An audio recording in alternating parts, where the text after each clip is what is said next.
sight laps.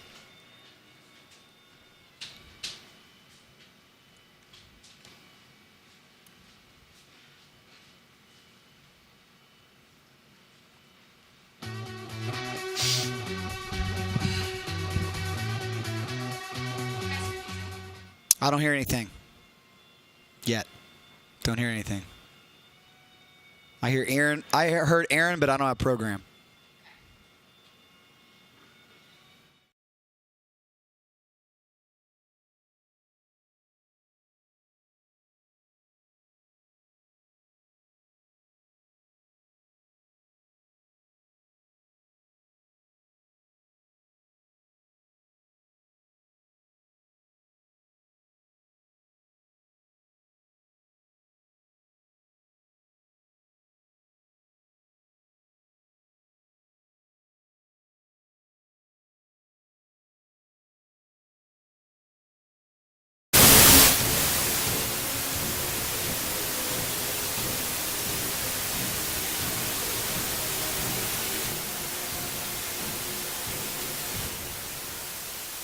The wait is finally over. It is upon us. The most entertaining, most prestigious, most grueling off-road race in North America is here. Yes, it is the 25th anniversary of the Maxxis Tire Casey Folks Vegas to Reno, presented by Fox. But before some of the most talented and skilled drivers in the world try to persevere through 489 miles of grueling Nevada desert, we've got to earn starting positions. We've got to qualify, and you've got a front row seat live. Yes, ladies and gentlemen, welcome to the Method Race Wheels V2R live time trials broadcast. Let's go.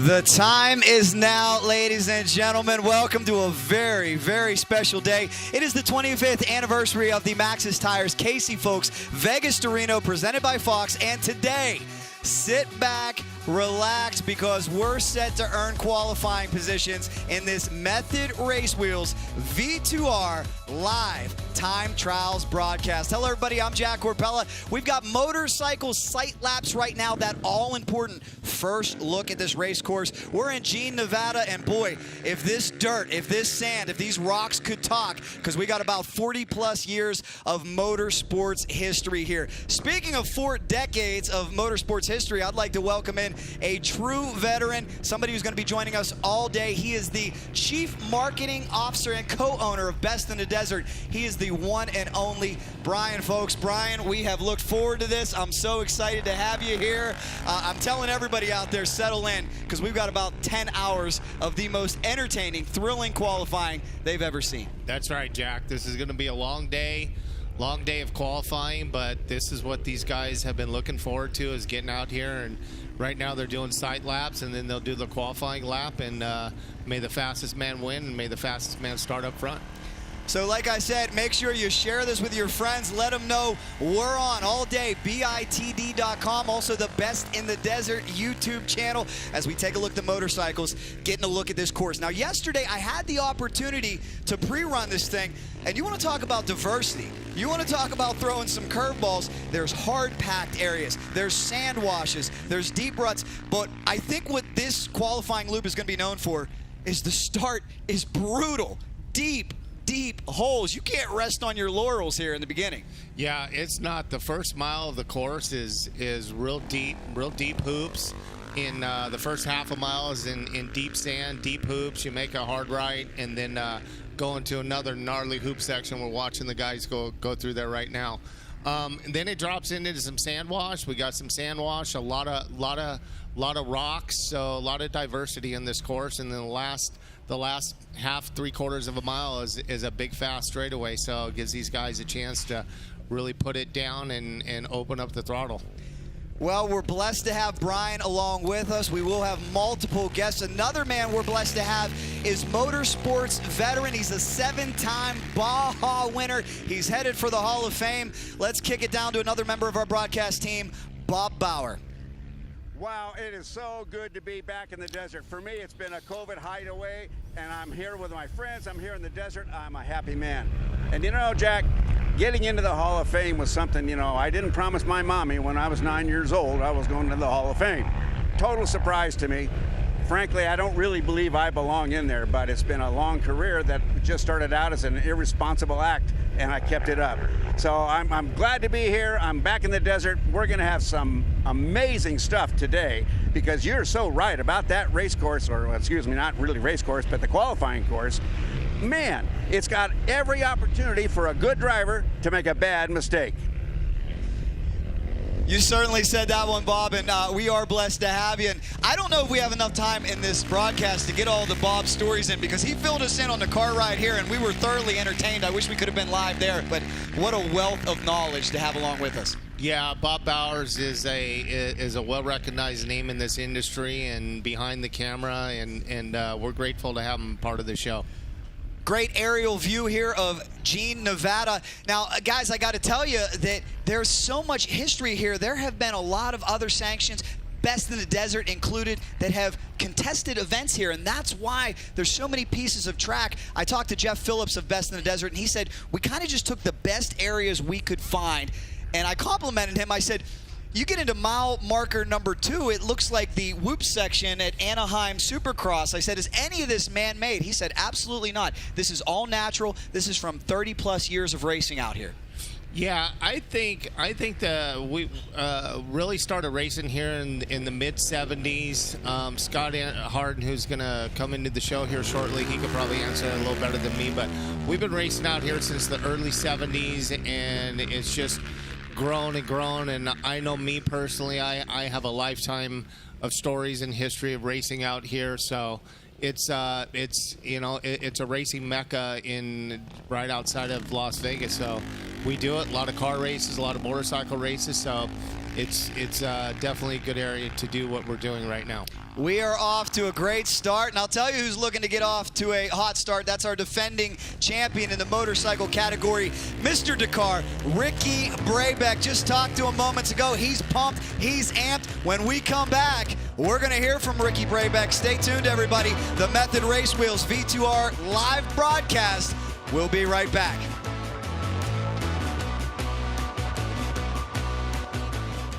Best in the Desert Racing Association live coverage of the 25th anniversary Maxxis Tires, Casey Folks, Vegas to Reno, presented by Fox, is brought to you by Method Race Wheels, lighter, stronger, faster, and by Shock Therapy, the premier UTV suspension tuning company.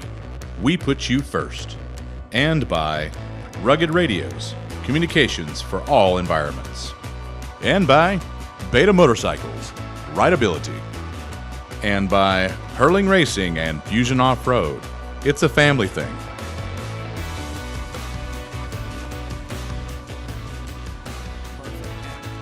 And Scott is in this segment, right? Do we need to get Scott staged up here?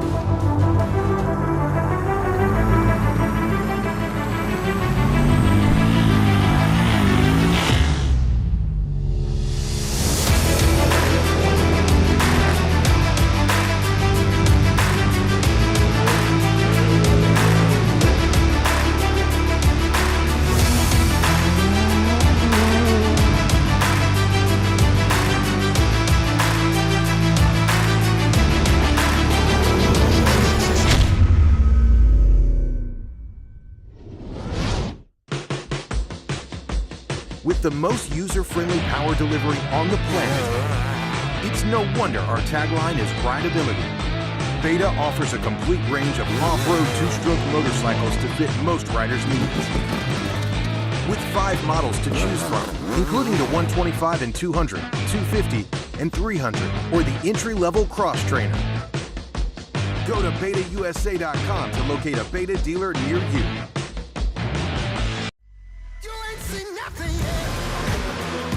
I got that right turn. We're good. Let's meet up at the compound group up. At 10-4. Yeah, for sure, dog. Good, little driver, straight on through.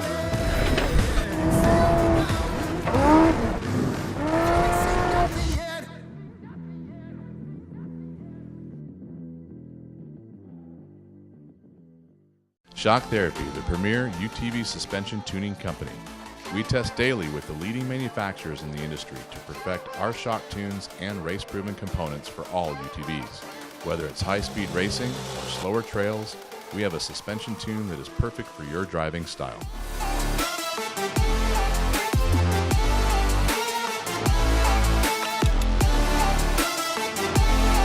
Visit shocktherapist.com to improve your ride today. Rocky Mountain ATV MC, retailer, distributor, manufacturer, product developer, parts tester. This is what we do. But who we are is something much simpler. We're riders, like you. 100% employee owned and operated, a company built by riders, entirely for riders. Rocky Mountain ATV MC. Get ready.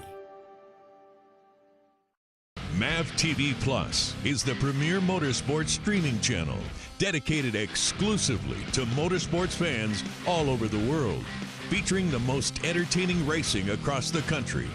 Watch any of our live or archived events anytime, anywhere on the most popular streaming devices. MAV TV Plus, unlimited, exclusive, on demand, live. Find out more at mavtvplus.com.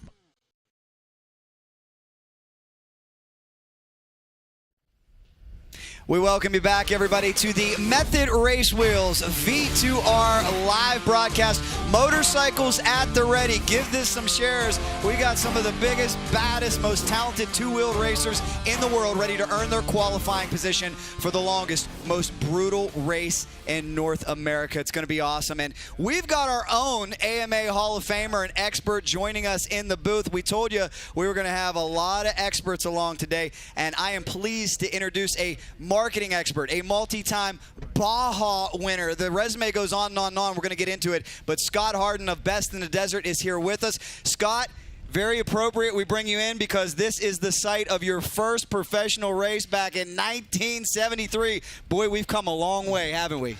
Yeah, you know, none of this existed back then. I mean, we were lucky we could call home after the race and talk to somebody afterwards. This is amazing, and this is great to be here this historic day. Cannot wait. Well, before we get started with the motorcycles, let's catch up with last year's champion, Ricky Brabeck, ready to go. And moments ago, we were able to get his thoughts.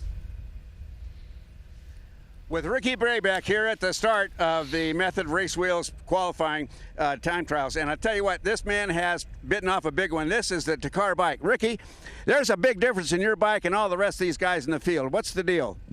You know, the deal is pretty simple. We're racing the Dakar rally bike. All these guys are on more or less enduro style bikes. You know, we are qualifying. It is good. Qualifying is going to be a little bit difficult for us. We're on a little bit bigger bike, a little bit heavier. There's quite a few bumps out there. There's actually not that many bumps, but when you're going at speed on this thing, it tends to get out of control pretty quick if you're not careful. So let's see how today shapes up, and we're going to push for Friday. You know, I'm curious. There's got to be one spot out there on that 5-mile loop that's still in your mind. Which one is it? Oh, the whole 5 miles is is on the mind. You know, we're going to do our best. We're definitely going to see how we line up in a sprint style format against these other guys. So, yeah, we'll see how that goes. Well, take it to them. Good luck. Yeah, thank you. Poised and confident, the defending champ is ready to flex his muscles. And what's really unique is if you look at his motorcycle, it's so big and heavy. That thing's set up to carry 9 gallons of fuel. That's the same setup he runs at Dakar. Doesn't have to run that setup here, but it's what he prefers. Yeah, you know, Ricky's using this as a training program overall for getting ready to Dakar. He leaves after this event. He goes back up to the area where we're racing, and he has 3 500-mile days scheduled after this is over. It's just phenomenal. It's really interesting. Him and the 2 beta riders are going solo in this event. They're going to be battling out solo for the overall victory. We have Dalton Shirey here on the line that's getting ready to go. He's racing with Jake at Argabride, a former overall winner. A lot of different strategies involved here. The lighter bikes and time trials should be an advantage. We'll see how it goes. Here goes Dalton. We are off, and let's give you a look at this race course as well. Something that I found interesting, you're talking about an entire half mile before you hit the first turn. We talked about how the start is so brutal. Look at the aerial view here. We are off. These guys said absolutely 100% full send, no time to rest. It's going to be quite a different story than compared to our long race that we get into on Friday. We're off to a rousing start, ladies and gentlemen. If you're just joining us, this is the Method Race Wheels V2R Time Trials live broadcast. The goal, go as quick as you can, earn the best possible qualifying position. Brian, take me in the mind of a racer. The butterflies right now, the anxiety, the trepidation, what are they feeling? These guys are definitely sitting on that start line. They definitely have the butterflies going, even though this is just qualifying. This is kind of a all in or nothing situation, so they're putting the hammer down, and they're no doubt nervous. You know, this is these guys came to play for real, and they're putting the hammer down. So yeah, they got the butterflies going for sure. And let's talk about what this means. The best time earns your right to start up front. What does starting up front mean? That means clean air, nobody in front of you. It is oh so important, and previously this had been done by a draw. This is the first year the motorcycles are qualifying, and you know, Scott, I know as a competitor, that's how you want to do it. You want to earn it. You don't want to rely on that ping pong ball or that number coming out of the hat. No, 2-1. I'd rather earn my start position. It gives me clean air on the road, and if I get a bad start position, it's my own darn fault. It's not the luck of the draw. These guys are really excited about this. This is historic for Best of Desert. We've got some new riders in here, some all new teams that haven't raced in the pro class stepping up. We got a new generation coming forward here. We got Gregory Pheasant and Russell Tonjum out of Reno, Nevada. We've got we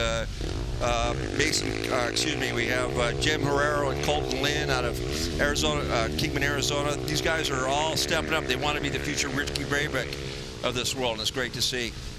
The best racers in the world are here, and that just speaks to how far Best in the Desert has come. I gotta believe the late, great Casey Folks, our founder, is smiling down at this record turnout at this beautiful course.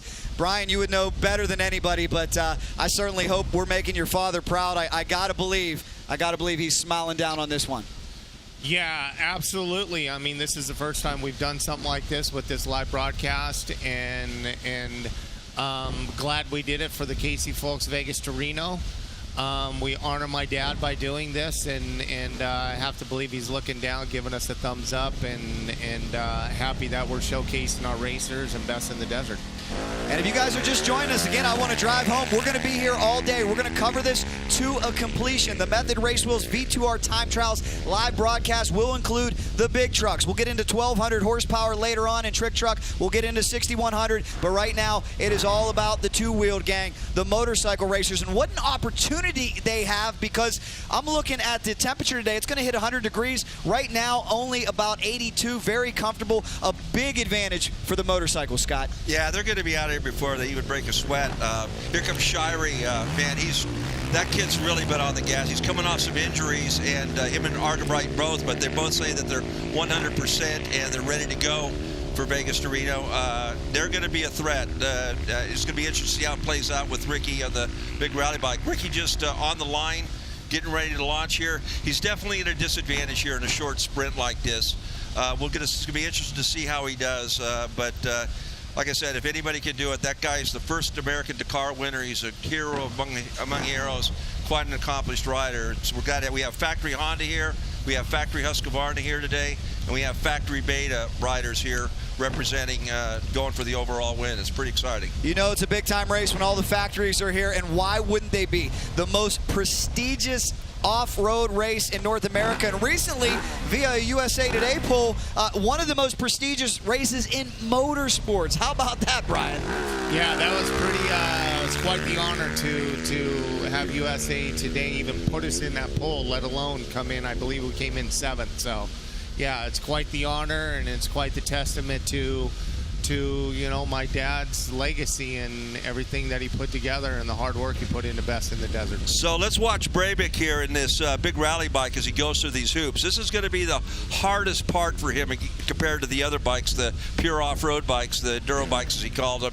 This is a quite heavier bike. He has 9 gallons of fuel. That translates to 63 pounds extra weight. Of course, he probably doesn't have 9 gallons on it right now, just enough to finish the time trials, but let's follow him here in this loop. I mean, this is where, man, he's really got his work cut out for him. And, man, but look how smooth he is. That guy just does not, rarely puts a wheel wrong. You're watching a true talent. He's putting his skills on display. I asked Ricky some very pointed questions moments ago. I said, look, you won this thing from the 12th spot last year. How important really is qualifying? He said, oh no, it's very important. He said, I don't want to be in the back of the pack at all. I really want a top 10 here. The goal is to keep it clean, keep it on 2 wheels, because you got to remember, sometimes you can get out there and maybe even ride a little bit over your head, be a little too excited. You don't want to crash in qualifying. That could be devastating. No, they definitely don't want to throw it away here. They want to go into the start on Friday nice and healthy. All right, hey, here we got, looks like Zane Roberts off the line, one of the 2 factory beta guys just going off.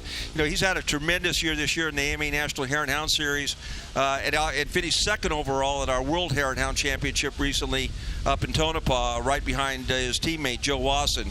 Zane's hungry as hell for a big win. You know, he could be a dark horse in this race come Friday. Very talented rider. You know, Beta's put a lot into this. They put a lot of development into the bikes. They're moved up to 480s last year. They learned a lot. They felt they were a little bit underpowered at these big off-road races. They moved up to 480s, and we're starting to see the results pay off. They did really well at the Parker 250. Got 2nd overall there. Joe did, and now they're going for Vegas to Reno glory. Anyone who is anyone runs this race. I love the big names that it attracts. Last year with MAV TV, had the opportunity to sit in with Grant Langston and Jeff Amick, Supercross legends, and I'll tell you what, they have the utmost respect for the individuals that can get it done out here in the desert. It is just a different discipline. It takes so much endurance to persevere and keep it hammered down. It's amazing. It's amazing the physical training that this takes. We're talking 100 degrees it's going to be on Friday, 490 plus miles. How do you get your body ready for something like this? You know, these guys are in amazing shape. You know, I watched Ricky Breivik and Wasson and Roberts and a few other guys solo this race last year. In my day, wouldn't even thought of doing that. I mean, I race these always with partners, and you know, we would give each other, we'd go every 50 miles, so you got a 50-mile spell, and these guys are just training monsters, man. They just freaking put all their time and effort in this sport, and to do 500 miles of Vegas to Reno solo is an accomplishment just to finish, let alone win. So it looks like we have Joe Wasson on the line getting ready to go. Here's another guy that's definitely a threat for the overall. It's going to be interesting to see. Jeff Trulove just took off, another one of our regular races here at Best of Desert. It's always in the top 3 overall. He should be a threat, him and his partner. But here we have Joe Wasson on the line on the other factory beta. Here's your reigning World Hare and Hound champion and the current AMA National Hare and Hound Series points leader. This guy's had a hell of a year. He's got the eye of the tiger. It's to see how he does today.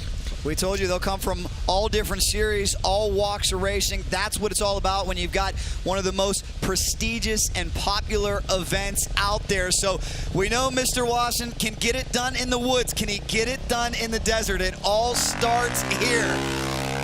And a nice whole shot start for him.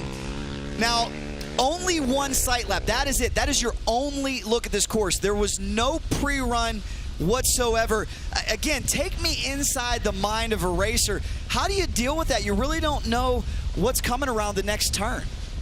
Well, these guys are used to, leading desert races overall and reading terrain without even any pre-running. Now, they did get a sight lap, so, on the sight lap, they were definitely checking things out. You'll notice how he'll ride the edges of the trail. All the good motorcycle riders will find a good line. They're trying to stay out of the main ruts, out of the main deepest part of the hoops, and they'll move back and forth to find the smoothest line. They've got almost a sixth sense for it at this point in their career. And here we got Zane Roberts, Joe's partner, coming through the rugged radio turn, heading off in his lap, taking a quick look over the shoulder. But, these guys are professionals. They read the terrain. They're used to doing this. It's almost second nature to them. Some parts of this course very, very wide, like a highway. Some almost single line.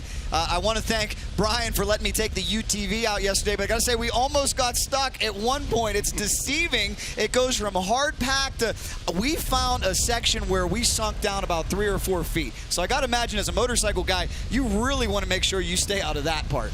No, these guys are staying on top of that sand, man. They're going so fast through the little area that we almost got stuck in, that they are literally on top. It was kind of like ice skating over the top of it.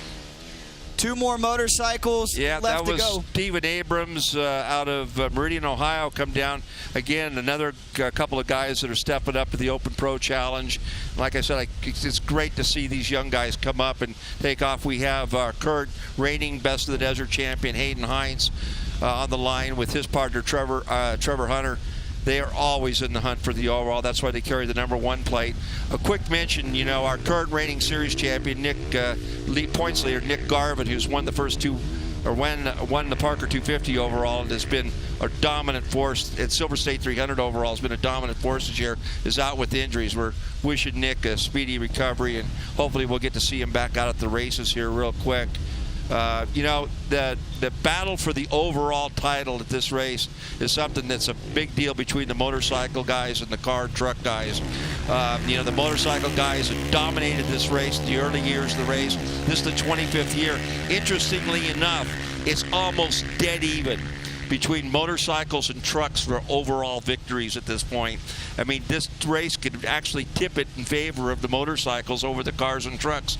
So there's a lot of bragging rights at stakes for overall champion. It really is very interesting that rivalry is about even, and I think that's a testament to technology on both sides. And, you guys have already hit me with a couple back in my day, so I got to ask you right now, when you guys were out there with 4 and 5 inches of suspension travel, how jealous are you of these couches? Let's call them couches with about a foot of travel and the best of best on everything. I'm going to have to let Scott speak to that because I'm a little older. I never did the 3 to 5 inches of travel. So go ahead, Scott. Well, and there were the wooden wheels that we rode on too back then. I mean, that was another factor. But it's all relative. The big thing is that these guys are on a course that's been manicured by trophy trucks with 40 inches of travel and 40-inch wheels and 1,200 horsepower engines. The vehicles that pre-run our courses were different. They had much slower travel, so it's all relative, and it's all relatively speaking. I will say this: I held the average speed record for overall win at the Baja 500 up until the early 2000s, and I set that back in 1986 on a Husky 430. So those bikes were still pretty fast and pretty bad back then, and pretty capable. But it's a different world out there. But it's also a different world of the terrain that they're racing in. It all balances out is the way I look at it. And it still comes down to man and machine and your physical ability and your ability to endure. Enduring is key. I was able to speak to some racers yesterday, and I asked them, where are you practicing? And it's interesting. Ricky Brabeck spent a lot of time in Barstow, said he just burned up a ton of fuel, getting in shape, getting ready. Some of the guys last night that I talked to over at the BITD office, they said, hey, we did our own pre-run. We found places in Jean that weren't quite the course, but they were close. So it's interesting the different strategies where folks use to prepare for this race. Yeah, this is a big area, and we monitor the area where the time trials happen. And it's a big enough area that we've seen a lot of teams out here test in the last couple of days. But obviously they stay away from where the time trials is. They understand that that's kind of a lockdown area. They can't go there. But they were certainly out here in droves. I've seen a lot of teams out here testing, whether it be in a UTV, a trick truck, 6100 trucks. Didn't see any bikes, but seen just pretty much everything else out here. Well, speaking of motorcycles, I'm told they're all out on the course right now, so it won't be long before we get qualifying data and we crown our #1 qualifier and figure out who's going to start the 25th anniversary of the Maxxis Casey Folks Vegas to Reno, presented by Fox from the #1 position. Here's what I wondered. Last year, Bryce Menzies told me something interesting. When Cameron Steele qualified #1, he said, hey, I like being second. I like having someone to follow. I don't want to be too far back in the dust, but I don't want to lead. Scott, if this was you want to lead this thing, or do you want some dust to trail? I'd rather be up front and just set my own pace. I always ride my own race anyway, but, there's a lot to be said for that strategy. You don't want to push too hard. You want to do just enough to win as the goal. I think that's what Bryce was kind of saying, and I think right now, as long as they're up there and in contact, it's a long enough race to sort itself out. But at least now you're getting the opportunity, because of time trials, you're getting an opportunity to earn your spot on the thing, and that makes you feel a lot better when you leave the line. So are we making any bets here? Any guesses who might have won time trials? Are we going to have any money riding on this one? Well, man, I'm going to stay out of that one.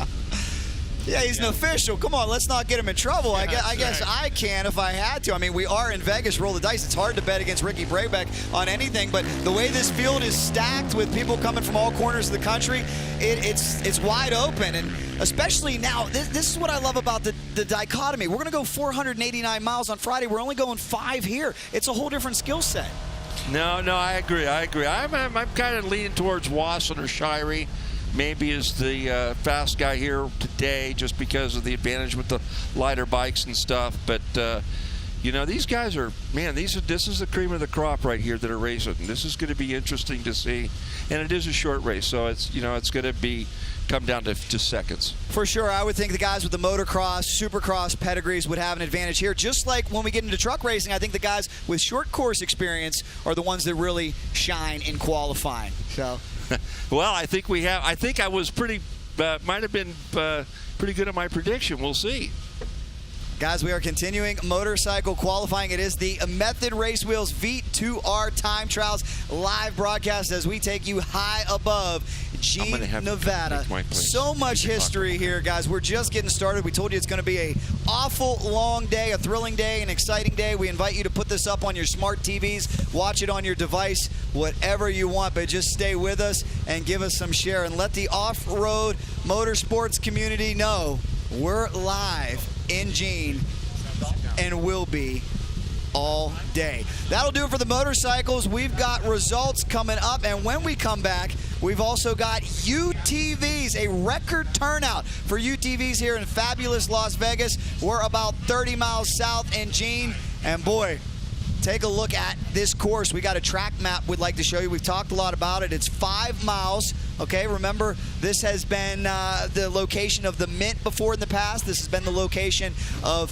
different Best in the Desert races, and they've took all the cool pieces of track and kind of just looped them together. And that's what we're looking at right now. Now, I mentioned UTVs, a record turnout. Here we go, ladies and gentlemen. If you're into the side-by-sides, make sure you give this a share. Stay tuned, because we're about to battle for qualifying positions for the 25th anniversary of the Maxxis Casey Folks Vegas to Reno. We'll be back right after this with UTVs, Method Race Wheels, V2R live time trials rolls on.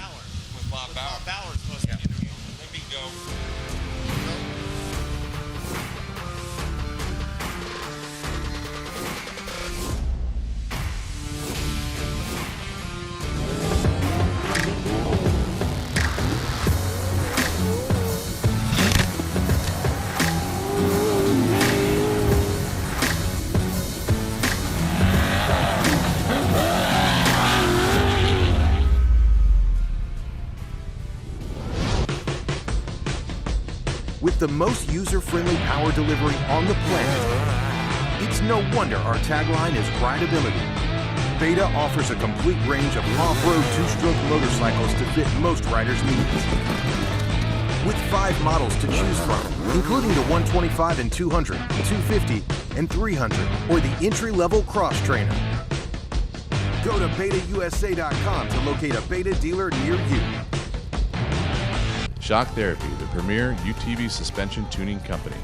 We test daily with the leading manufacturers in the industry to perfect our shock tunes and race-proven components for all UTVs. Whether it's high-speed racing or slower trails, we have a suspension tune that is perfect for your driving style.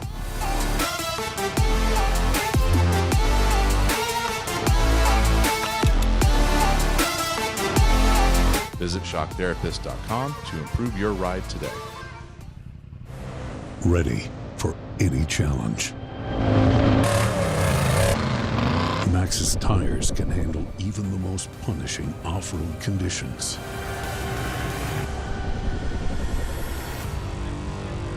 You know what? You and I are in the same boat. I'm as lost as last year's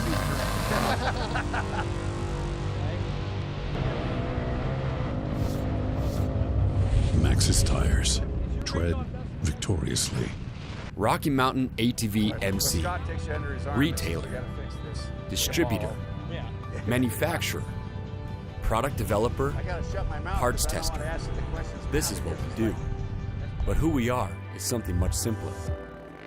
We're riders, like you. Some of the best things in life, like family, friendship, and freedom, we share because we ride. Whether it's track or trails, pavement or dirt, at the shop or at home, we are riders everywhere we go in everything we do. It's the common ground we share, and it's what keeps all of us moving forward together. During times where what you do says everything about who you are, we are proud to be this. 100% employee owned and operated, a company built by riders, entirely for riders. Rocky Mountain ATV MC. Get ready. Best in the Desert Racing Association, live coverage of the 25th anniversary Maxxis Tires, Casey Folks, Vegas to Reno, presented by Fox, brought to you by Method Race Wheels, lighter, stronger, faster, and by Shock Therapy, the premier UTV suspension tuning company. We put you first. And by Rugged Radios, communications for all environments. And by Beta Motorcycles, rideability. And by Hurling Racing and Fusion Off-Road. It's a family thing.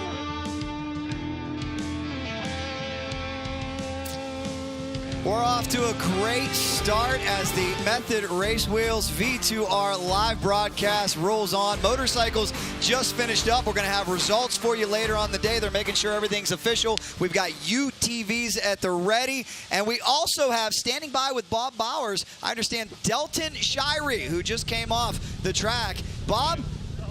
Unofficial. And again, Bob, always say unofficial. Unofficially first because we don't have to. It's just a thing we have to do. Unofficially first, the time trials in the Open Pro Motorcycle Division. I don't know. We'll get to Bob here in just 1 second. I know he's standing by. A lot of these racers coming off, they got a sweat going. They're getting the helmet off, so we'll give them a couple seconds. You know that feeling. The adrenaline was just pumping. You're excited. You had a good finish, so we will talk to Delton here in just a moment. But how about UTVs coming up? Record turnout, Brian. You know, UTVs is such an important part of off-road racing. It's the fastest growing segment of off-road racing. These guys are fantastic. It's the opportunity for just an average Joe to go into a Polaris dealership or Can-Am or Yamaha, Kawasaki, Honda, whatever his choice is, to buy a unit, come off of the showroom floor, put about $5,000 into it, and he can go race our UTV stock class. So it's really bringing in a new breed of racer, and allowing guys to not just sit and watch. It gives them the opportunity to come and be a part of the race and feel the adrenaline of racing and just be a part of it. So we love UTVs, and it's growing fast. This is our record turnout at this event with UTVs. I think a total of 138 with all classes combined, which is big. Truly amazing. UTVs coming up, but before we kick off UTVs, let's send it down to Bob. He now has Delton. Bob, take it away. Wow, we're here with Dalton Shirey, who has unofficially taken the top spot at time trials. Dalton, tell us about what really happened out there. The course was really good, really fast. There were some whoops right at the beginning, but then we hopped right into a couple sand washes that were really fun. that I enjoyed a lot. And then it was a short loop, so it was pretty quick, and I liked it a lot. I'm thinking about running up to Reno. Okay. What did this qualifying lap give you? This gave me clean air starting into Friday, so that's key because there's a lot of dust out here. So now we have a clean air for the race. How far are you going to take it when you start? I think I'm doing the first 150 miles. So that's what, maybe Tonopah? Yeah. I have to look again. Toss commercial. Yeah. You're going to get off when they start waving their arms? Yeah, exactly. Well, good job on a hard, fast run with some pretty stiff competition. Thank you. And I'd like to thank all my sponsors, Zip Tie Racing, Husky, Three Brothers, P-Works, Dunlop, and Chorley Designs. I'd like to thank you guys a lot. One other thing, aside from being fast qualifier, which is like amazing for Vegas to Reno, this is a wheel that every qualifier that wins in their class on today's time trials will get this method race wheel. It's beautiful, it's special, it's a real wheel, and it's going to get to their home so they don't have to carry it. It's a beautiful deal. Oh, there is no better feeling. The endorphins are running through his veins, and how about that cool trophy? That is awesome. So congratulations to him. Gets it done in the motorcycle class. The question now, who's going to get it done in the UTV category? We're going to find out right after this. Don't go anywhere, because the Method Race Wheels live V2R time trial broadcast will be right back.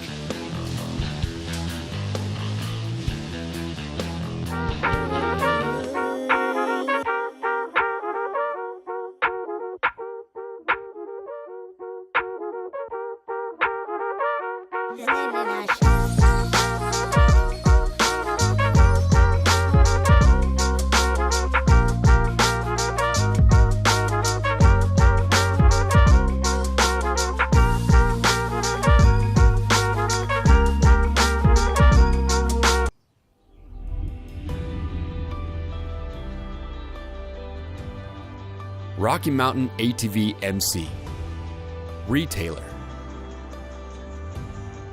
distributor, manufacturer, product developer, parts tester. This is what we do, but who we are is something much simpler. We're riders, like you. Some of the best things in life, like family, friendship, and freedom, we share because we ride. These little moments build into lifelong memories that give us perspective and make it all worth it. The satisfaction after a long day in the shop, the pride of a skill passed down, the anticipation while planning that trip we'd always said we'd take, the thrill of conquering a mountain and immediately looking forward to the next climb. The relief of reaching those checkers at the end of a race, the grit of never giving up, and yearning to do it all over again. It's all of these things and more that keep us going, keep us dreaming, and keep us innovating. Whether it's track or trails, pavement or dirt, at the shop or at home, we are riders everywhere we go in everything we do. It's the common ground we share, and it's what keeps all of us moving forward together. During times where what you do says everything about who you are, we are proud to be this. 100% employee owned and operated, a company built by riders, entirely for riders. Rocky Mountain ATV MC. Get ready.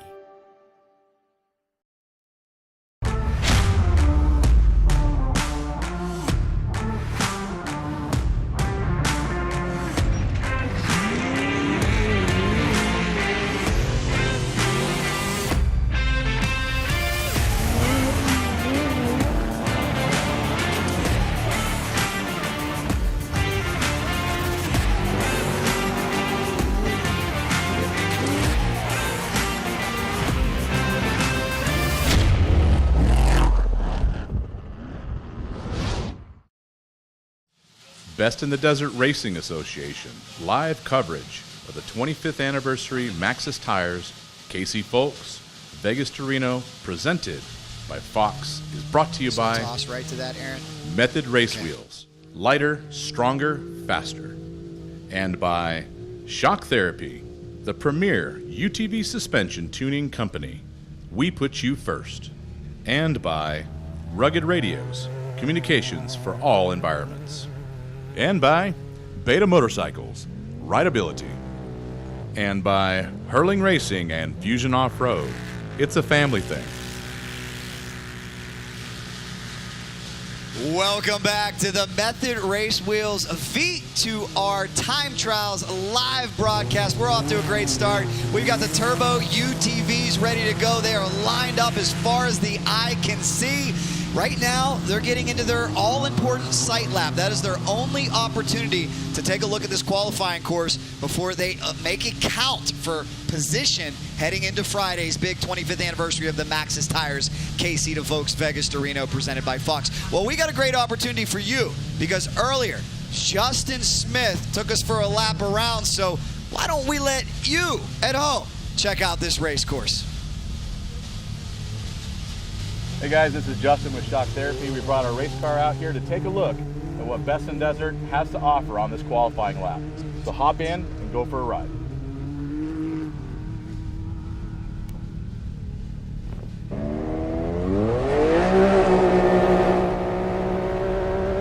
Alright, we got some whoops entering this first left side. Whoops are getting bigger, turning into rollers, sweeping right. I took the outside lane, but that inside lane might be the one to do. More high-speed whoops.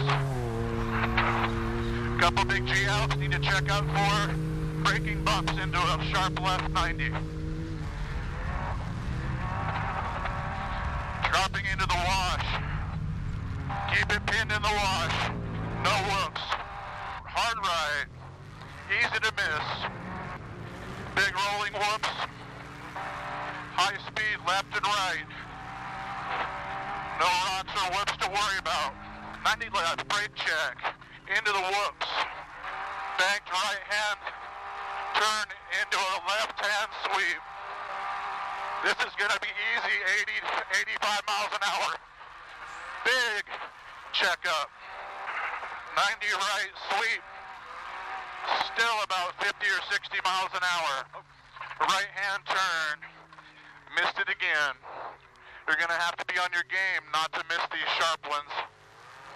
Back into sand wash, headed back to the start finish.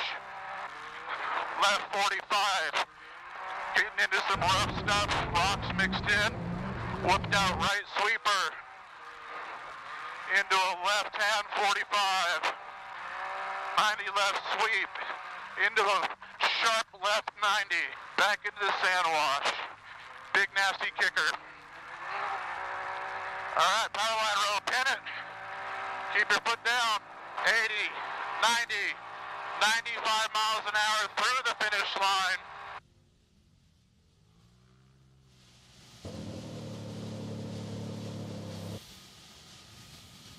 There you have, guys, one full sight lap. There's definitely some gotchas and some corners that you could miss. But can't wait to do it for real. Whew, I got goosebumps just sitting here. Tuning company. We test daily with the leading manufacturers in the industry to perfect our shock tunes and race-proven components for all UTVs. Whether it's high-speed racing or slower trails, we have a suspension tune that is perfect for your driving style.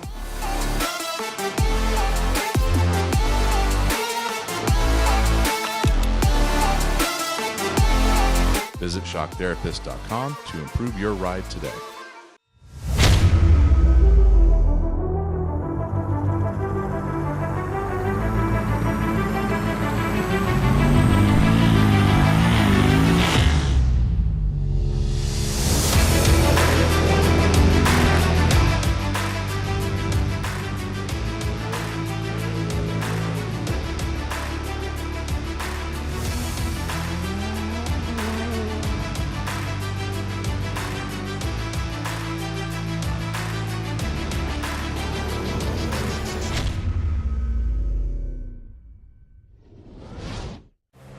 Ready for any challenge. Maxxis Tires can handle even the most punishing off-road conditions.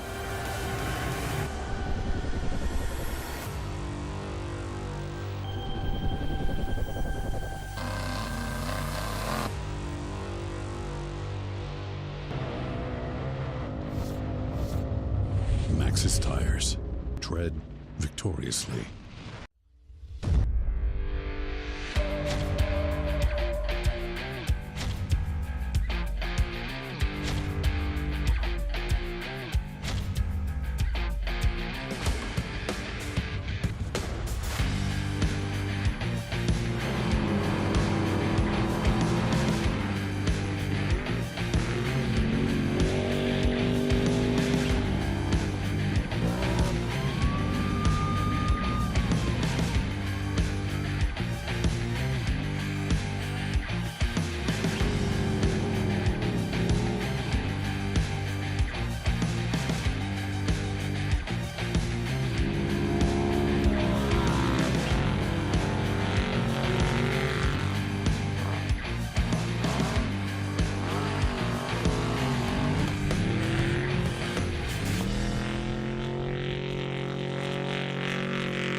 Live coverage of the 25th anniversary Maxxis Tires, Casey Folks, Vegas to Reno, presented by Fox, brought to you by Method Race Wheels, lighter, stronger, faster, and by Shock Therapy, the premier UTV suspension tuning company. We put you first. And by Rugged Radios, communications for all environments. And by Beta Motorcycles, rideability. And by Hurling Racing and Fusion Off-Road. It's a family thing.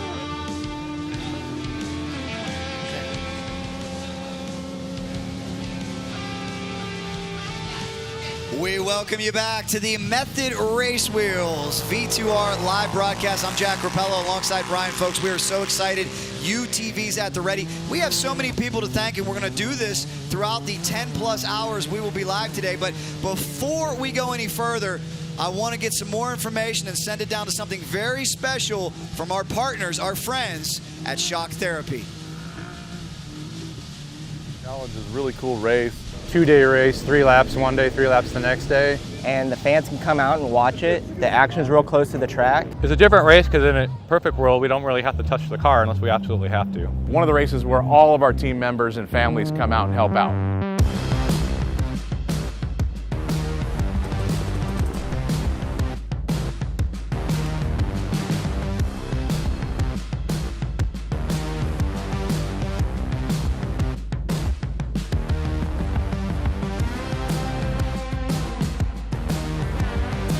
We've got Rob Steele, we've got Brian as well, we've got Shane. Jason Smith, job description is whatever needs to be done. Jason DiLorenzo, like long walks on race courses.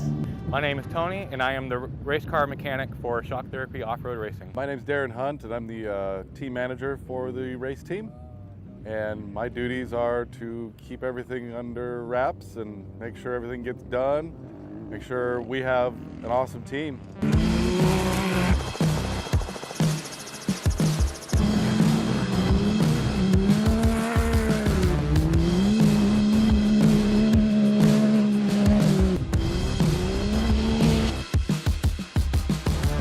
So for this race, Jeff hopped out of the navigation seat and my brother hopped in. My brother and I used to team up for races in years past, so we have great communication. Most important thing for me yesterday is when we're driving into the dust, which we didn't have. The first 2 laps was actually really good. Expected much worse with the dust and having the other classes. Oh, wow. That's 2 cars.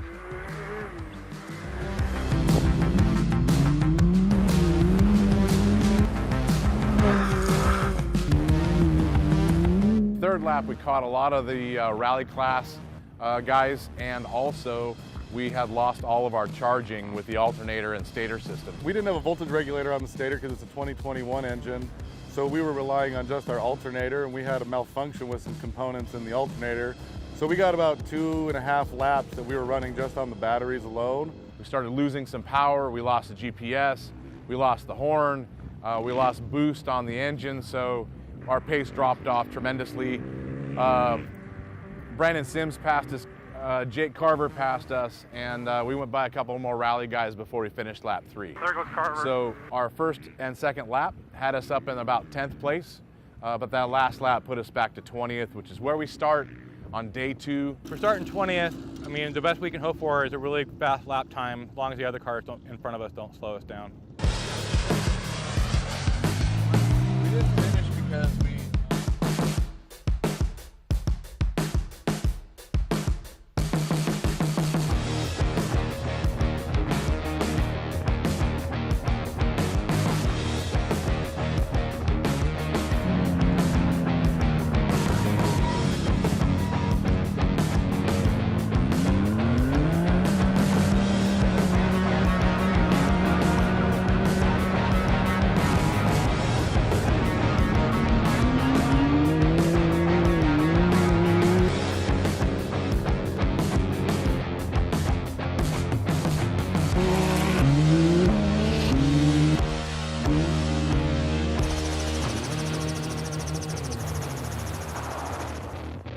Well, short races and multiple laps are usually 100% pinned.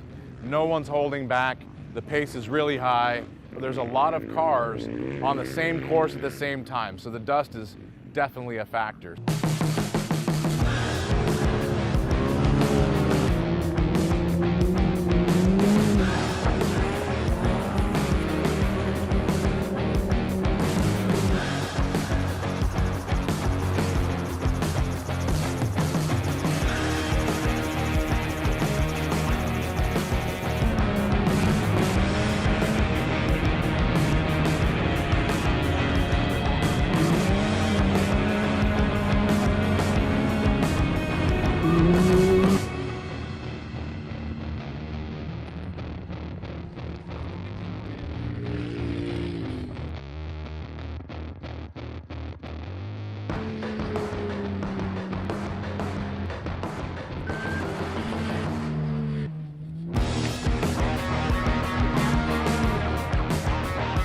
Started 18th and then came across 20th in the first lap, and then he's up to 14th.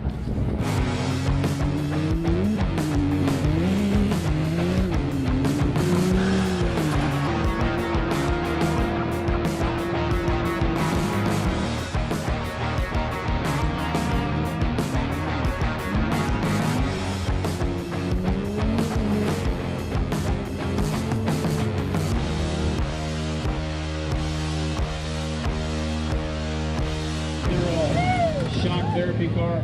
Shock therapy, of course. #1 sponsor of the car. Method, Tensor, PCI, a whole slew of other people that help us out. But mainly I want to thank our crew, all the red shirts that you see behind you. We couldn't do this without any of these guys and gals and kids. It's a group effort, and they deserve us to be up here and finish a race and be part of it.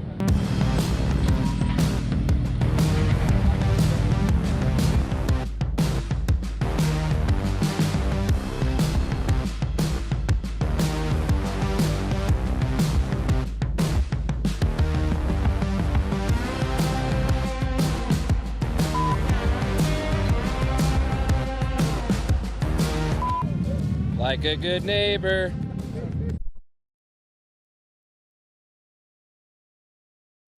Anybody can stop Phil Blurton. We want to thank our friends from Shock Therapy for that. That's 100%. We're getting ready to go with the Turbo UTV category. We're going to talk more about Phil Blurton in just a second. He's hot, but I'll tell you who's always hot, and that is the Hall of Famer, Rob McCackron. He is here, and Bob Bauer has caught up with him. Bob? You know, Jack, you asked me what it was like to come back to the desert, and it's absolutely amazing. You see old friends, and you see other Hall of Famers, just like you pointed out. I have next to me the greatest of all time, arguably, Mr. Rob McCackron. Rob's not running this race, but I bet he has some things that he's been teaching his son, Caden. Yeah, it's good to be here, Bob. You know, I came out this morning, watched qualifying, check it out. You know, my son Caden's racing UTVs in other series. He races with Jagged X, and, you know, right now he's going to ride with a 6100 truck, but you know, I want to be out here to support him and look at all these cool vehicles and see all the past people, new people, and it's very enjoyable. This is the desert, same desert I started racing in 1982, so I know this desert quite well, and it's good to see everybody here and, you know, get racing happening, and it's definitely awesome. Caden, you know, you've had probably one of the best teachers in the business. What's your thoughts on a long race like this and your role in it? Yeah, he's a great teacher and awesome mentor. This Vegas Reno race, you really just got to be patient in the first couple miles, first couple 100 miles. People are going to have their own problems, and you got to have no problems to get to the finish. You know, very few flats, very few problems, and just got to make sure you get to the finish before everybody else. You know, you say patience, and I kind of have to laugh, you know, because where's the patience at a green flag? Well, you gotta be careful with the right foot and not put it to the floor, and you really have to make it to the finish to win. So that's a big part of this race. How many times a race do you forgive yourself? I'm pretty hard on myself, but sometimes during the race you have to reflect after the race what you did wrong and what you can fix for next time. During the race, forgive yourself as many times as possible. Well, there you have it, folks. The McCachrans are in the desert to take the desert. Well, thank you so much, Bob, and it is great to see Rob McCachran out here. One thing I got to say to just drive home how incredibly arduous and challenging this race is, Rob McCachran has done it all. There's one thing he hasn't done, and that's win Vegas to Reno. Yeah, I'm surprised. Rob's put in a big effort many times, and I know there's been a couple times I think where he's leading, and it looked like he was on his way to winning the race, but you know, just had a problem, and this race is notorious for that.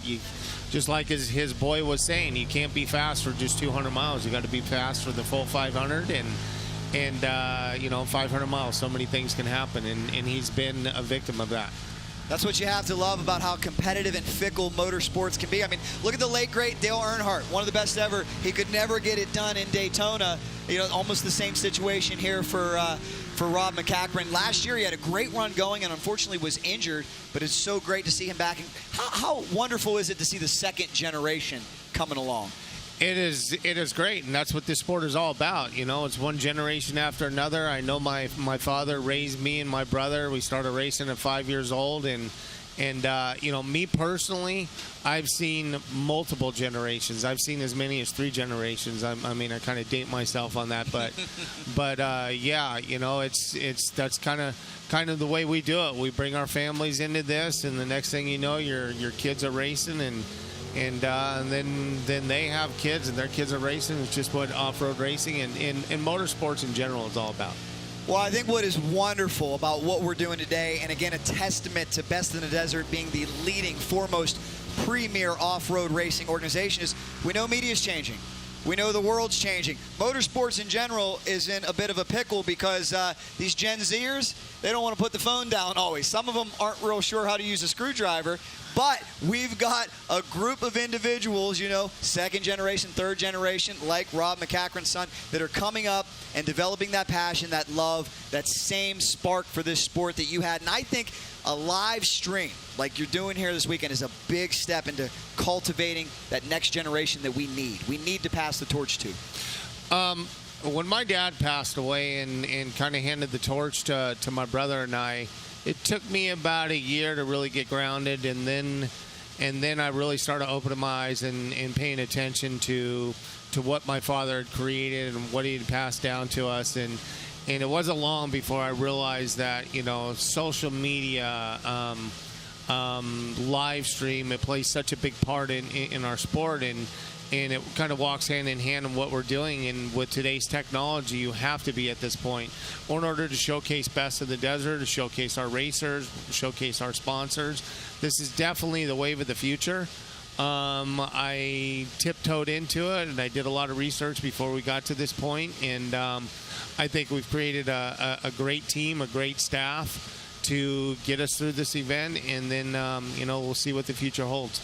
You certainly have. Great job. We're off to a wonderful start so far. But I'll tell you who's off to even a hotter start, and that is a man who is 4 for 4 here. If you go down to the MGM and look on top of the sports book, he's got to be the favorite to win. But anything can happen. Let's see what he thinks about that. Our Bob Bauer is standing by with Mr. Phil Blurton.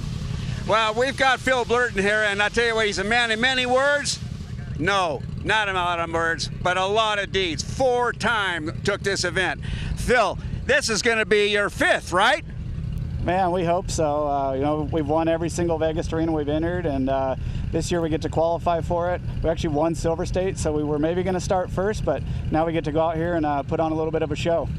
You know, in my mind, having all that experience, I mean, it's good experiences and everything else, I'm kind of curious, how much does qualifying actually mean to you? Yeah, we talked about it earlier. We've started first, and we've started second in Vegas to Reno, so we'd like to start up front again. I'd say you need to start up front again. Yeah, I mean, a couple of years we've actually had some issues in Vegas to Reno and gone all the way to the back of the pack and then caught everybody and passed them again and taken the lead. So I think we can win from anywhere, any starting position, but it just feels better to start up front. Yeah, Phil, how do you measure yourself as a qualifier? You know, that's a different deal than an endurance race.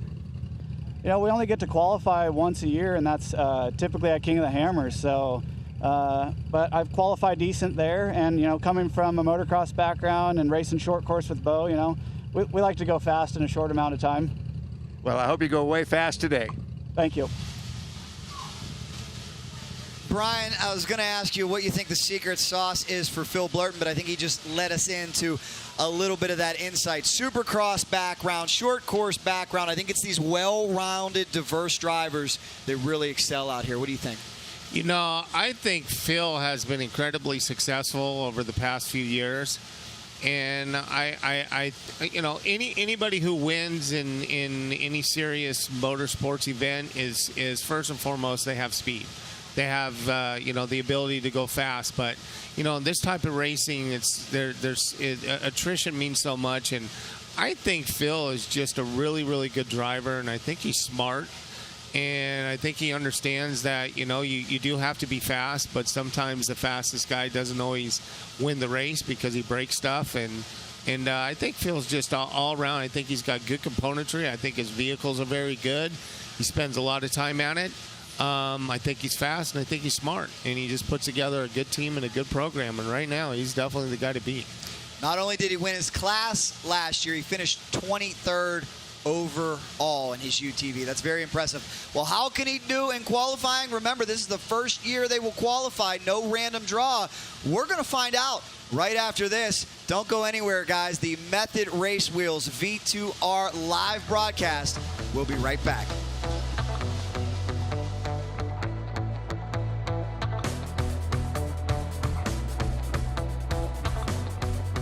Shock Therapy, the premier UTV suspension tuning company. We test daily with the leading manufacturers in the industry to perfect our shock tunes and race-proven components for all UTVs. Whether it's high-speed racing or slower trails, we have a suspension tune that is perfect for your driving style.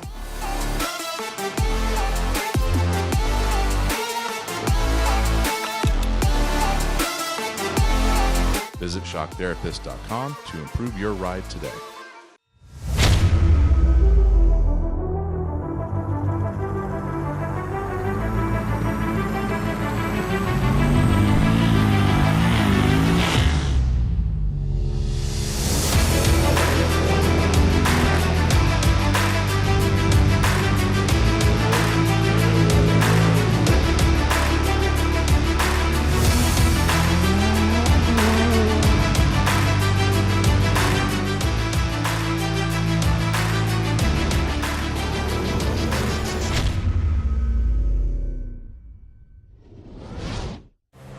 Ready for any challenge.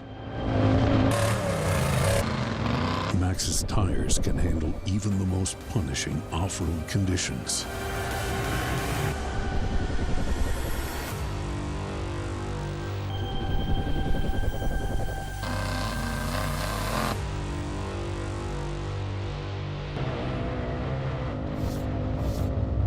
Maxxis Tires.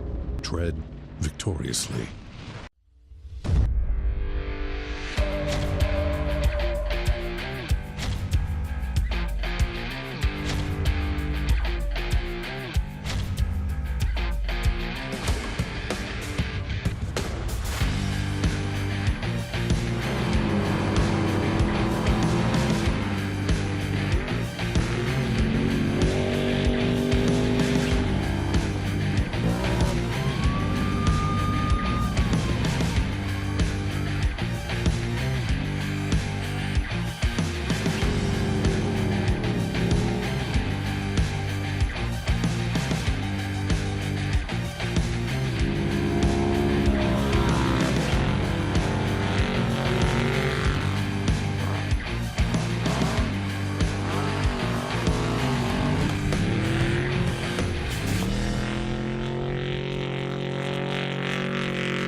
Welcome back to the Method Race Wheels V2R Time Trials live broadcast. Take a look at this field. Absolutely stacked, guys. We're going to roll through a few pages of graphics here because, Brian, congratulations to you and your team. 47 UTV Pro Turbos have showed up to battle it out, and for the first time ever, they will have their opportunity to qualify. That's got to mean so much to these racers.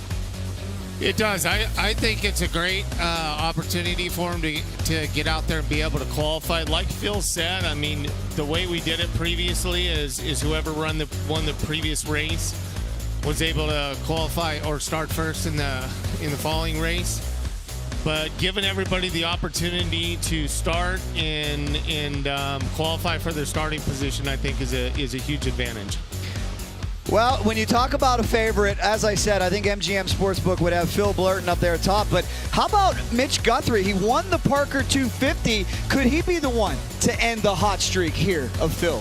Oh, absolutely. I could personally see 10 guys on that roster right there with the ability to win this. And, you know, there's Bruce Binquist, who got second overall at Parker 425. He's notorious for being a sprint racer and going really fast in the beginning, so I wouldn't be surprised to see his name there. Brandon Schuler, former overall winner of this event. You know, just the list goes on. There's a lot of opportunity. Justin Smith is fast, so, you know, and this is different from the race. This is really what everybody keeps referring to as a sprint race. You're just putting it all on the line and going for it. Brett Serapis, there's another young man that could win this. Again, it'll be 5 miles through braking bumps, washes, high berms to set the order for our 489-mile classic on Friday, the 25th anniversary of the Maxxis KC Folks Vegas to Reno, presented by Fox. We've got qualifying at the ready, but first, we've got more from our friends at Shock Therapy. Oh, we got 5 minutes. 5 minutes?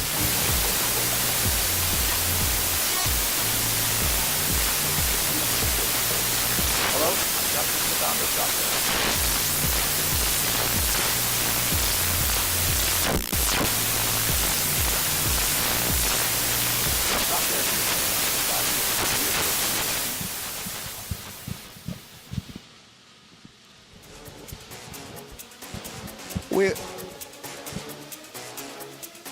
Well, guys, the Method Race Wheels V2R Time Trials live broadcast rolls on. Don't worry, we're out here in the desert. We're a long way from Vegas, but we're getting it done for you. We've got UTVs coming up next. We'll be right back.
Rocky Mountain ATV MC, retailer, distributor, manufacturer, product developer, parts tester.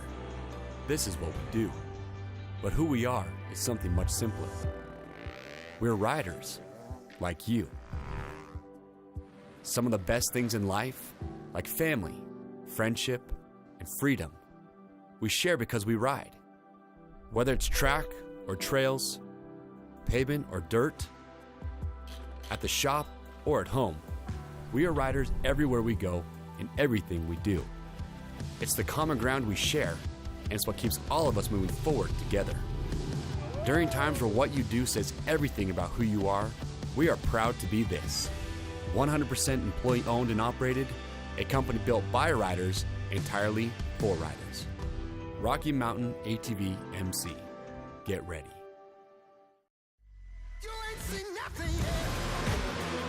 Yeah, I got that right turn. We're good. Let's meet up at the compound group up. At 10-4. Yeah, for sure, dog. Good, little driver, straight on through.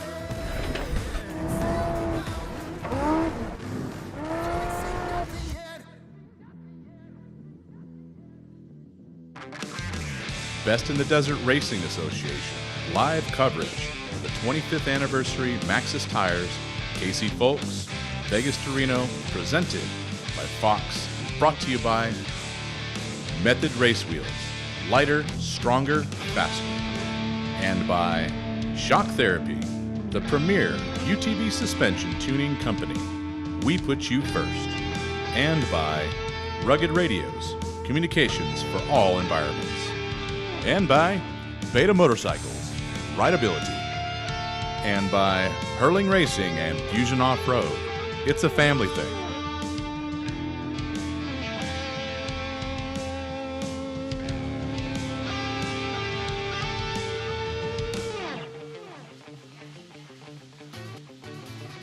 We welcome you back to the Method Race Wheels V2R Time Trials live broadcast. You're taking a look high above beautiful Jean, Nevada. So much motorsports history here. We're talking more than 30 years. A Wikipedia check will tell you population 0, but it is an oasis for off-road racing, and we've got UTVs at the ready, Brian. More than 145 entries. You have got to be tickled to death at the way your series continues to grow. It is. The UT, you know, we were the first organization to start racing UTVs, and I remember when my dad did it back in 2006, he brought me out to run a checkpoint. And there was all 5 of them entered in the race, and they looked like little golf carts. And I remember asking my dad after the race, hey, what's going on with this? And he explained to me that he had a guy who wanted to race them. My dad told him if you get 5 of them, I'll do it. And, you know, that was 2006. Look where we are today. Your dad had the vision. One of my good friends, I'm fortunate enough to have another AMA Hall of Famer, Rob Muzzy. And I remember back around that same time period, Rob said, man, we're shifting from quads, which were very popular. He said, now this UTV market is exploding. We can't make parts quick enough. People want to take their family out. The old adage, with age comes a cage. They've become so popular, and what I love is we know motorsports can cost an awful lot. When we get into the trick trucks, we're talking about $500,000 plus. These machines, you can go down to your local dealership, finance these things, put the parts on that you need, and come out here and compete. It gives the average person an opportunity to be a racer. That's right, and that's why we're seeing such a growth in this segment of the industries, because anybody can do it. And you know, there's so many weekend warriors, people love that off-roading, whether it be in a Jeep or whatever, and then they see racing and they say, you know what, I want to be a part of it. This gives them the opportunity to be a part of it, is racing in a UTV. Of course, you get to this class right here that we're about to watch, the Pro Turbo and Pro Open class. These are expensive rigs. These guys are dead serious. They're not just weekend warriors just going out to race. They're here to race. They're here to win, and they have big dollars and big sponsors behind them. And they're here to try to stop the red-hot Phil Blurton, who has won 4 in a row. He's a perfect 4 for 4, but he's got a stacked field behind him, and it all starts with qualifying. Remember, this is the first year we will qualify UTVs, and talking to them, especially everybody in the UTV turbo production category, This is really, really important, and this means a lot to him. We are about 10 seconds from the start. Less than 10 seconds. Here we go. Hang on tight, because that first straightaway is carved out, and we're going to watch this track change all day long. Yep, and this was Mr. Romo off of the line. He is, it's a father-daughter team, but they both race each of their cars, and they're very competitive. And, you know, they're in it to win it when they're racing. He's out of Las Vegas, Nevada. Romo Motorsports, backed by Polaris Razor. Toyo Tires hooking up right now, trying to find the best way through this thing. Brian, with this course being wide at some points, could we be looking at more than one line, or is it primarily a single line situation? No, these guys are going to do the same thing that the motorcycles did. They're going to work the edges, whether it be the left or the right, whatever they think is the smoothest line, they're going to take it. When you drop back about 1.5 miles into the course and you get into the sand wash, then you're kind of in a two groove, and you're stuck in it. That was Sierra, by the way. That's on course right now. And here comes Phil Blurton. Can anybody stop him? A perfect 4 for 4. A little personal information about Phil. His favorite food? Sushi. I think he's come to the right place here in Vegas. They got a few sushi joints. Yeah, my wife is a big lover of sushi, so I eat a lot of sushi myself. Well, you'll have to let us know where the good place is after the race on your tab, of course. No, I'm kidding. Don't worry. We'll pick that one up. Maybe we'll make Phil pick it up if he qualifies #1 here as we continue on the Method Race Wheels V2R Time Trials live broadcast. So glad you are with us, whether you're watching on your device, your television. We ask you to please give this a share and let all of your motorsports friends know you're not getting anything done today, because we've got thrilling, entertaining action courtesy of the premier off-road organization, Best in the Desert. We really, again, want to thank all of our sponsors and really thank Brian Folks for this vision coming to fruition. How great is this? People are sitting all over the world right now watching us in Jean, Nevada. Yeah, that's the idea behind this. We want to bring it to everybody. Not everybody can get out here in the desert, and this particular event, because of the situation with our permitting with the BLM, we can't allow spectators on the course. So this is an opportunity to bring this event right to the fans and enthusiasts at home, whether they're in their office or at home watching it on their device or their computer or whatever. But we're trying to bring this to everybody. And here comes Team Shock Therapy. We saw Phil Blurton off to a raucous start, very, very smooth. We'll see what Team Shock Therapy can do. We heard from them a little bit earlier on, and I know they're pumped up. They really would like to come out of here with the top spot.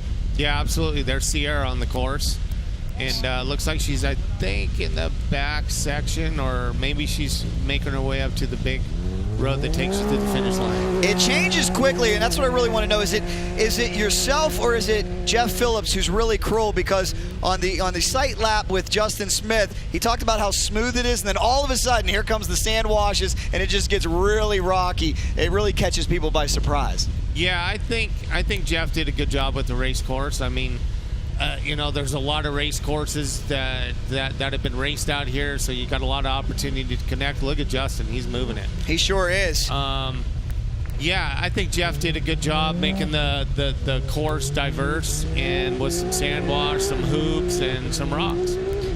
Could really be a battle for crew chiefs as well. Let me ask you this, Brian. Friday, for the 25th anniversary of the Maxxis Casey Folks Vegas to Reno, presented by Fox, 489 miles. But here, just a 5-mile sprint.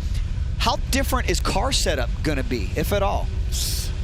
If anything, because of that first mile hoop section, they might have stiffened their suspension to go through the hoops a little faster. Look, we're going through the shock therapy corner right here with Justin. But, you know, Vegas to Reno, because it's such a long distance and we have to grade these courses after the event, you don't have a lot of hoop sections. So I would imagine their setup is they probably didn't do much to the setup from this time trials to what they'll have in the race. So many running the exact same setup, but, you know, we have talked to so many suspension companies over the years, and they'll pull us in and educate us, and they'll be like, look, a washer, a shim, a few thousandths can be the difference between being way out in left field or having your suspension dialed in, and that's what's going to separate winners and losers when we get into Friday's action. Without a doubt. And I just talked to So the main crew went out and marked the course last weekend, and then we have a second crew that takes over and really fine tunes the markings. And I just met with one of the crew. Here comes Sierra in that rugged corner. Sierra really moving, and as you stay with us all throughout the day, we will have official results for you. So do please stay with us. Great aerial coverage here. Absolutely no expense spared by Best in the Desert Turn 2 Productions. A great broadcast. We want to thank them. We want to thank all the wonderful sponsors, and it all starts with Method Race Wheels. Lighter, stronger, faster, and they're putting it on display right now. Oh no, wait a minute. Hey, we talked about how Vegas to Reno, the course itself will claim a few cars. Even the qualifying loop may claim a few cars. Yeah, and unfortunately, I think that was, is that Justin or? That's the 991. That is Sierra. Oh my. Yeah, looks like Sierra might have had a problem out on course. Well, that's devastating for that Polaris RZR. That's not going to help the qualifying effort at all. It could send Sierra actually to the back of the pack. Yeah, you know, she's a good driver though. You know, whatever problems she incurred, I'm sure they'll get it fixed between now and the start of the race. And Sierra's a threat. She's always in the top 10. I've seen her top 3. I've seen her leading these races before. So they'll figure it out, whatever the issue was, and they'll be back in the hunt for the race. We've talked about how grueling and brutal the race will be and how that will be a war of attrition, but let's not overlook it's the same situation here, even though it's only 5 miles. I remember a couple years ago when I think we were out at Apex, Bryce Menzies suffered a fire in qualifying. Thank goodness there's shops here. They were able to take the truck back. Nobody was hurt. They wrenched all night and then came back to win the race. But even in qualifying, you can have catastrophic failures. You can. You know, qualifying is an important aspect of this, giving yourself the opportunity to start up front and clear dust. However, it's not, you know, just because you win qualifying doesn't set you up to win the event. A lot of people with a good ability can come from behind and win this. It is, and what I love about your series that I want to drive home to the more casual viewer out there is even if you start at the back of the pack, the way Best in the Desert is structured is you don't have to make a ton of passes. It's the best elapsed time that's going to win the race. You don't always have to pass the whole field like you would in a short course race. That is correct, because this is a timed event, so you know, the guy who starts dead last, it kind of what Mitch Guthrie did, Mitch Guthrie Jr. did at Parker 425. He was the last Pro Turbo to leave the line, and he ended up winning the race overall. Well, Bill Hermat off to a great start. 68 years young, the man from Reno, Nevada. Not only are they from all over the country, all different ages. Youngins competing and 68 years old. How about that? Yeah, it's pretty awesome. You know, it just goes to show that you know, this is to a certain degree a young man's sport, but you don't have to be young to do this and enjoy it and have fun and get out there and race. He won Vegas to Reno many years ago, trying to put another one on the resume at age 68. We'll see if he can do it. He's got a long way to go and a tough field stacked against him. If you're just joining us, guys, this is UTV Turbo Production Qualifying. Jack Grappella, Brian Folks with you. Oh no, Brian! I hope we're not jinxing these guys. Yeah. All of a sudden, 68-year-old Bill Hermat off the pace. And if you get off the pace at all in qualifying, you're going to be at the back of the pack, because we're going to have guys up front that are flying, that have flawless runs. Absolutely. There's going to be, I'll guess, 10 to 15 of these guys that put down a really hot pace and do it with no issues, no problems, no mistakes. So it'll be interesting to see who wins this. That was the Fusion Off-Road UTV effort. Fusion Off-Road, one of our great sponsors here this weekend. We want to thank them as well. We'll keep an eye on Phil Blurton. As we told you, he's a perfect 4-for-4. Looks very smooth early on. I'm curious, wonder where he did his pre-run at, if he even had one. Remember, they could not pre-run this course. Here's a question I got to ask you, too, from a series standpoint, is you keep a close watch on this area. How do you make sure nobody's out there with a dirt bike or a UTV or sneaks out in the middle of the night? All of these racers want to look at this course. We know so many of them honorable, but we also know in racing sometimes these guys try to push the limits a little bit. Yeah, just seen the Fusion off-road car overshoot that corner. Oh no. This is BLM land, so this is public land, so we can't really control that. What we do is we don't announce the course prior to the event, and once we get out here and start marketing it, then we're out here in full force. So it's really no opportunity for somebody to get out here and pre-run the course or get on the course prior to the race. Yeah, we want to thank the Bureau of Land Management for all they've done to help keep these races working hand in hand with Best in the Desert. Off-road racing means so much to so many people. And guys, if I could just give you a little peek behind the curtain, the permits, the red tape, everything we must do to keep this going. Brian, I don't think people fully understand or appreciate how difficult your job is, all the behind-the-scenes stuff to keep this series alive, but you guys do it well, and I got to tip my cap to you. Yeah, it is amazing, and I'm literally every day my guys are coming up to me having me sign a new permit, and I'm like, what's this permit for? What's that permit for? It's just the list is long. There are a lot of permits, a lot of requirements we got to go through to be able to put on these events, and you know, again, we're doing it here on public land, but it is managed by the BLM. And they got guidelines, and we have stipulations that we have to follow. So, and we got to dot all of our I's and cross all of our T's. Your organization has just done a tremendous job. I know last year, unfortunately, pandemic year, we weren't sure if the race was even going to happen, and it was a record turnout last year. We've surpassed that this year. But everything that has been asked of Best in the Desert, you guys have complied with. You've just laid out a very safe race environment. And I know, speaking of your late father, the founder of this great series, that's something he would be proud of, because Casey, folks, was synonymous with safety. That was number one, safety. He wanted everybody to really not only have an enjoyable time, but to be safe. And you guys have been able to carry on that legacy. Safety was absolutely at the forefront of my dad's thinking with anything that he did. And yes, we've carried it forward. And it's not just from a racer standpoint, but you got enthusiasts, you got fans. We got to protect everybody out here and keep it safe. And you know, we're doing our best to do that, and it's a full-time job for sure. That is the voice of Brian Folks, not only son of the late great Casey Folks, he is the Chief Marketing Officer and co-owner of Best in the Desert. One of the men responsible for this groundbreaking live stream here in qualifying. Hopefully a sign of a lot of great things to come. Best in the Desert always out in front, always innovating, just like these racers are out there as well, as we wait to see who will qualify number one for the 25th anniversary of the Maxxis Casey Folks Vegas to Reno, presented by Fox. Of course, that all goes down Friday, but it starts right here Wednesday. A good qualifying run could make you, a bad one could break you, as we watch Mark Burnett.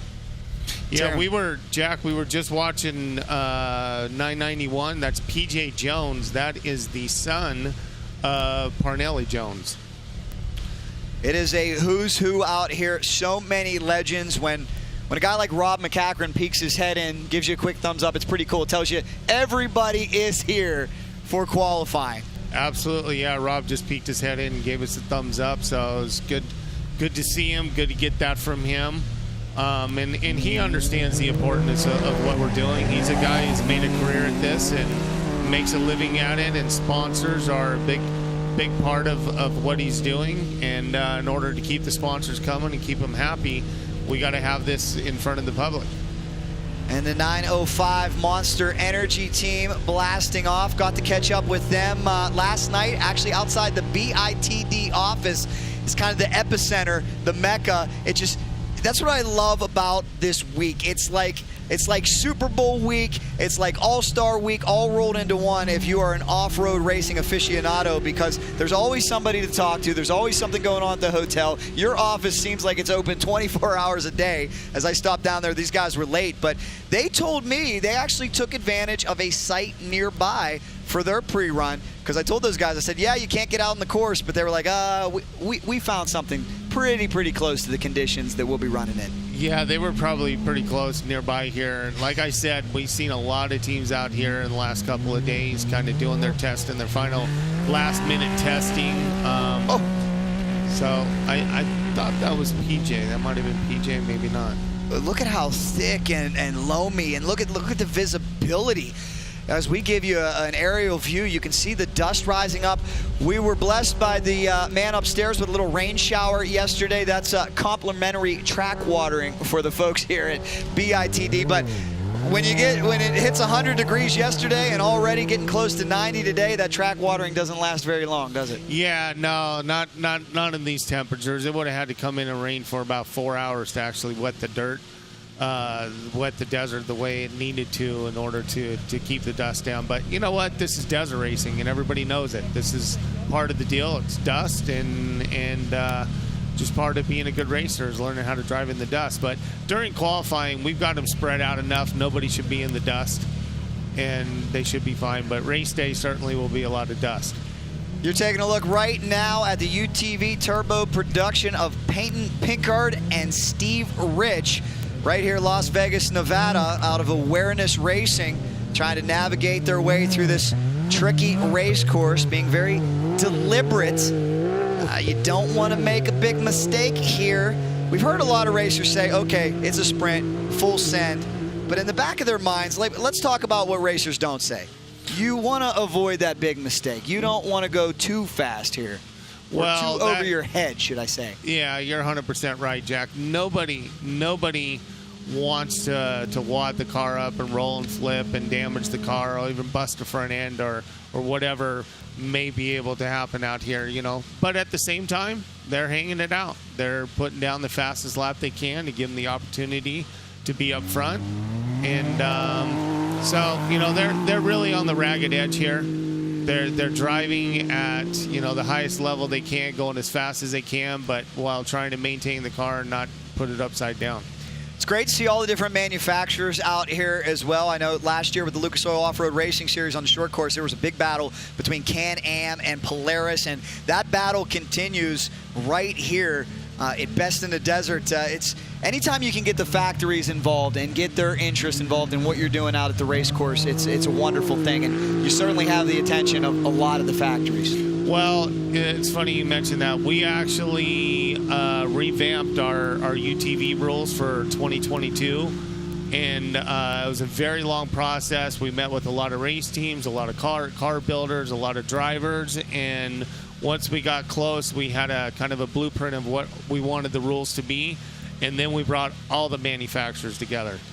And we had a big Zoom meeting, presented them the rules, got everybody's opinions and impressions, and they had really good insight. And at the end of the day, yes, we absolutely need the manufacturers involved in this, and that's why we gave them a voice in regards to writing these 2020 rules, 2022 rules, and you know, they were very involved in it, and we got their blessings, and we put them out, and so far it's gone very well. But it's important to keep the manufacturers involved. It's vital. If you look at racing across the board, you need the manufacturers there, and that is so fulfilling, and just it's so gratifying what we're doing today with all of this cachet in this race. As you mentioned, Brian, can't have any spectators out here. Not much of a crowd. We know motorsports lives and dies on exposure. And thanks to this broadcast right here, Best in the Desert, Turn 2 Productions, we are bringing it into the offices of so many. I guarantee you, some of those manufacturers watching us live right now, seeing who qualifies number one. Well, let's hope they are, because this is their sport too. The T925 of James Moore off to a great start. He comes all the way from Farmington, New Mexico, part of the MRT race team. His favorite movie? Talladega Nights. That's appropriate, isn't it? A little Ricky Bobby action out there, shake and bake. You know, when we were gathering this data, I was watching the two most popular movies, hands down, that these racers love is number one, Dumb and Dumber, and then Step Brothers. Step Brothers and Dumb and Dumber, man, they came across the cards many a times, and Talladega Nights as well. Well, I'll tell you one of my favorite. I'm a big Martin Scorsese guy, and I love Casino. So having said that, I got a little scared when my friend Trevor drove me out here. I said, this isn't where they took Joe Pesci at the end of the movie. We're all the way out in the desert here. But, man, once we made that final turn and saw the TV truck, I said, this is just off-road paradise. virtually in the middle of nowhere. We're 30 miles from Las Vegas. As I said before, you check Wikipedia, population 0. Fun fact, world's largest chevron here in Jean, Nevada. Yeah, and that would be the Herbst family. Oh, and we got to thank them so much. Another guy that we miss is Mr. Herbst. His void is felt and his legacy is felt every single day. So many of these individuals influenced by him. So many great mentors that we have lost, but their great legacies live on with all the wonderful people that we have. Yeah, when you're talking earlier about generations, you know, it started with Mr. Herbst, and then it went down to the boys, Troy, Tim, and Ed, and now their boys are all racing. So Pierce, and I believe Pierce's brother is co-riding with them. So, you know, there's 3 generations in one family. Darren Dreyer out on the racetrack right now. He's the 54-year-old from Hurricane, Utah. We got multiple teams here. Remember, we got a driver, co-driver, big teams as they have come stacked. The 909 ready to take off, a name that we remember. Christian Serapis, who we normally see in the big category, the big truck category. That shows you how popular the UTVs are, that you got some of the individuals that have run 1,200 horsepower trophy trucks coming down here into the UTV category. Yeah, absolutely. Their father, Steve Serapis, he's kind of a hero in off-road racing. He did a lot of winning in his day. Got his boys, brought him up through the ranks in 6100, then eventually trick trucks, and now they've kind of scaled it back, and they're taking this UTV class very serious, and they got a full effort, and you could see Christian, he is moving. This is actually Brett behind the wheel, Brett. the brothers. Yeah. Brett Serapis, competitive, incredibly competitive. I don't know if you've ever been able to spend any time with them, but they had me laughing in stitches at Laughlin, and I think they were willing to race to the cooler. That's how competitive these guys are afterwards. A great racing family out of Rancho Santa Fe, California. They're going to be tough to beat. Typically we see them out there, like I said, in the trophy truck category. And as we told you as well, we're going to have many guests here throughout this 10-hour broadcast. It is the Method Race Wheels V2R time trials. Hope you guys are loving every minute of it. Jack Corpella, Brian Folks here with you, and I understand our friends from Shock Therapy are even going to pay us a visit. Brian, we've got tons of guests here, and who do we have now?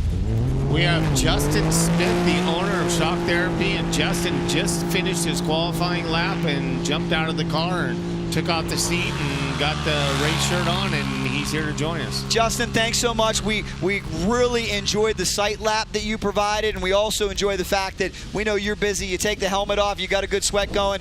What are you feeling right now after tackling this course? I'm just wiping off that adrenaline from that last lap, honestly. It is hot, but you kind of try and lay it down as best as you can. And I'm still sweating right now. I feel like I'm still driving that lap.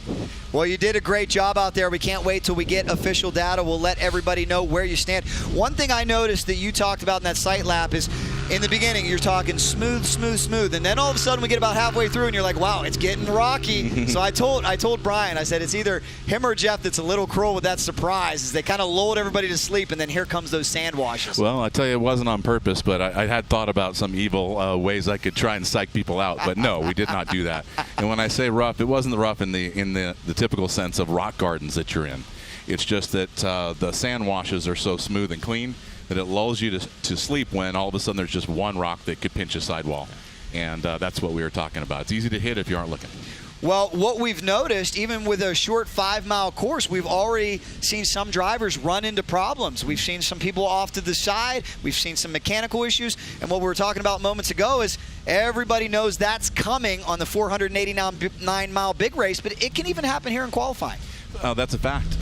Mechanical and luck, it plays a big factor on all of this, and you really don't want to have that happen on a qualifying lap. That's going to set the tone for the rest of your race, but it can happen at any moment in time, no matter how good you are at your prep. 974 of Randy Romo off to a great start, as you see the 993 hooking up as well. We do have Justin Smith with us from Shock Therapy, just came off the track. Justin, I don't want to give away any of your trade secrets, but if you could perhaps give us a little insight into how you set the suspension up for this course What's the secret sauce there? Well, I'm not sure that there's much for secret sauce. You pretty much have to turn it up as stiff as you can handle it, because you're going to be driving this lap as hard as you possibly can to try and get that qualifying time. You're not going to run the same pace on this lap that you're going to run in this race. The car will not hold up to it. These UTVs won't put up with it, no matter how strong we make them. And so to try and put up with the extra right foot that we're throwing at it right now, especially in the first mile section, where some of those whoops are kind of rolling 3-footers and you land right into the face of the next one. If you don't have the suspension on the stiff side, then you're just going to stuff it, bottom it out, and probably wreck the car. Well, I hope the rest of the field was paying attention, because that's sound wisdom from Justin Smith of Shock Therapy as we take a look right now at Brett Serapis, who has a great run going. I got to ask you about the finish. It's a drag strip, wide open. What's it like when you get to that point? Well, you turn that corner and try and stretch it out as wide as you can and keep the speed up, and we're just pinned the whole time. I'm not sure about everybody else out here, but we hit 96 miles an hour at the finish line. Oh my goodness, 96 miles an hour. Brian, maybe someday I'd like to try it, but I'm glad I got this seat. I don't know if I got the courage Justin has.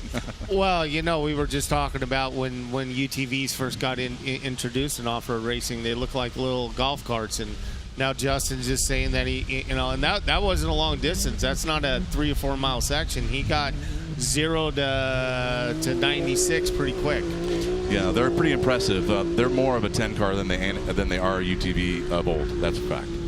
Colton Eustadt making his way around this 5-mile course here in Jean, Nevada as part of the Method Race Wheels V2R Time Trials live broadcast. Colton only 22 years of age. What I love, not only geographical diversity, we've got racers out there almost 70 years old, and we've got racers out there about 20 years old. Pretty cool. It seems like this is for everybody, Justin. It really is. It's a class for every single person. You've got Robbie and his son, fathers and sons in this class, and hard to beat or hard to match that in any other class. Jack, you just mentioned Colton Eustadt. I believe his father is Eric Eustadt, which is racing a trick track. Yeah, they're out of St. George, Utah. Plenty of places to practice there. Currently 48th in BITD point standings, but a good finish in Vegas to Reno can change all that. I know last year we watched a lot of jockeying for position in the point standings. Not only is this such an illustrious and famous race, it's really a key pivotal stop when it comes to your championship series before we get set up for that stretch run to crown champions. Justin, if I could ask you, how much pressure does a driver feel coming into a race of this magnitude? Well, I'll tell you, I don't usually get butterflies before races, but I got butterflies today because of this qualifying. So I think for me, the qualifying was more in my head than the race is. I enjoy the longer races. 180 miles is more of a sprint in my mind. To get up into the 500-mile area, I think we do better because we could pace the car to live, and hopefully those young guys in the class run out of gas, and we're still there. Well, Jack, we were just looking at Dan Fisher, and he's actually, we have the Pro Turbo class going right now, but we have a few Pro Opens mixed in, and it's a little different classification. They're more open, so I'll be interested to see how Dan does in this. Randy Romo hooking up with his Polaris Razor. He's part of the factory team, has got a lot of support out here, that's for sure. And it's interesting too when you talk about the different manufacturers, how diverse they are, how they turn different, how they accelerate different. Very different vehicles, but they're so competitive. They're so evenly matched. It's tremendous. It is, and I've had a chance to drive a lot of the race cars that are out here today. We support a lot of these guys, and we're friends with most of them. And, we don't hold back. We let guys drive our car. We drive theirs. And they all have their little idiosyncrasies, but by the time you drive one that it doesn't work as well in the suspension, but it's got more power, and you've got one that works great in the suspension, it doesn't have the power, they even up at the end of the day when the driver puts it down at the end of the race. And speaking of suspension, a great shot out there. Justin, how much travel are we talking about with one of these things? These things range between 20 and 24 inches of wheel travel. I know a lot of the racers might stretch it. A lot of the guys might choke it up just to keep CVs alive throughout the whole rest of the race. But somewhere in that 22-inch range is definitely the sweet spot. It's not a trophy truck, but it is definitely no golf cart. So Justin, you can go from 20 to 24. It's better to try to keep it in that mid. So the more travel you get, the more abuse you're putting on the car. In a way, CV angles become a big factor, and the more CV angle you have with more travel, then more temp. And that temp can melt CV boots and take out axles and CVs, and you can't win if you're broken. So it's a lot better to choke a system up maybe 2 inches. You're not going to notice very much in performance, but you're definitely going to get the longevity.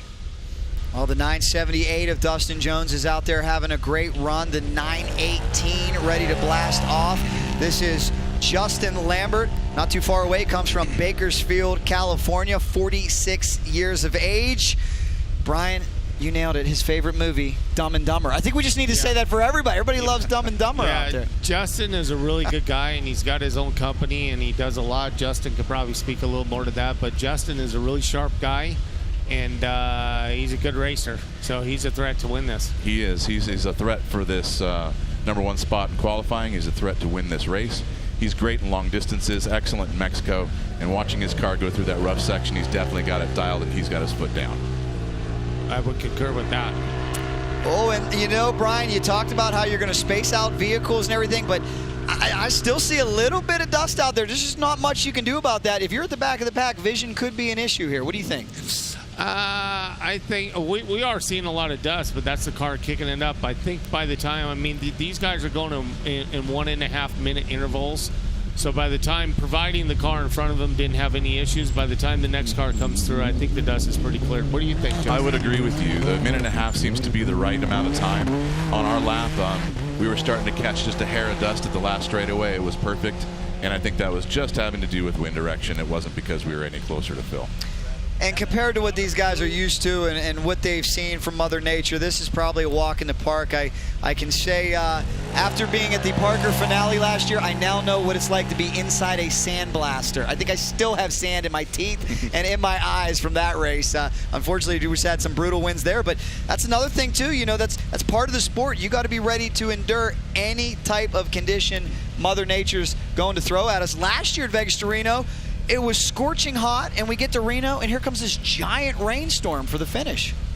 You never know what you're going to see out here. Yeah. I mean, this is the desert, and we've seen a lot of monsoons this year, so I was kind of having my fingers crossed that we would catch a monsoon this weekend, but it looks like we're going to miss one. But yeah, you know, dust, wind, sand, this is part of the deal, and everybody here out here doing this knows it. I'll tell you one thing people that aren't into this racing or don't do it don't realize is the management of temperature, because especially in Vegas to Reno, you start off at hundreds of degrees, let's say 100 and something at the starting line, and silt, and it just gets worse and hotter. So you're trying to not overheat with what you've worn and make sure you hydrate, but then by the time you get to the end of the race and you're at 6,000 or 7,000 feet almost into Reno, coming back down that mountain, and it might drop down to 40, and you're wearing nothing but a fire suit because you were started off at 105 degrees. So it's tough to play both ends. You might end up freezing at the end after you've sweat at the beginning. Without a doubt, especially that, you know, we come off of Mount Como and drop into the finish line, and Mount Como is way up there, and you get, you know, temperatures cool down, and you get cold quick, especially if you're in the dark. I'm not so sure if there's any other form of racing out there where racers have to endure such a variety of conditions, and I really don't know how you truly and fully feel 100% prepared for this, because you can do absolutely everything right. You can have all the support vehicles out there. You can have all the parts. But look at throughout the years, all the great drivers we've seen not make it to the finish line here. I mean, if you want to know how to destroy a UTV or a truck, simply take it to Vegas to Reno. Yeah, I remember, God, I don't know, probably 10 years ago, I was racing a guy, and he was, we were about 2 minutes off of him. And, you know, he went in the race the whole time, and 5 miles before the race, he broke down. And we ended up passing him and beating him. But can you imagine going 500 miles or 495 miles, lead the race, and you break down 5 miles from the finish? I can tell you from personal experience, it is heartbreaking and depressing and suicidal almost at the same time when you realize that you just tossed it. Yeah, I would almost rather break down 5 miles into the race instead of having to go through all that to get to the very end and lose it. Yes, wise statement there. To finish first, you must first finish. That's the old adage. And I don't know, maybe you guys should give out medals just for finishing here, because I think that's pretty admirable in itself. It was great to be at the finish line last year in Reno and see, you know, some of these racers are so hard-headed. They are just absolutely, they have that never quit attitude. There were people finishing hours and hours after, and your staff stayed because they weren't in contention for a win anymore, but they just knew getting to the finish line, it was about personal pride. It was about glory, and I love that attitude. Absolutely. You know, there's many race teams out here that, you know, they are for sure in it to win it, but there's a lot of teams that are just, you know, their win is crossing that finish line. And I think our finish line, I was just talking to Jeff, I think it shuts down on Saturday morning at 10 a.m. So, isn't that amazing? And the first vehicle will cross sometime, what, Friday afternoon? Friday, the first motorcycles across the finish line about 1:30 in the afternoon. They leave at 5:45 a.m. They'll cross the line about 1:30 in the afternoon. The trucks and cars will be about 3 hours after that. And then it'll go all the way through the night, past midnight into the morning, and we will definitely get finishers in the daylight the next day. Well, we are a little more than halfway home in terms of sending this record turnout in the UTV Turbo Production category off the line. We got Bernie Gomez all the way from Huntsville, Alabama. You guys got to educate me on this one, right? Because I love this form of racing. We know primarily the racer base is from the West Coast, but we see racers from all over. If you live in Alabama, where the heck do you practice? Really good question. I'll tell you specifically in this car, they did something very smart. They actually bought Jake Carver's car from last year, which is a very successful Reese Millen chassis with all the bugs worked out. So if you can't test instantly where you live, it's a really good idea to buy a car that's already sorted out. But I think these guys have been here for a few days and been working their way around town and engine and prim testing. Yeah, Bernie Gomez, he's I believe Jagged X. And you know, he's real serious about racing, and he flies to and from. So, and like Justin said, he's bought a car that's pretty well set up. He probably comes out here a couple of days before the race, does a quick test, quick shakedown, make sure everything's working good, and polishes up the car and takes it to the start line. 53 years old, out of Huntsville, Alabama. That's the home of NASA, so that might help give him some good mojo. He might be a pretty smart individual, I believe that. Currently 11th in BITD point standing, so making his way up into the top 10, a good finish would do wonders here. As we got the next competitor ready to blast off the line, that is Jorge Vila. Jorge, 42 years old, joins us from Mexico. This is an international happening here this weekend, and we know a lot of people south of the border paying close attention and watching us. A lot of the individuals that run down there at the Baja are very interested in what happens here at Vegas to Reno, kind of our version of the Baja. Oh, absolutely. Yeah. We're starting to see more and more Mexican citizens come down here and race our events, and we love it. We want them. You know, just as we up in the States think that maybe the pinnacle race in Mexico might be the 1000, and that's the one you want to win.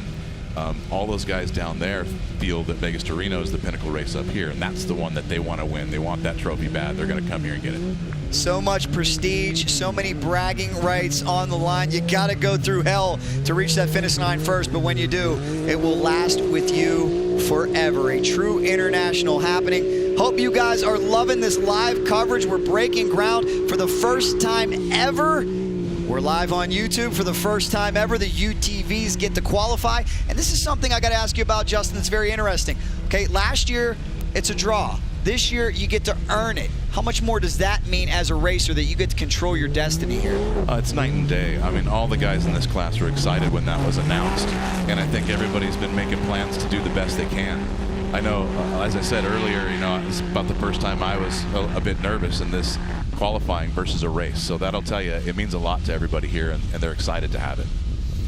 Las Vegas has become the epicenter of off-road racing this weekend. All eyes on the 25th anniversary of the Maxxis Casey Folks Vegas to Reno, presented by Fox, and it all starts right here today with the Method Race Wheels V2R Time Trials live broadcast. Seth Quintero from San Marcos, California, the young 18-year-old out there getting it done. A very precocious young man behind the wheel. He's quite the shoe. Everybody knows it. He deserves it. He should be one of the top contenders for the fastest lap here. I'm sorry, I got to laugh looking at his data. Some of the food, some of the favorite food that we've seen, steak, shrimp, sushi. The favorite food for young Seth? Hot Cheetos. Just like an 18-year-old, huh? Yeah. The flaming hot Cheetos, perhaps. Yeah, Seth, he's part of that Polaris Red Bull team, and they've put a lot on him, and they have high hopes for him, and his partner is Mitch Guthrie Jr., so I concur with you. He's a potential winner of this and has the ability to win the entire event. Sounds like a sponsorship waiting to happen. Hopefully our friends from Cheetos are watching with us here this weekend. And speaking of sponsors, we do want to thank all the great names, Shock Therapy being one of them. Brian, I know you've been so busy. Scott Harden's been busy rallying support for this race. And, all of our industry partners stepped up. They know the importance. They know the prestige of this race. They know the gold standard in racing is best in the desert. What was it like getting them to come on? Because it seems like you guys were able to bring everybody into this broadcast. Unfortunately, we were at a time deficit because, we had started talking about this many, many months ago, but by the time it went into full effect, me personally, I got a huge education on what undertaking this is. So by the time we were 100% sure we had a show, we had a very small window to bring in sponsors and support.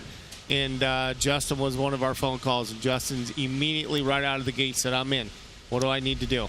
So it's great to have companies like Justin support this because, obviously Justin sees the vision and the future of off-road racing, and it's here. We have to bring this to the public, and it's good for his company. It's good for the sport. It's good for Best in the Desert. It's good for everybody.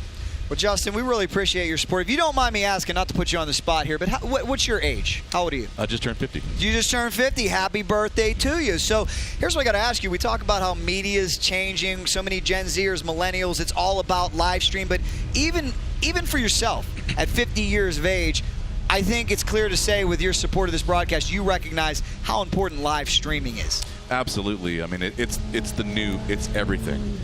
We need to have our marketing game on point, and social media, and always, especially live, is a big, big help.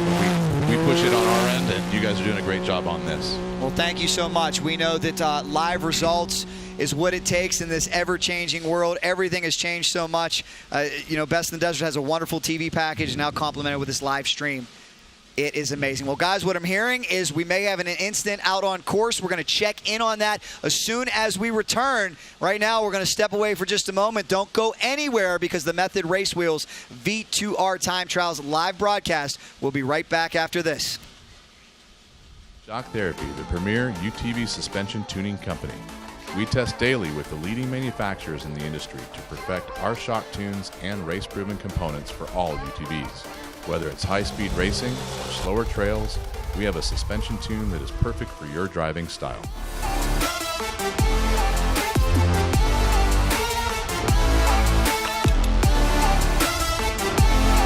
Visit shocktherapist.com to improve your ride today.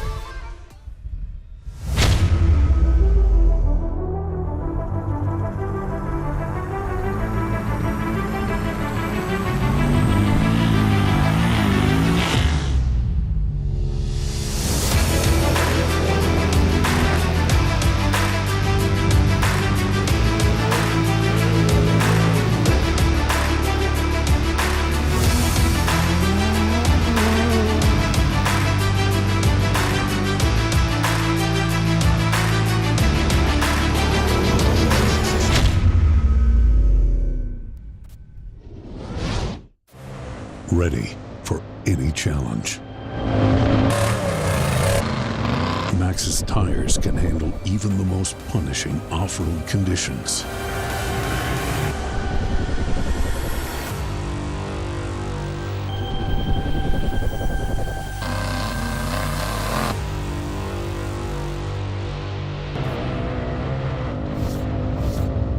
Maxxis Tires. Tread victoriously. To race off-road, it takes teams of people considering every detail. We go hard, break it, go back again. We learn from it. Sweat and sweat some more. Push hard, then harder. Victory is elusive. Success is what you make of it. At Fox, we've tasted victory and defeat. We've learned and become the leading choice of off-road racers everywhere. Earning the right to say, the best run Fox. How do you take your new rig from this to this and get it ready for this? Bring it to the experts at 4 Wheel Parts, where we'll transform your Bronco with the all-new line of 4WP factory accessories. Whether you want to order the best parts online, shop in store, do the work yourself, or have it built by a pro, all trails lead to the truck, Jeep, or Bronco of your dreams, because nobody knows off-road like 4 Wheel Parts. Do your Bronco right.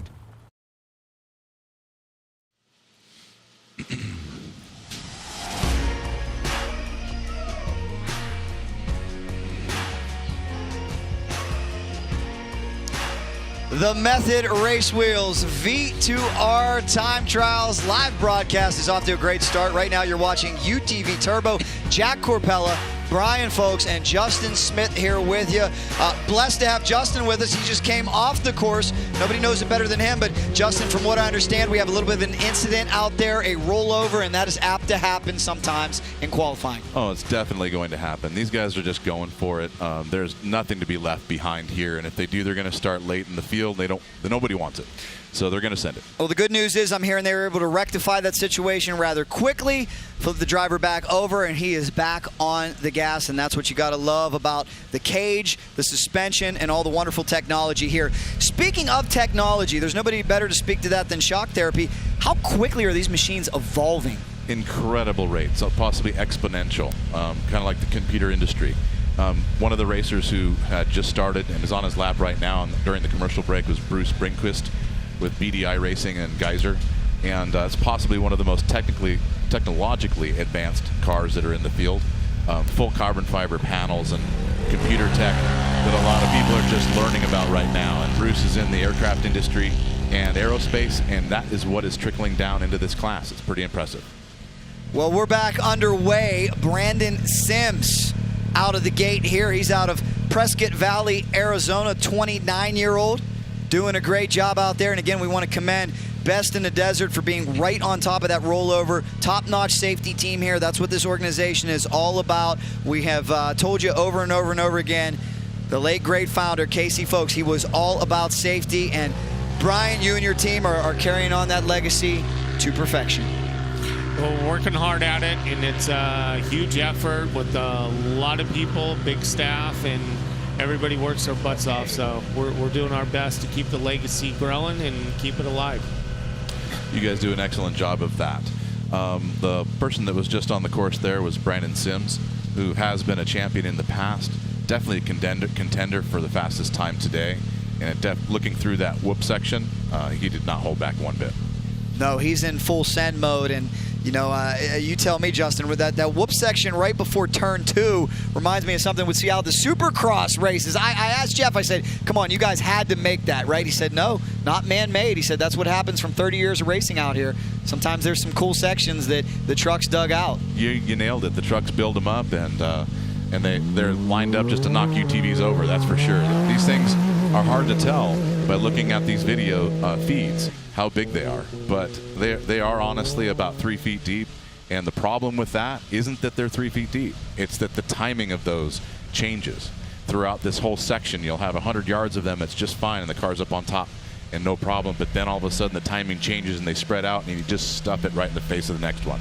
It's very hard to manage, and these guys are doing great. You can see right on that feed right there, that car's doing pretty well, and he's coming into this right-hander in the gas. To your point, with what we started with today for the motorcycle guys, by the time we get up to the 1,200 horsepower trick trucks, how much is this course going to change and deteriorate? You know, every year, the farther back that you start, the worse it is. You've got the big horsepower ahead of you. You know, you see 700 to 1,000 horsepower trucks to begin with, as Bruce comes into this right-hander hot, and he's putting it down. But the trucks tear it up, the one cars tear it up, and everybody behind that just kind of ruts it up really good for all the UTVs that come in high center. And again, take a look at this dust that we're seeing with our incredible camera angles. As Brian pointed out, not going to be a big factor today because of the 1.5-minute gap, but you better believe that dust will be a huge factor in Friday's 489-mile Maxxis Tires, Casey Folks, Vegas to Reno, presented by Fox. And that's why qualifying position is so important. Justin, I think you could probably speak to this one. As a lot of guys told me last year, passing sometimes is impossible because if you get too close to somebody, you simply can't see. Oh, that's a fact. It's very hard to describe if you've never seen it, but you know that'll get so thick, that dust will get so thick as you approach another car or UTV or anything in the classes that you won't see anything past the hood. You will not see your own front bumper. And if you're going 50, 60, 70 miles an hour 100% blind, you're taking a chance of ruining your race on a rock that might just be a hair off the course. Or you might come up on someone a little bit too hot and ruin their race too. So it's a gamble, and some people are good at it. Some people aren't. I wouldn't count myself as someone as good at it because I don't want to ruin the race on it. But you can't not pass. So it is definitely a juggle. I'll comment on that. In my opinion, some people are lucky at it because you know my time spent behind the wheel. I always had a co-driver who. It seemed like anytime it got really dusty, he's going, go, go, go, and I'm thinking, no, because you don't know what's on the other side of that dust, So if you can't get off the course to see, then you're really literally driving in blindness. And remember after an event, the co-rider was like, well, dude, I could see the course was straight, and I'm like, but you don't know what was in the dust, man. There could have been a car broke. Yeah, not everybody can be Cole Trickle from Days of Thunder. I think Tom Cruise, full throttle through no vision, made it look a little bit easier than it really is. I'm not going full throttle through anything where I can't see. That's right. Justin he'll testify to that. Yeah. Not me, if I can help it. I'll try and be smart about it. But if you do that, you're going to get past. You just have to step it up. We've got John Caywell out on the track right now. We've got Jason Murray, who just blasted off. He's from Corona, California. That motorsports a hotbed down there. So many different manufacturers in that area. It's neat how you get these little race pockets all throughout the country. Corona, definitely a hotbed. Yeah, and Justin or Jason Murray, he is a threat to win this. I think Justin, you can speak a little more on Jason's career, but I know he's had a good career. That's a fact. He is so consistently at every single race. You can count on the Murrays to be there. You can count on them to show up and have a fast car, and they're going to be in contention to win every time. And even if they have problems, then they're still going to be a top 5. So if you can pace the Murrays in any way in this class, then you're doing something very well. And did you see the way he blitzed the whoops right there? My goodness, Justin. I don't know if you gave him a hand on the suspension tune-up, but it looks like the shocks are just working to perfection out there. No, we actually don't help them with theirs, but we do help them with other things like billet racks and other components. They're great guys, and they have their favorite person, and shocks are very, very specific to each individual driver's style. And some of what we do fits people perfect, and some of what a lot of other guys do fits them perfect. And we just love all of it. Whatever makes them faster, we're for it. Mitch Guthrie Jr. blasting off, and one of our big storylines in this category, we asked, can anybody stop the dominance of Phil Blurton? He's 4 for 4. He has not lost since his debut back in 2017. One of those individuals who certainly has a good shot, not only the gentleman next to us, but Mitch Guthrie Jr. has an opportunity to try to stop the hot streak of Phil. He is definitely a contender for this race and to be the fastest here. You saw him go through those 3-footers just there. That car was working perfect. He had his foot in it. He wasn't in the brakes until the corner started. I think this is going to be a hot lap to watch. Justin, what do you think it is about Phil that makes him so dominant? Because, I mean, coming in 4 for 4, that's astounding. We've seen what Bryce Menzies was able to do in the trick truck category. He's got an opportunity for the 3-peat, which is astounding. But for Phil to have an opportunity to win this thing 5 years in a row, what has he found? I'm pretty sure that his secret sauce he keeps very tight to his chest. But from the outside looking in and the conversations that we have had, Phil is a very humble person. He spends every waking minute of every day thinking about how to get that UTV faster. He has great support. Everything that he does is geared towards longevity and speed in that thing. And he has history of dirt bikes and other things in racing, and that really helps when it comes to picking lines, especially in a UTV, because you don't want to pick a rough line a truck might hit, because they'll go right through the rocks and not worry about breaking anything. A UTV will rip arms off, so you have to be careful. And I think years ago people just thought that Phil was lucky.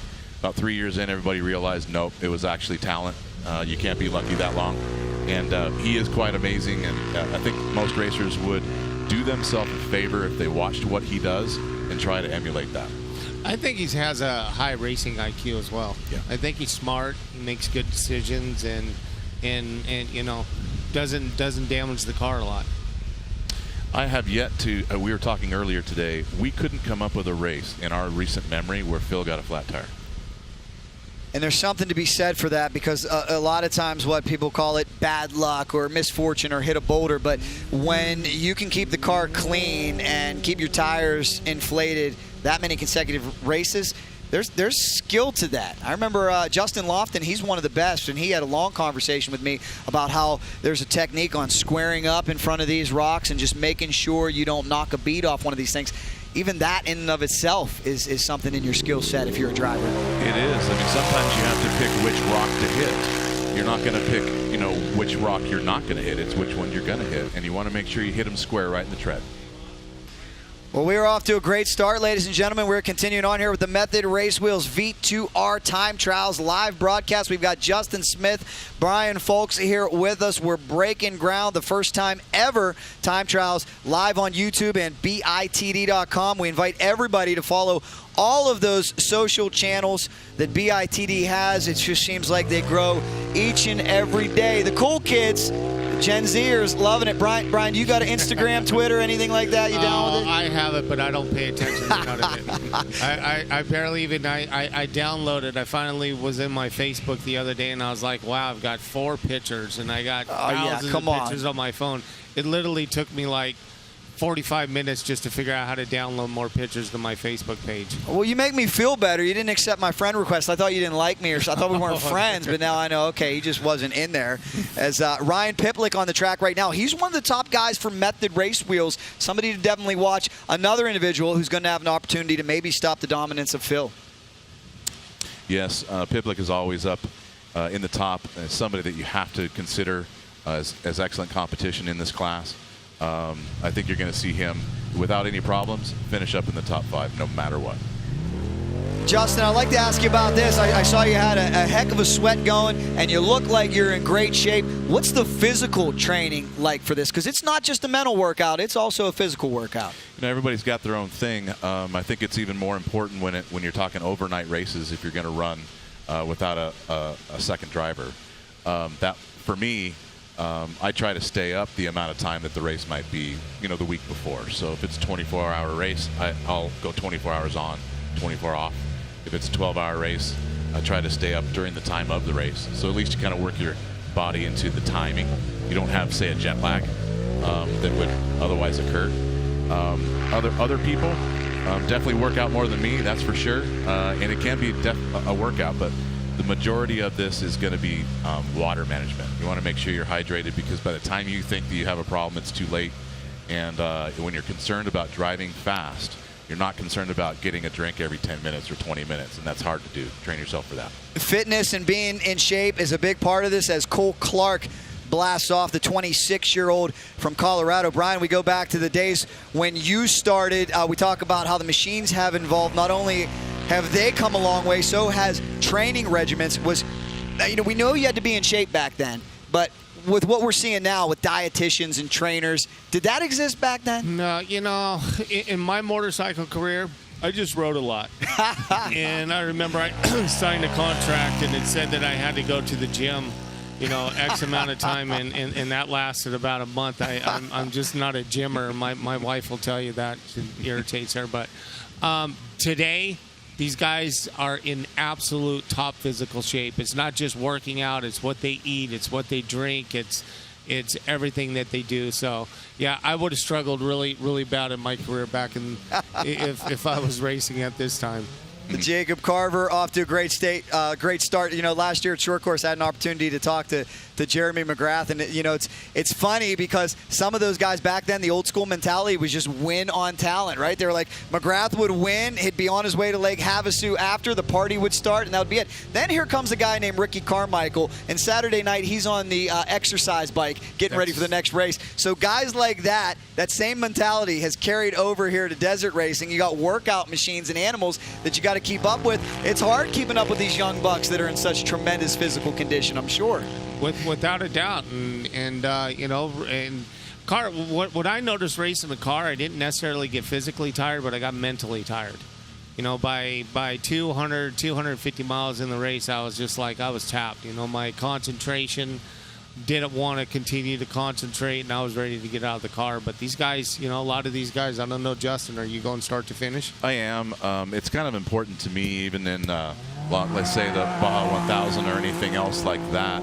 I prefer to Ironman it, even if I'm a little bit slower. I think it's almost more of a badge of honor. It's something that's important to me to do.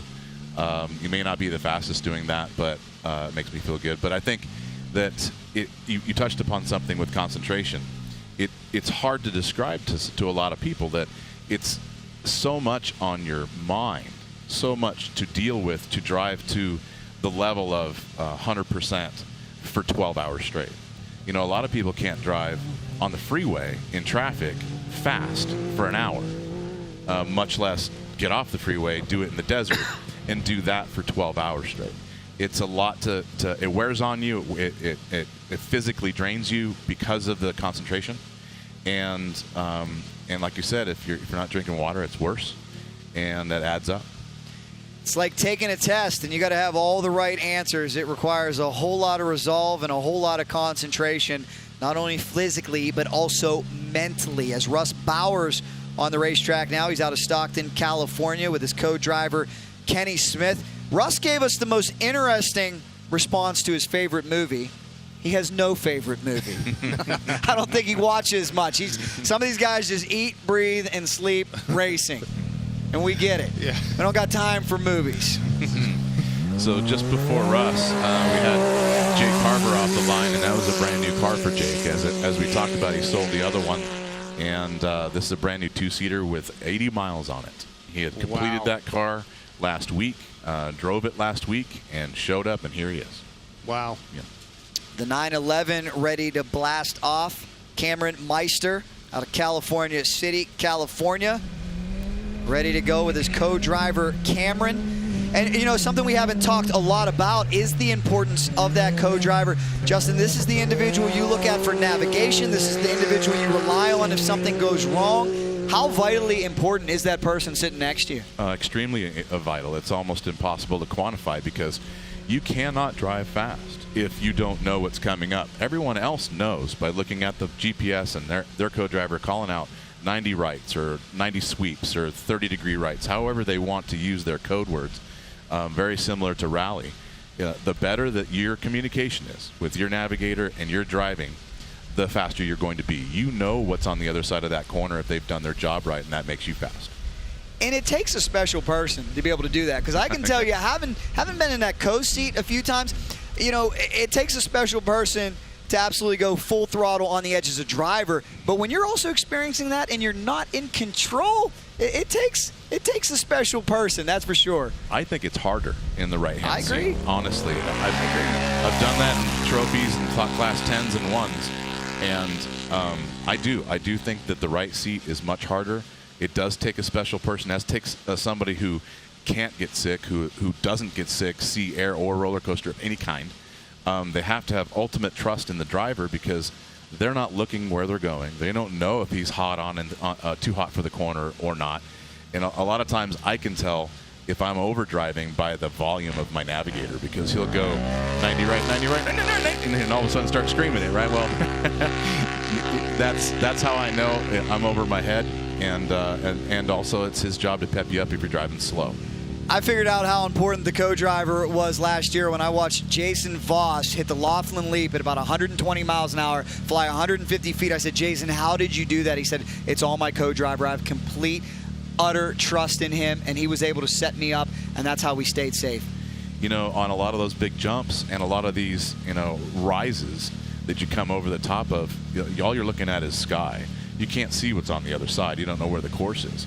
So either you slow down at the top of the rise to see where it's going to go, or that co-driver is telling you it's 10 degrees to the right over the top. So you just set the truck up, you set the vehicle up with a slight kick to the right by 10 and send it. Blind.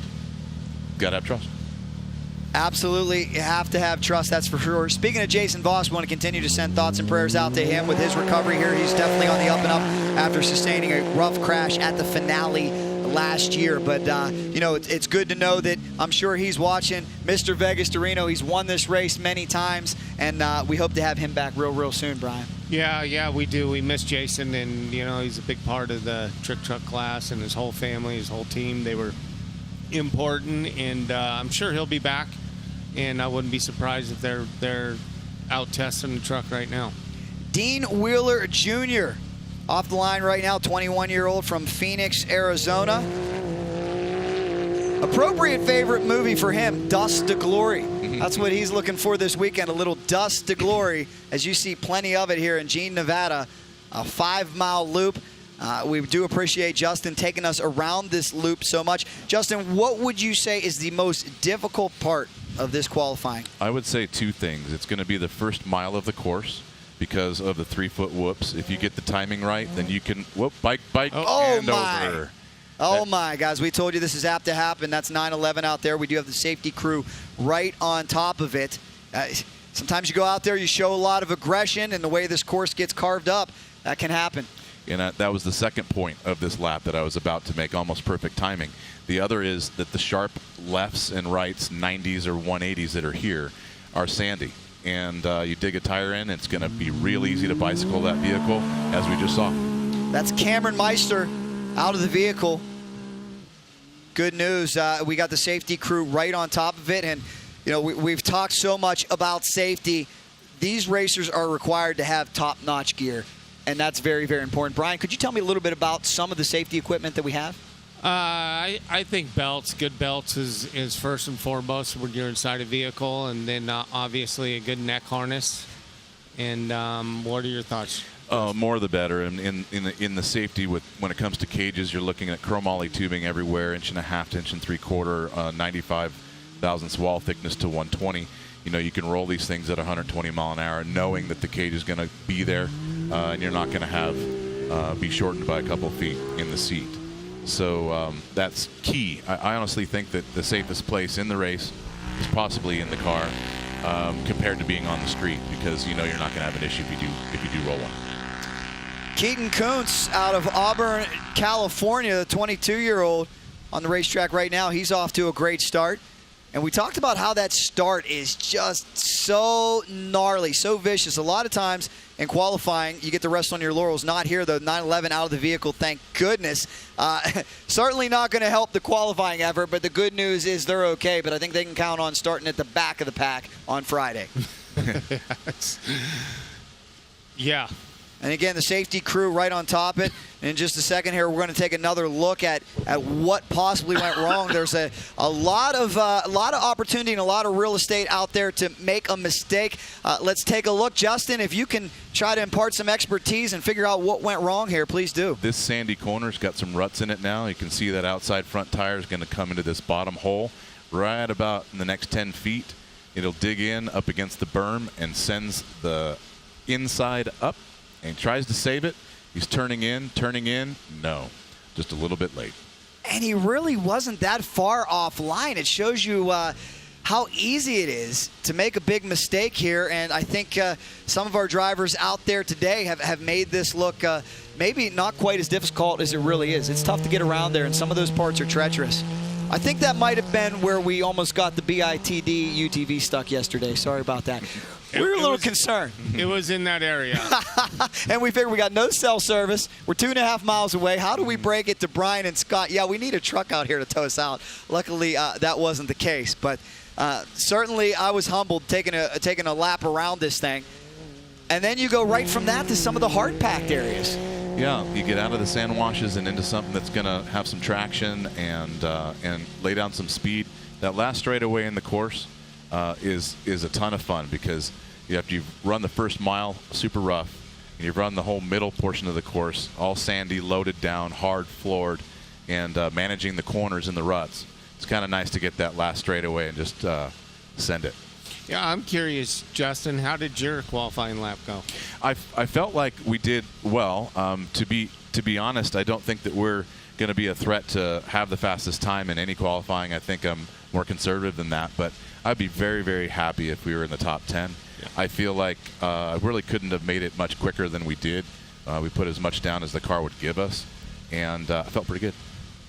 And we will get official results later on as we take a look at the safety crew out here with Best in the Desert. Top-notch premier organization and safety right at the front, as evidenced by Rescue 11. Look at all the different parts and accessories and safety gear that they've got on there. Everything they need to put out a fire, everything they need to extract a driver.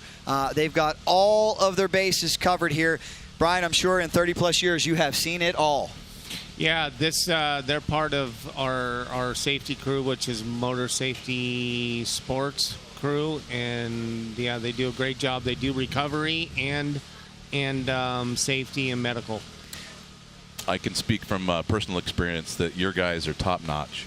We've had a broken car or two, and they're on the spot there. Whatever we need. You guys need water? Can we tow you out?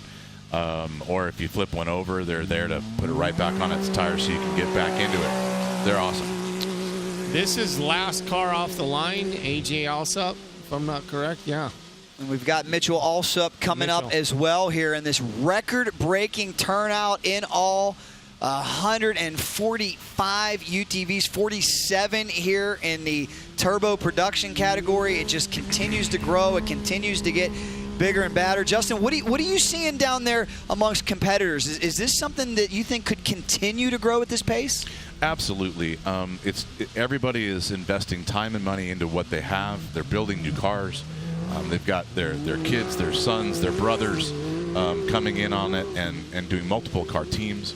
I know with the publication of the new rules for next year, a lot of guys are building second cars to run different classes. We are. So the buzz is there. It is huge. And I think it's been the fastest growing class for many years. It's probably going to continue to do just that. Great aerial shot here from, can I say it's the Best in the Desert helicopter? We got one of those, right? It might be a drone. Don't tell anybody, but isn't that wonderful? Hey, we're talking about technology. Years ago, you needed a helicopter to get footage like this. Now we can send the drones out there. And, so many of these teams out there, they've got helicopters of their own as well, and we're going to see that on Friday. You're talking about some serious commitments to racing when your squad has a helicopter to be a chase vehicle and a spotter. Yeah, we're probably actually going to see some of the when we get up in the upper classes, the trick trucks, you're probably going to see a few helicopters out here following their driver. And this is it, the last vehicle in the UTV turbo production category to blast off the line. This record-breaking turnout, 47 of them for the first time ever. They get to qualify. This is the Method Race Wheels V2R Time Trials live broadcast. We're setting the table and earning rights to start in the 25th anniversary of the Maxxis Tires. Casey Folks, Vegas to Reno, coming up Friday. Jack Corpella, Brian Folks, Justin Smith here with you, having a great time. The 938 of Husted will bat cleanup here in our qualifying session. What do you guys think? Is it best to start this qualifying at the beginning of the pack or at the end of the pack? There's multiple opinions in the starting order here. Yeah, sure, there's always controversy about that, but me personally, because it's qualifying and I don't think there's any advantage to being first or the last guy. Other than the last guy, if they're keeping times, they know how fast they got to go, but that's even hard to judge. Other than I think the mindset is the same. Put the hammer down and go as fast as you can. I agree. That mindset's definitely going to be full throttle no matter what. Well, here we go, ladies and gentlemen. The last of our UTV turbo production competitors. Full send mode for Husted. He's going to try to get the #1 spot. We'll see if he can do it. He's had plenty of time to sit back there and watch some of the mistakes of his contemporaries as we set the table for what will be a record-breaking Vegas to Reno here in a couple days. Look at that suspension, digging in, working. A great start for Usted so far. You can hear that he is in the throttle in those whoops. He's not checking up for any of those. That's a really good sign. Another thing I find interesting about this course, man, we go a half mile before we hit the first turn. Talk about a fast start. Did you have any input on that, Brian? No. Jeff laid it out. I can tell you that's kind of fun for us. We entered that whoop section at about 60 miles an hour. We exited that whoop section at the last right-hand turn at 74. Ooh. It's a fast start. It's a fast finish. And in between, it gets a little technical and a little rocky. Those sand washes are brutal. And Brian, you and I were talking about it yesterday. I'm so intrigued at how the soil can change out here seemingly in the middle of nowhere. And you told me, flash floods. If you've ever been in the desert during a flash flood, that's what creates all this. Yeah, it's quite the sight. And yeah, sand wash is a big part of desert racing, off-road racing. Well, we said last car, but we got a late arrival. They just keep rolling in. The entries won't stop here. Yeah, this fella, he's doing his lap because he got hung up by the car that was rolling. So he lost a little time having to go around the car that rolled over. So we give him an opportunity to get a fresh lap. Well, the way this race is going, I wouldn't be surprised if a few other guys try to sneak in here. Race Control may have to watch, especially with a worldwide audience on BITD.com and the Best in the Desert YouTube channel. Hope you guys are enjoying it. We've told you, if you can, give it a share. So many of you, I'm sure, have this up on your television. How great is that? These new smart TVs, you just dial up YouTube and you can watch it all day long from the comfort of your living room. We want to know in the comments where you're watching from. Your smartphone, your device, your tablet, your television. You have many different options here in the world of media 2021. It is awesome. I can tell you, looking at that last person through that whoop section, he had everything hanging out the window on that one. He wrangled it back in. The last few whoops about sent him sideways. We saw some tank slapping, but he was floored through that corner, so good job to him. Now, as a competitor, we've just had that rollover a few moments ago. Does that get in your head at all? Or are you thinking, okay, man, I see the safety team out there. Maybe I better be a little extra careful? Or is it something you just try to block out? I don't even care. I don't. The only thing that we ever that we'll pay attention to is if we know somebody's upside down for a while and we have to go by them, then we are going to slow way down and go around everybody on purpose. But if we've heard, for instance, here, that somebody's rolled a couple people ahead of us, we're still concentrating on what we have to do because we know they're not going to be there when we get there. Interesting words there from Justin Smith. He did a great job. We appreciate him stepping into the booth. You were asking about first or last. I'm glad you went first because that gives you an opportunity to come speak with us, and we really appreciate that. He's had an opportunity to cool down a little bit. As soon as he stepped in here, he had the sweat going. Remember, guys, we are out here in the desert getting close to 100 degrees, and it's mighty hot in there when you get the driving suit and the helmet on, and you're working hard and laboring one of these UTVs around a very challenging and taxing course that Best in the Desert has set up. But we're getting close to official results. Justin, you got any idea? I don't want to jinx you or anything. You got any idea where you may stack up? I just really want to be in the top 10 if I can help it. I'd be really happy with that. Our team would be really happy with that. I think Mitch Guthrie, if you guys want to put some money on anybody, I'm not sure if you do, but you got Mitchie, you've got Carver, you got Sims, and you've got the Murrays, and of course you got Phil Blurton. I would say those are my top 5 picks. He got the Serapis boys in there, and I'm sure they were putting it down. So it's that too hard to call. Usted out there, Dean Wheeler out there batting clean up. They're going to hope to finish strong, and that is the key. You think there's any type of an advantage that the fact that some of these lines have been laid down, that maybe they have a better idea of where to go? Is it clearer to be able to stay in the proper groove and the proper line? You know, that was kind of the point to my question on starting first or last in this. I think that there's probably a happy medium because the first 10 are going without tracks to follow or corners that have been built up. So they might not be able to keep the speed out through the corner. They might lose that traction and slide out. But the guys that are starting last have to deal with the deeper ruts like we've seen where you can pull a tire and bike the car and end up on the roof. So I think that somewhere in the middle is that sweet spot where you can use the ruts to your advantage, but they're not big enough to flip the car. Very interesting. As we told you, this qualifying course has a lot of diversity. Oh, man, almost biffs it there. Up on the bike is the 949. That looks like almost the same spot where we had the incident before. Perhaps something treacherous shaping up. You know, he came in there nice and hot. He was carrying speed. He also chose a different line. Did you notice he didn't come in the rutted section? I think he was trying to miss it on purpose and just caught the tail end of it. Yep. All right, so let's talk about this as an advantage as we talk about technology. This being a groundbreaking broadcast live, you think some smart trick truck drivers and 6100 drivers are watching this and taking notes? This is a great opportunity for them. I would. If I would, right. Absolutely, I would be studying every bit of this right now.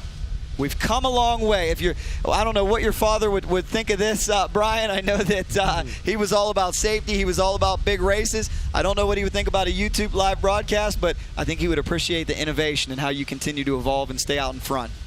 I think he's happy. I think he's looking down, giving us a thumbs up. Well, guys, that was a thrilling session that we're about to wrap up here. Jack Corbella, Brian Folks, Justin Smith here with you. I'll tell you, record-breaking turnout here in the UTV Turbo production category. Can't wait to see who qualified number one. Could be this guy. You never know. I doubt it, but that would be amazing. Well, guys, when we come back, we will try to provide some of those official results for you. We appreciate you staying with us. We'll be here all day. It's a marathon, not just the race, but this broadcast. We got your back. Stay with us, guys. The Method Race Wheels V2R Time Trials live broadcast. We'll be back right after this.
I got that right turn. We're good. Let's meet up at the compound group up. At 10-4. Yeah, for sure, dog. Good little driver. Straight on through.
Ready for any challenge. Maxxis Tires can handle even the most punishing off-road conditions.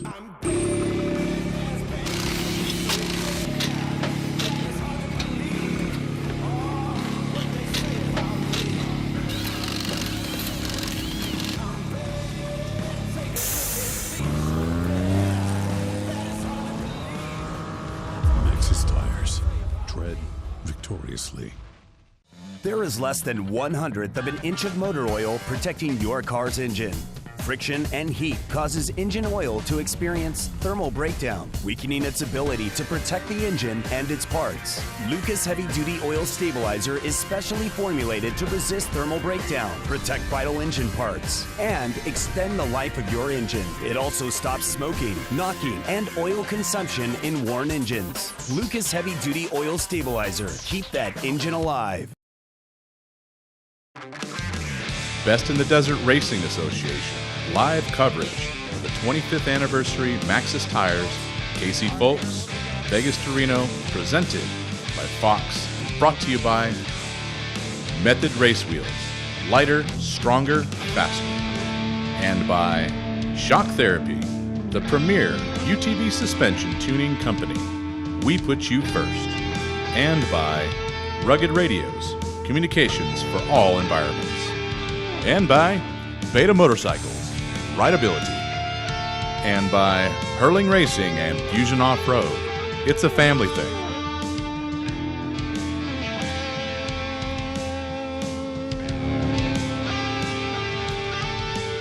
Three minutes now. We're good.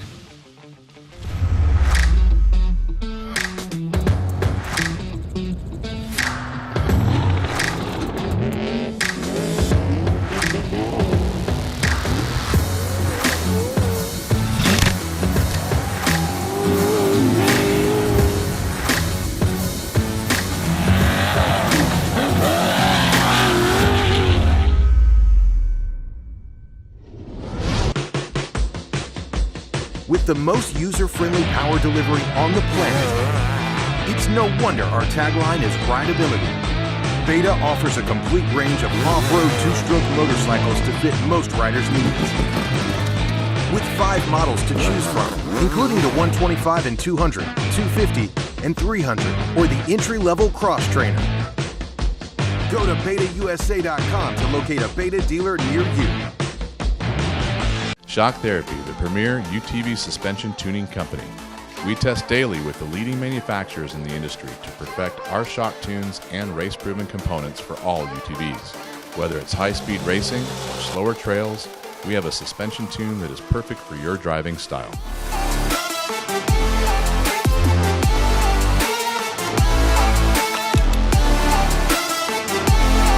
Visit shocktherapist.com to improve your ride today. Ready for any challenge.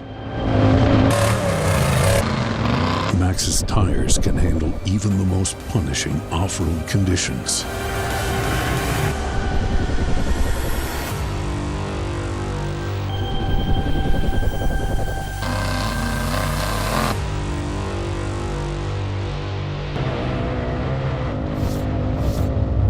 Maxxis Tires. Tread victoriously. Rocky Mountain ATV MC. Retailer. Distributor. Manufacturer. Product developer. Parts tester. This is what we do. But who we are is something much simpler. We're riders, like you. Some of the best things in life, like family, friendship, and freedom, we share because we ride. Whether it's track or trails, pavement or dirt, at the shop or at home, we are riders everywhere we go in everything we do. It's the common ground we share, and it's what keeps all of us moving forward together. During times where what you do says everything about who you are, we are proud to be this. 100% employee owned and operated, a company built by riders, entirely for riders. Rocky Mountain ATV MC. Get ready. Welcome back to Gene, Nevada, everybody. Jack Corbella, Brian Folks here with you. We want to thank Justin Smith for stopping by moments ago. 2 classes down, a whole lot left to go here in the Method Race Wheels V2R Time Trials live broadcast. Speaking of that, we're going to get you some official results coming up in the motorcycle category. Can't wait to see who qualified number 1. That's what it's all about, being that top guy who will get clean air and a clear track on Friday. Man, I'm itching to see who won the motorcycles and the UTVs. I know there was some heavy competition. Those guys were riding hard. Here we go. Oh, and it is the gentleman that we interviewed. We kind of thought so. Bob caught up with Dalton Shirley moments ago. Dalton out-qualifies Ricky Brabeck by about 15 seconds. Now, Ricky told us he'd be at a little bit of a disadvantage for a heavier motorcycle, but got to believe Ricky is happy with the number 2 spot. Oh, no doubt. Last year he started, I think, 12th. So he came all the way from the rear and won. So he's sitting pretty. And Hayden Hintz, there's a young man who put it down, and Zane Roberts and Jeff Truelove, Joe Wasson. Yeah, Gregory Pheasant, Jim Herrero, and Steve Abrams rounding out your top 9 here in Open Pro Motorcycle. This will be your starting order when we get to the 25th anniversary of the Maxxis Tires. Casey, folks, Vegas to Reno presented by Fox on Friday. We've been reminding you guys previously qualifying was done with a random draw. Now they've had the opportunity to earn it, and Dalton Shirley will start number 1. Congratulations, Dalton.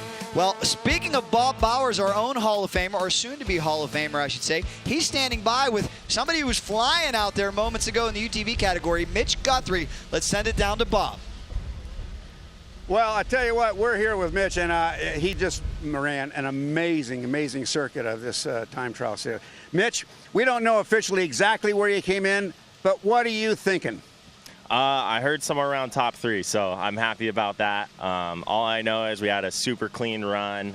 We ran fast, though, but made no mistakes, and I'm super happy with how our run went. Any surprises? I mean, there's had to be something. Yeah, being 36 car out there, definitely got a little rutted out, had a couple silty corners, but other than that, it was a nice fast run. Had some G outs and stuff, but nothing too crazy, and no surprises, which I'm happy about because I want the car in one piece. There's a long race ahead of you. I'm wondering, have you set the car up differently for qualifying than you will for the race? No, not much. It's one cool thing is basically all we did is take the spare tire out of it, lighten it up as much as we could, and run it. It's nice to get used to kind of the race car that we're going to be racing in the race itself, so not too much. The guys that tell me of stuff, I don't know much about it, but they say the belt in this kind of a race car is the Achilles heel. How do you take care of that thing? Yeah, it's all testing, tuning, and getting it all dialed in. Polaris has done a great job with the belts of getting them to stay cool, so usually it's not too big of an issue for us, and the cars are pretty dialed. My Polaris Razor ran great today, and I know I can count on it in the race, Vegas to Reno, so I'm excited. Well, there you have it, everybody. I tell you what, for the Method Race Wheels time trials, you have your Pro TV, UTV winner right there. We think, we hope. I don't know. Bob making a bold prediction. I certainly wouldn't count out Mitch, but I think Phil Blurton might have something to say about that, coming in with a 4-win hot streak. Really wide open, and it speaks to how competitive that class is going to be. It is. It's really competitive, and my guess is it's going to come down to potentially tenths of a second, maybe even hundredths of a second, who's going to win that UTV class, because it was packed. It was packed. Anybody who's anybody. All the big hitters were just doing that time trial, so it will be interesting to see who the winner is. Record-breaking turnout. It just keeps getting better and better, and we thank you so much for joining us, everybody, whether you're watching on BITD.com or you're watching live on YouTube. How about leaving us a comment? Let us know where you are watching from.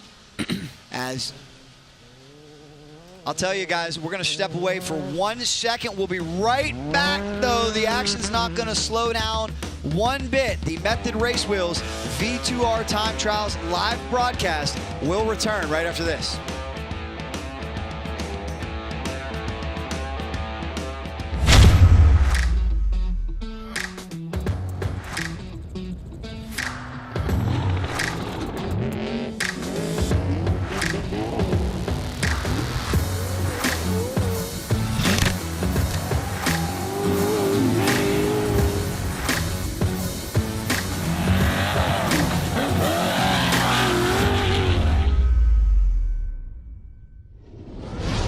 Ready for any challenge. Maxxis Tires can handle even the most punishing off-road conditions.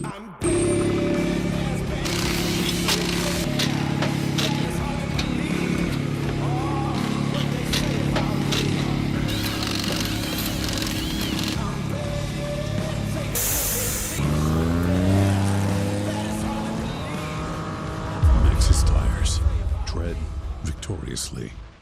To race off-road, it takes teams of people considering every detail. We go hard, break it, go back again. We learn from it. Sweat and sweat some more. Push hard, then harder.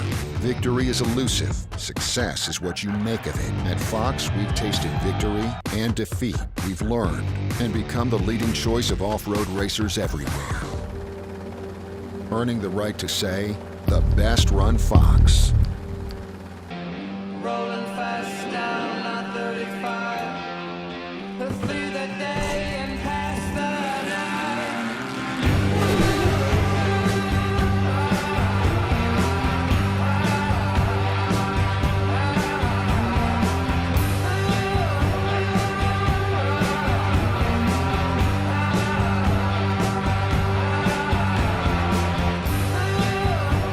One of the main reasons for poor vehicle performance is a dirty fuel system. It can cause decreased fuel economy and actually do harm to your engine over time. By adding Lucas fuel treatment to your vehicle, it cleans and lubricates the entire fuel system, pump, carburetors, fuel injectors, and valves as you drive. It also improves your vehicle's performance. It's a non-solvent product designed to protect both gasoline and diesel engines. Lucas fuel treatment. It works.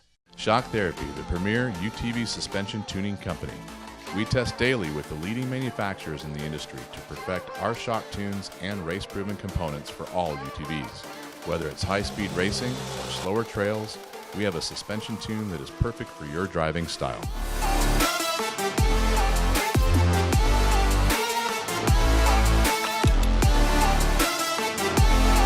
Visit shocktherapist.com to improve your ride today. Welcome back, everybody. It is the Method Race Wheels V2R Time Trials live broadcast. 2 classes down. We've got thousands and 7200s at the ready line. We've also got official results coming in.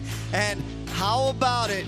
We've just been told Phil Blurton, 4 for 4 coming in. And yes, ladies and gentlemen, he is your #1 qualifier. How in the heck did he do it? Well, Bob Bowers is with him. And Bob, I hate to put you on the spot, but does Phil know you picked Guthrie to win this race?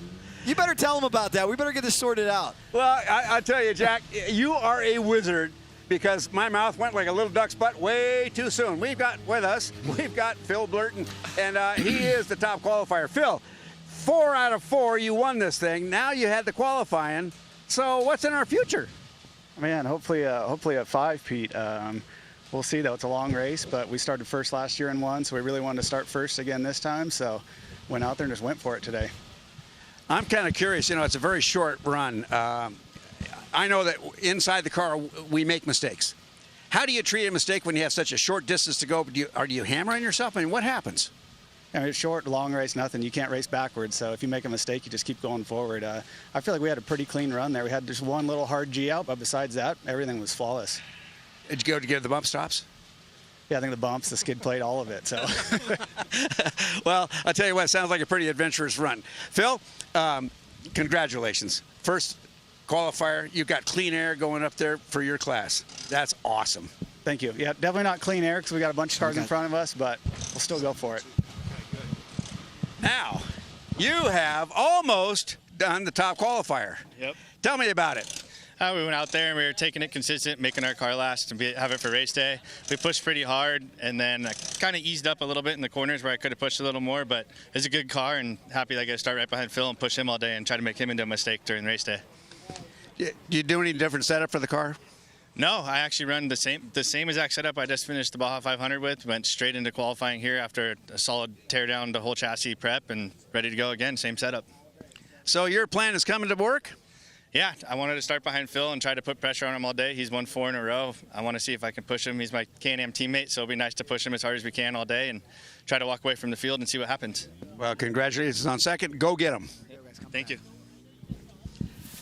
Now we have to wait to find out who the other classes are. You know, this course out there, I'll tell you, the qualifying course is degrading. It's coming apart a little bit. We're getting reports of, oh, it's now real sandy, or it's getting real silty, or they're starting to stuff kind of crumble away.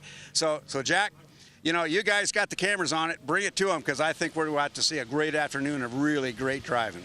Yes, indeed. Great job, Bob, and congratulations to all of our top qualifiers down there. We told you this is going to be a fight to the finish. We told you this race course is going to change, but as for now, Phil Blurton, he comes in as the top dog, and he remains the top dog, qualifying #1. Yeah, not a shocker, is it? Yeah, we not surprised that Phil won it, and it looks like there were some pretty heavy hitters in the top 10, and pretty soon we'll release the results to everybody out there watching and see what they think. We told you it's going to be a long day. Thank you guys for sticking around with us. Sit back, relax, and enjoy. Class 1000 coming up. Brian, one of your fortes, you've competed in this category. Tell me a little bit about Class 1000. I didn't actually. My team owner, he raced a 1,000 car, but I raced a 1,100 car, which is very similar, same motor. We just had beam front ends on them. This class is hardcore. These guys are serious. Justin alluded earlier to the UTVs kind of coming up to this level, but this is a whole different deal, man. These guys are going to put it down. And that's what I love. Is there's so many different categories out here. You can climb the ladder. Best in the Desert has a wonderful ladder system that, let's say maybe you're still chasing down that big sponsor. You're trying to get the money that you need to climb the ranks. Look at all these categories where you can get your start that are still expensive, but not quite as expensive as the trophy trucks we're going to see. Yeah, absolutely. These guys, they don't have much more travel than the UTVs, but they're a little longer, and I think they're going to go a little faster through these hoops. Look, this guy's putting it down. Yes, we are, everybody. This is Cody Crawford. He's out of Blythe, California. 2 Best in the Desert wins. He's a specialist here in the 1,000 category out of the Crawford Motorsports team. Off to a great start. And we talked about the course changing moments ago. Bob said some of these drivers are coming off saying it's getting pretty rough out there already. And that says a lot because we've only had UTVs and motorcycles out. What's going to happen when we start sending trucks out? Oh, it's just going to get, these guys are going to do a little more damage to the race course with these 1,000 cars, and then you're going to get to the 6,100s and 6,200 cars where you really get up in horsepower, and they are going to start putting the hammer to the course. Those nice sand washes that were smooth this morning, they're not going to be smooth here in a little while. No. They'll start getting that chop in them, that 1.5, 2 foot chop. F&L Racing Team ready to take off. This is Mason Cullen. We know Mason Cullen from short course, had a great season last year with Lucas Oil Off-Road. Comes from Long Beach, California, only 22 years of age. He's off to a great start. Gotta believe that somebody with short course experience is going to excel in a situation like this. Yeah, most definitely. He's used to he's moving through these hoops. He's used to putting it down quick and fast and putting it all on the line early, and looks like he's doing pretty good at it right now. Mason Cullen comes in 15th in the point standings in Class 1000. He's got a pair of Best in the Desert overall wins. But when we talk about all-time wins, this race is in a league of its own. The 25th anniversary, especially of the Maxxis Tires Casey Folks Vegas to Reno, presented by Fox, is just one of those races to put on top of your resume forever. It's like winning the Daytona 500, winning the Indy 500, winning the NHRA US Nationals. It is that big. Bragging rights, truly, forever. No question about it. This is, everybody wants to put this on their resume, and this is kind of the pinnacle of off-road racing in the U.S. So, yeah, these guys came for blood. They're not playing games out here. They're in it to win it. Big turnout here in 1,000 and 7,200 as well. Now this is a class that will typically qualify, correct? Yes. So these guys are used to it. We talked about how it was first time ever qualifying happening for the motorcycles and also for the UTVs. This category, it's old hat. They know how to get it done. They know how important this one lap around this 5-mile course is. And a great look at the start by our aerial coverage. Wide open and fast, a half mile before you reach that very first turn on turn 1. After that, I can tell you it gets pretty choppy. That not man-made, but natural whoop section that looks man-made is pretty crazy. We'll see the suspension dig in. Look at the travel there. I love coming out here, and I love Expo Day because you can learn so much. That'll happen tomorrow at Boulder Station. Last year, I was given such a great education by some of your gurus and some of the great teams here to go inside and watch what they do to prep and set up and fine-tune the suspension, the shim change, the fluid change. It's mind-boggling, the technology, and it's just amazing how these crew chiefs and these really smart, watchful eyes can set these cars up picture perfect. Oh yeah, the suspension testing on one of these vehicles, it's not a 2-hour proposition. It's a full day, sometimes 2-3 days. You know, they and the suspension tuners, I remember when I was racing a car, we thought we had our car working pretty good, and met with Fox and did a whole day of testing and came out going, wow, we weren't even close. ThePerfectSource.com team is out. Blast through the Method Race Wheels banners. It's a beautiful day here in G, Nevada, but I'll tell you, it's getting hotter. I take a look at the iPhone when I do get service, and I got to say, a little strange for an East Coast boy, because what I've noticed about Vegas, normally in the East Coast, by the time you hit about 2, that's going to be our peak heat for the day. Here in Vegas, it just keeps getting hotter. I look 4 or 5 o'clock, we're going up into the hundreds. 5 o'clock. 5 o'clock is your peak time. So, again, another detriment for our big classes coming up later on today. We certainly hope you guys stick around for that. But not only is the course going to be probably in the worst shape that we've seen it all day, chopped up and ruddy, you're going to talk about the most extreme heat that we've seen all day. Yeah, without a doubt. Like I said, I was really hoping we would get cloud cover and get some monsoons maybe coming in, and it looked pretty hopeful this morning, but looks like what clouds we did have are starting to clear out. Well, we did have a rain yesterday, and like I said, that was a blessing for the race drivers here. Helped prep the course a little bit better. It was not a blessing for the TV crew, who had to hurry up and scramble and cover up all the cameras. So great job on the hustle there. I also learned that your colleague Scott Harden, he told me that is the greatest smell in the world when it rains in the desert. It is a very unique smell. It is. It's just the dirt mixed in with the bushes. It's special. Blasting off right now, Corey Goyne out of Madera, California. He's out there with 35-year-old co-driver Robert Supernaut out of Lake Havasu, Arizona. Robbie himself, he's 59. Another one of the veterans getting it done out here, showing no signs of slowing down. Yeah, Corey is a super good guy. He's just a huge enthusiast. He's been in this class for a long time. He's a great driver, great team. He had an incident this year at the Parker 425 and really damaged the car. And it looks like he's got it put back together, and he's back doing what he does best. Off to a great start. Very, very smooth. Mason Collins still out there. He's looking well. Cody Crawford with a great run, the 1075, putting a strong one together. It's all about those official results. And what we saw in some of these categories as well is it's only a few seconds to separate the top guys. Most definitely. What was the difference between the top 2 motorcycles? 3 seconds? I think in that one I was surprised. It was actually about a 15-second advantage. Wow. Braybeck was back, but Braybeck had warned us that he may not be the fastest because his motorcycle is still set up for Dakar. You want to go see something that will blow your mind. I mean, me being a dirt bike guy, to see a motorcycle that can hold 9 gallons of fuel. Yeah. And I'm being told that some of them can hold up to 15 gallons of fuel. Yeah, the crazy thing is Ricky will race with 9 gallons. I mean, that adds so much weight. You know better than me. What are we talking about? Maybe 3 pounds per gallon, something like that? I think Scott said that 9 gallons weighs 63 pounds. Oh, wow.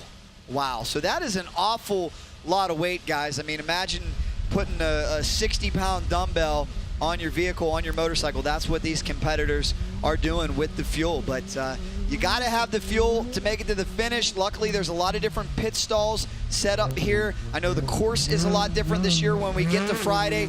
Again, just like qualifying, no pre-run, which I find so interesting that it's a different type of tenacity.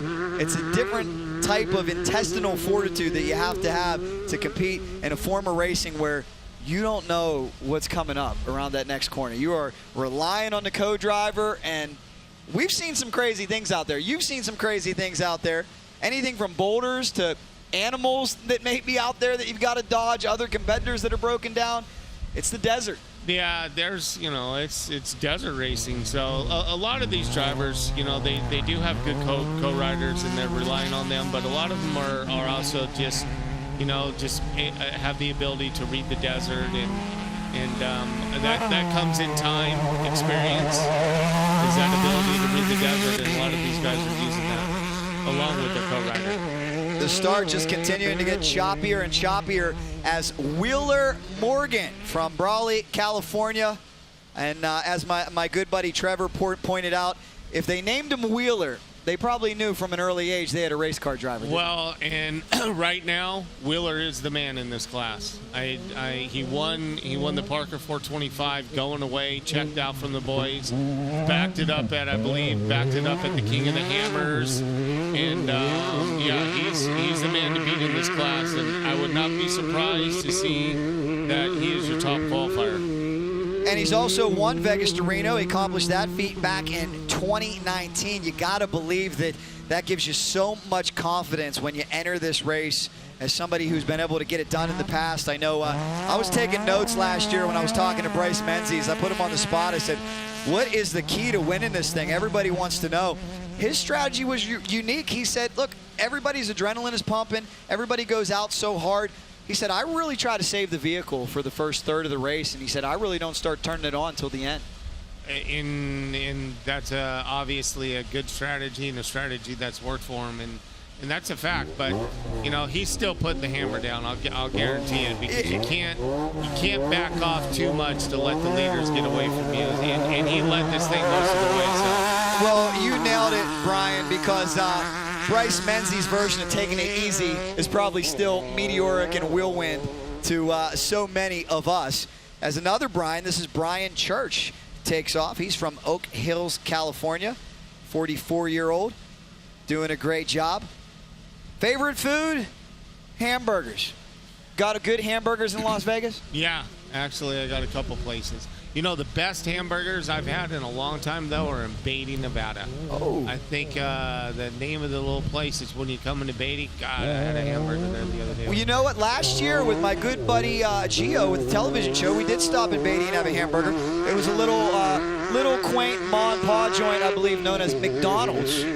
We were able to stop in at. It was very good. But that brings up a point, that brings up something I wanted to talk about is I know one reason your father loved this race is he loved showing off some of the quaint, not so visible old mining towns that Nevada has to offer. And I can tell you this, last year we chased the race. We started and went all the way up to Reno, and some of the small towns that we went through, this is the biggest time of the year for them. With all the pit crew coming through, with the chase vehicles coming through, it reminded me a lot of what we see down in the Baja, where there's a burrito place called the Bureau. They just love it. They love off-road racing. That's what we encountered cruising through Nevada. We walk into a McDonald's, we walk into a convenience store. Oh, you guys are with the race. We love it. We go out, we cheer them on, we see them passing through.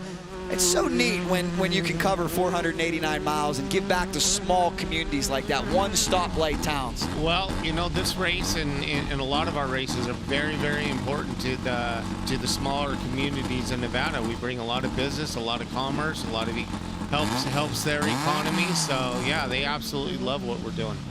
Jason Dudley loves what he's doing. He's out of Loveland, Colorado, 40-year-old, doing a great job with his co-driver, his co-driver, Derek Balkanus, out of Hemet, California, the Pico Motorsports team. So here's what I gotta believe, and this is what I noticed in short course racing. Jason's from Colorado, his co-driver's from Hemet, California. A lot of times, you get a team or a family that can house the car, and you fly back and forth, and that's where you do a lot of your testing, a lot of your training. And that's what you have to do. If you love off-road desert racing and you don't live in the desert, you got to log some air miles. Without a doubt. Justin kind of alluded to it early. I would just about guarantee you Bernie go, oh, we got a problem. Oh, we got a slow roller. That's too bad because he was moving. And that is the aforementioned Jason Dudley, who we were just talking about, the Colorado resident. Jason knows he's not in Colorado right now because he's got about 98-degree heat shining down on him. So we'll see if we have to halt the action or if we're able to get him off safely in time for this next competitor rolling through. Good question for you, Brian, that you could speak to. I know in short course racing we have a caution flag system. What is the situation here in qualifying if we do have a slow roller like that? Hopefully radio communication. Best in the Desert radio will radio into the co-rider and let them know that there's a car down. So they'll make a decision to either just make a move and get by the car or slow down. And if they slow down, then we'll give them another run at their qualifying lap. Well, the blessing is here, that much of this track is one line, but as you can see by this great aerial coverage here from turn 2, this section is not one of them. That's one of the widest parts of the race course. I actually thought when you and I took a ride yesterday, I thought that might have been a graded road. You said, no, that's just from excessive racing out there, but lucky for them, very, very wide there. Yes.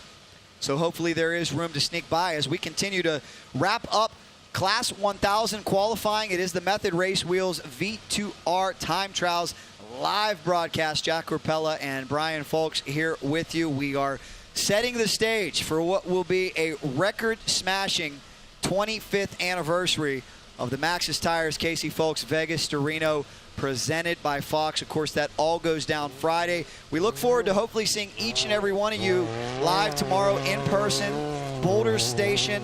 Be a great expo. I know all the sponsors, all the vendors expected to take part in that, and it's going to be a happening, isn't it? Yeah, it will be. It'll be, I think actually we have a record turnout with vendors that will be at the event expo showing their products and displaying what they have and hoping to talk to racers and fans and enthusiasts alike.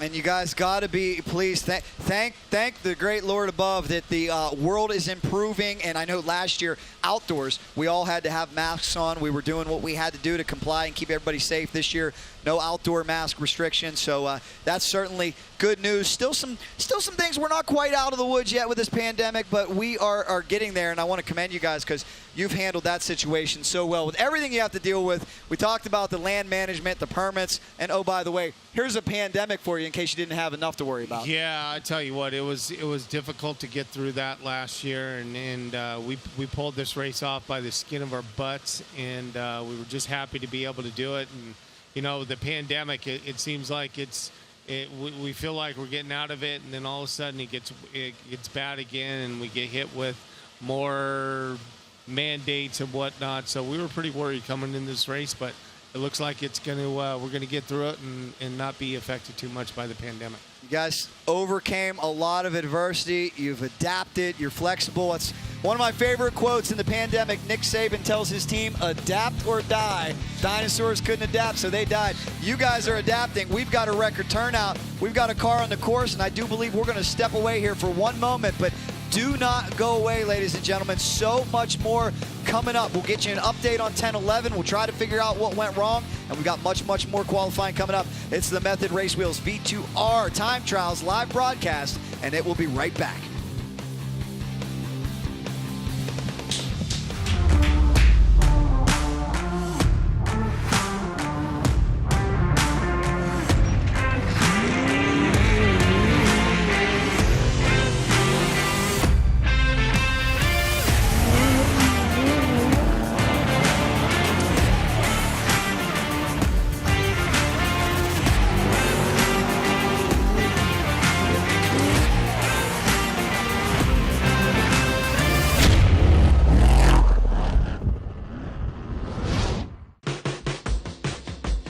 With the most user-friendly power delivery on the planet, it's no wonder our tagline is rideability. Beta offers a complete range of off-road two-stroke motorcycles to fit most riders' needs. With 5 models to choose from, including the 125 and 200, 250, and 300, or the entry-level Cross Trainer. Go to betausa.com to locate a Beta dealer near you.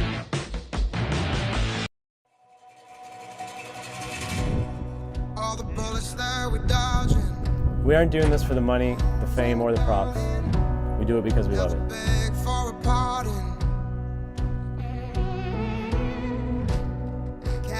Off-road racing while carrying full-time jobs is definitely not easy, but it is very rewarding knowing that at the start line, it was 100% us. We put a lot of time into our builds, and they have to stand up to everything we throw at them. These new Flex Aero 4s fit right into that.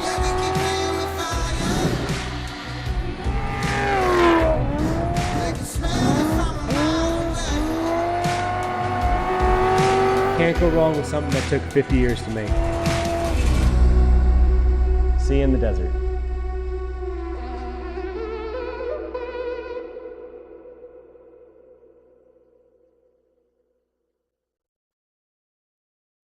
How do you take your new rig from this to this and get it ready for this?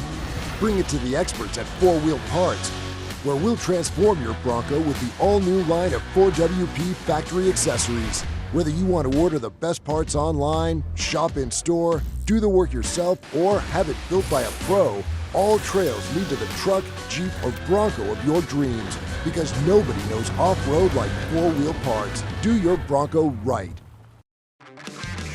Best in the Desert Racing Association, live coverage of the 25th anniversary Maxxis Tires, Casey Folks, Vegas to Reno, presented by Fox, brought to you by Method Race Wheels, lighter, stronger, faster, and by Shock Therapy, the premier UTV suspension tuning company. We put you first. And by Rugged Radios, communications for all environments. And by Beta Motorcycles, rideability. And by Hurling Racing and Fusion Off-Road. It's a family thing.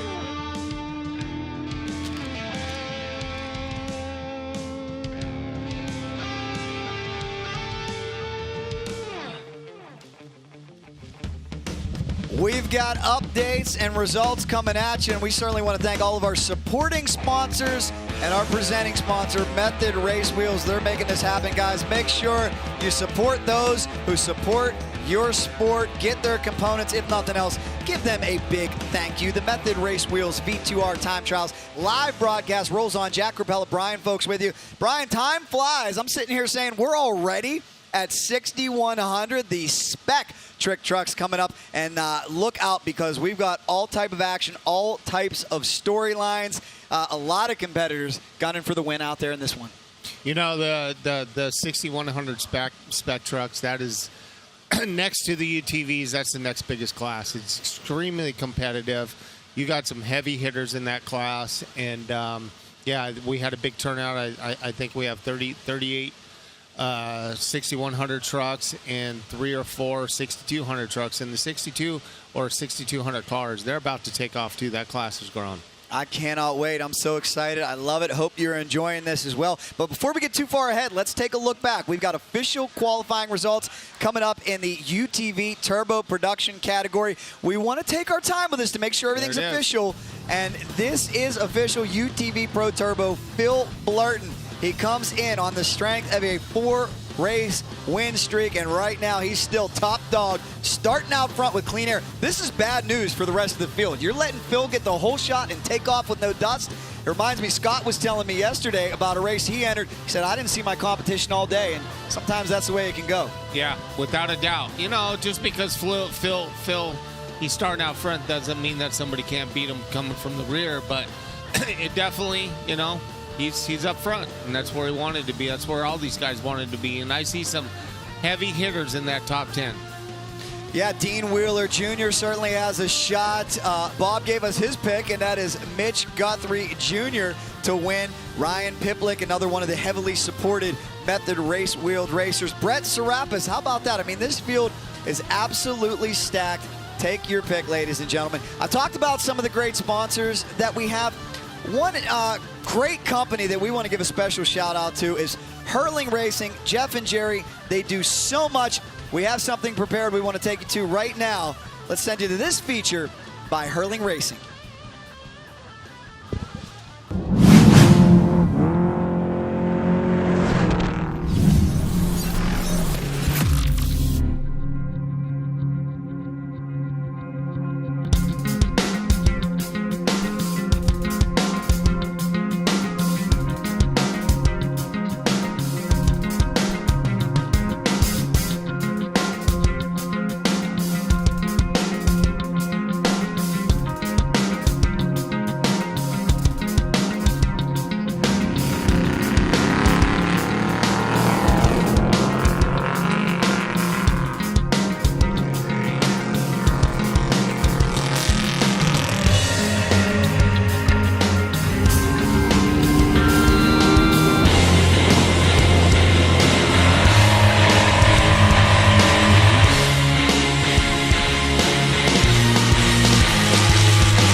no flaps. We only hit one tree, so that wasn't too bad. My co-pilot over here was on point all day. I couldn't ask for anything more. Hurling Racing, Fusion Off-Road. Truck was great today. Good. We changed driver at pit 2. Jerry jumped out and he let me take the truck all the way home from there, 270 miles. Yeah, and we blew a belt, fixed it, smoked the drive shaft on a rock. Pit crew changed it out. Other than that, Epic Billy did a fantastic job co-dogging, called every turn, didn't miss a beat. You know, I want to thank Fusion Off-Road and Hurling Racing, especially Jerry, for letting me drive his truck today. It was epic.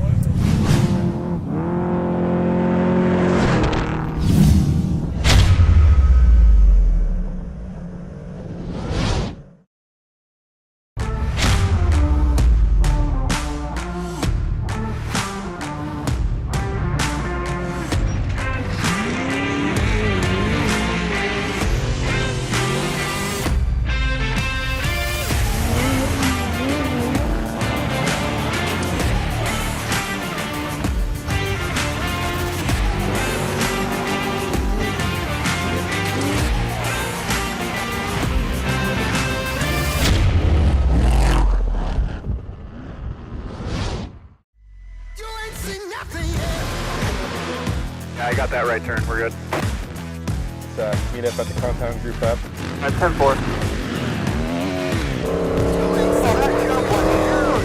Yeah, for sure, dog. Good little driver. Straight on through.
How do you take your new rig from this to this and get it ready for this?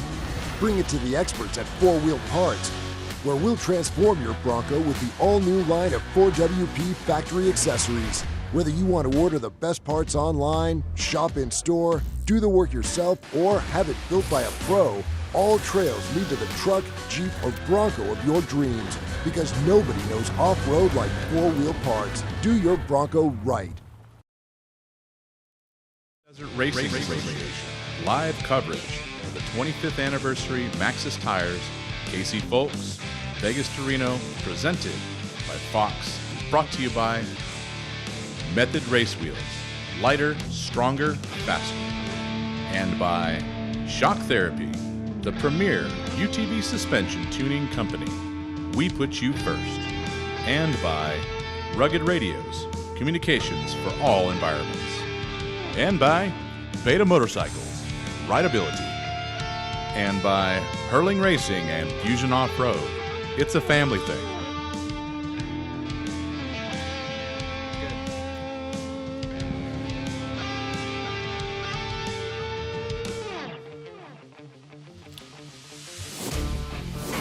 We welcome you back to the Method Race Wheels V2R Time Trials live broadcast. Jack Crapella, Brian Folks here with you on beautiful but sizzling hot Jean, Nevada. There's the McCullough Mountain Range. We're in the shadow of Sin City, Las Vegas. But right now we're finding out who will hit the big jackpot. And that prize is starting in the front for the much anticipated 25th anniversary of the Maxxis Tires Casey Folks Vegas to Reno, presented by Fox. We've seen some great performances so far, and now, Brian, it is time to turn these 6,100 monsters loose on this 5-mile loop. Yeah, that's going to be exciting. These guys, we've been down in the 200, 250 horsepower classes. Now we're bumping it up to 525 horsepower. So, and probably getting in that 30, 35-inch range travel. So these guys are really going to make tracks. Let's take a look at your starting lineup again, stacked. Look at Christopher Polvordi, the short course specialist. He made a lot of noise last year in his Ford Ranger. He's out here looking to do some damage in 6,100. Travis Williams, you go down here, I mean, look, Jerry Hurling, unbelievable, one of our great sponsors. He's racing out here. We want to thank him. Ray Griffith, certainly in the championship hunt. Justin Blauer, how about that? I mean, what a season Blauer's having. Yeah, him and Travis Williams was on that first page. Yeah, it's you got Dustin Grabowski here, Joseph Hurling, you have Sam Wasser. You got some big names here. Ray Griffith, another one of the big names. They're all fighting for a championship, and it all starts right here. This is vitally important to get a good starting position and get the clean air and good visibility heading into Friday's Vegas to Reno showdown. Look at this field. Jordan Brenthal in the back. Everybody who has a name in this sport is here ready to compete. Third generation Pierce Herbst. Terry Householder towards the back of the pack, and this is where it's interesting. It gets into what Justin Smith was talking about. Do you want to start first? Do you want to start last? Some of these racers out there certainly have their preference, but this is the way we're going to send them down, as Chad Dorman will be the 36th competitor. Yes, 36 6,100 trucks ready to do battle here. It's an awesome show. We've got interviews coming up. We're going to talk to some of these drivers coming up. We're just getting started. This is a good opportunity. We understand that there's tons of people watching on YouTube. Give it a share. Call your friends, because the 6,100 show and the Unlimited show is about to start, and we're going to kick things off and hear from some of the drivers when we return. The Method Race Wheels V2R Time Trials live broadcast. We'll be back right after this.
I got that right turn. We're good. Let's meet up at the compound group up. That's 10-4. Yeah, for sure, dog. Good little driver. Straight on through.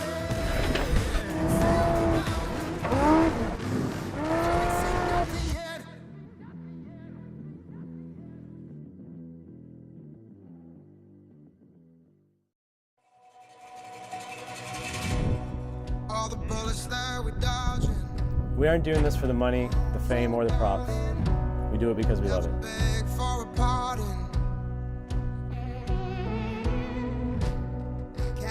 Off-road racing while carrying full-time jobs is definitely not easy, but it is very rewarding knowing that at the start line it was 100% us. We put a lot of time into our builds, and we have to stand up to everything we throw at them. These new Flex Aero 4s fit right into that.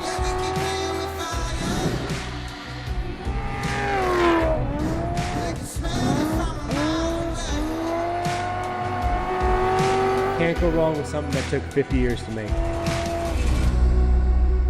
See you in the desert.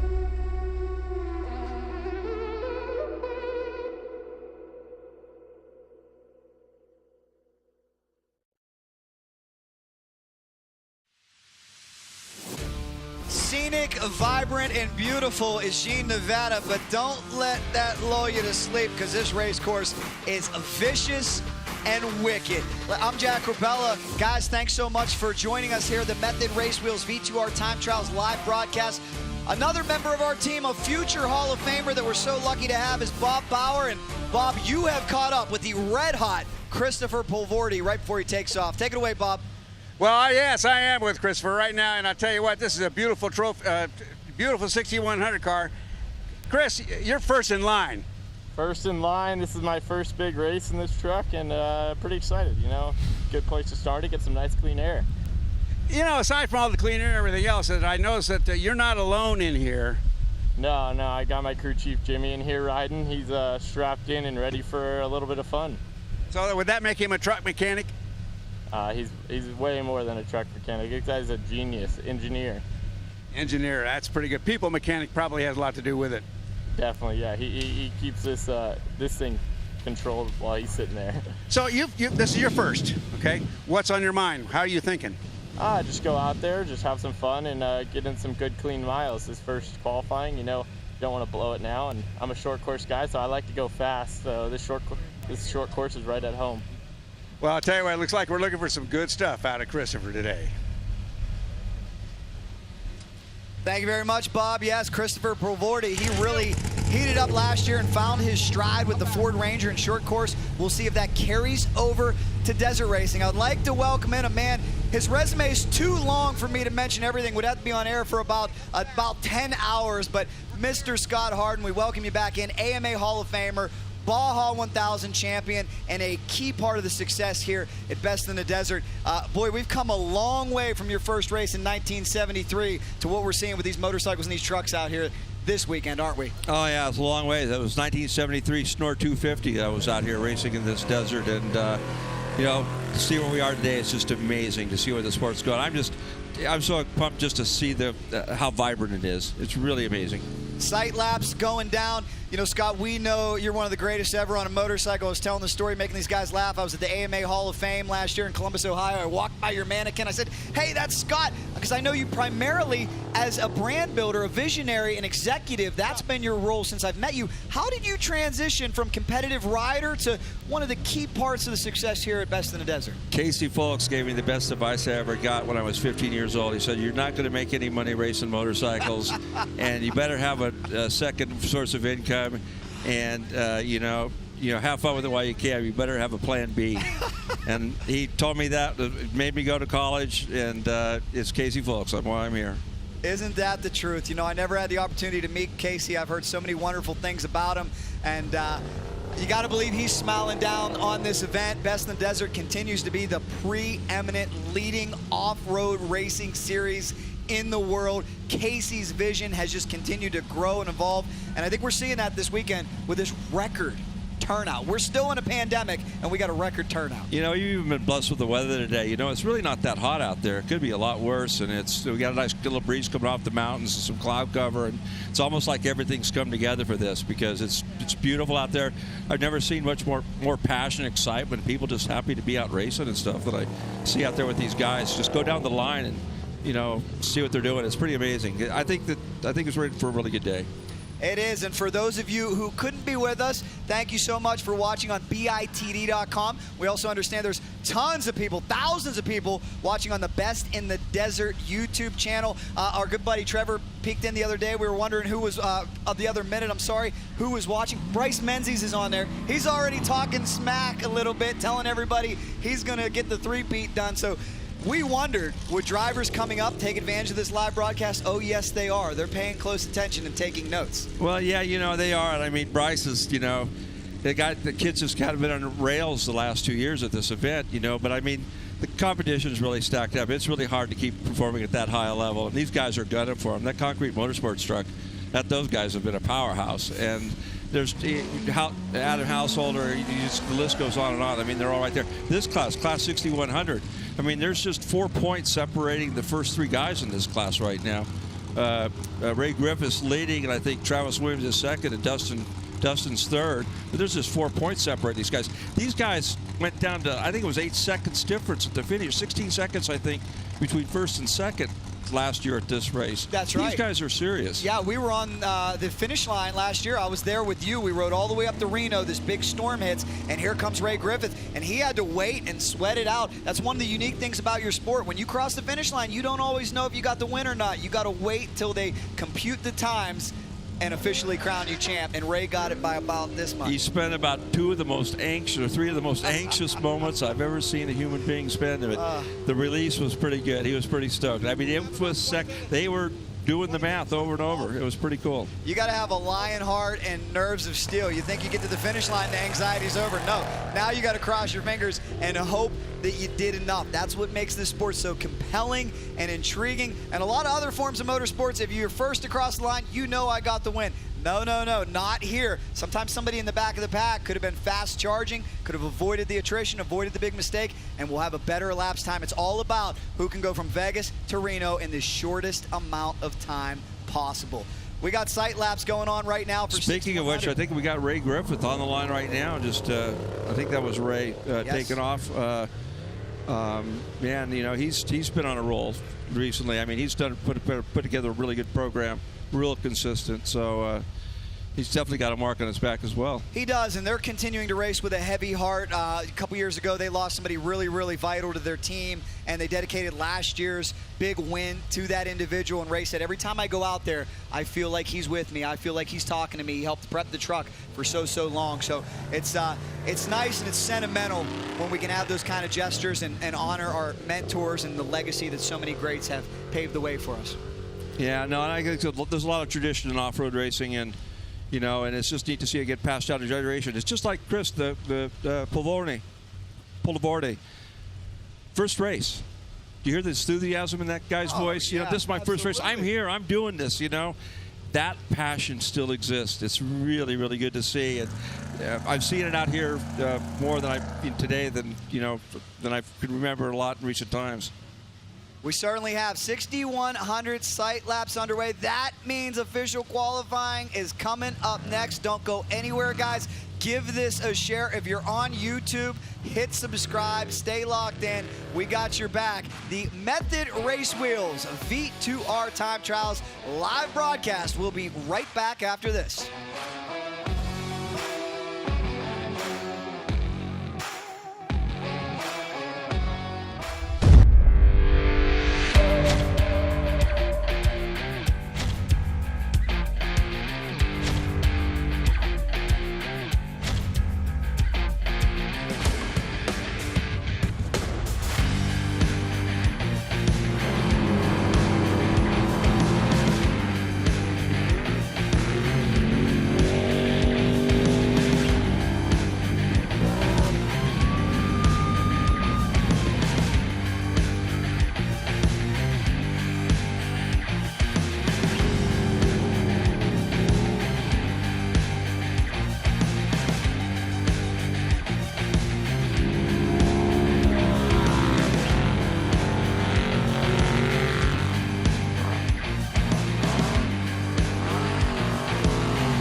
right turn. We're good.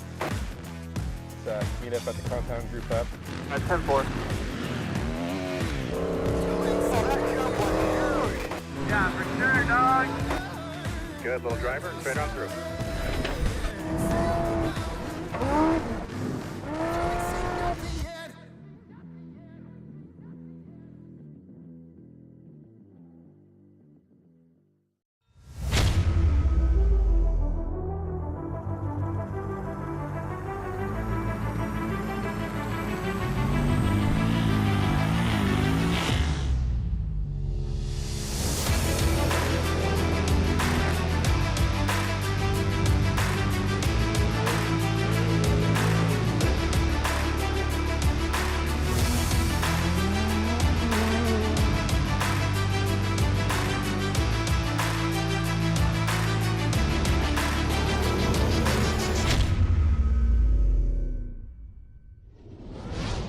How do you take your new rig from this to this and get it ready for this? Bring it to the experts at 4-Wheel Parts, where we'll transform your Bronco with the all-new line of 4WP factory accessories. Whether you want to order the best parts online, shop in store, do the work yourself, or have it built by a pro, all trails lead to the truck, Jeep, or Bronco of your dreams, because nobody knows off-road like 4-Wheel Parts. Do your Bronco right. Ready for any challenge. Maxxis Tires can handle even the most punishing off-road conditions.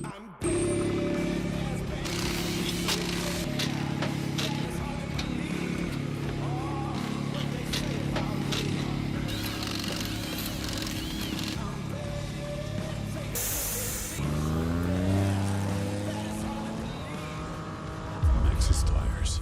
Tread victoriously. Best in the Desert Racing Association, live coverage of the 25th anniversary Maxxis Tires, Casey Folks, Vegas to Reno, presented by Fox, brought to you by Method Race Wheels, lighter, stronger, faster, and by Shock Therapy, the premier UTV suspension tuning company. We put you first. And by Rugged Radios, communications for all environments. And by Beta Motorcycles, Rideability. And by Hurling Racing and Fusion Off-Road. It's a family thing.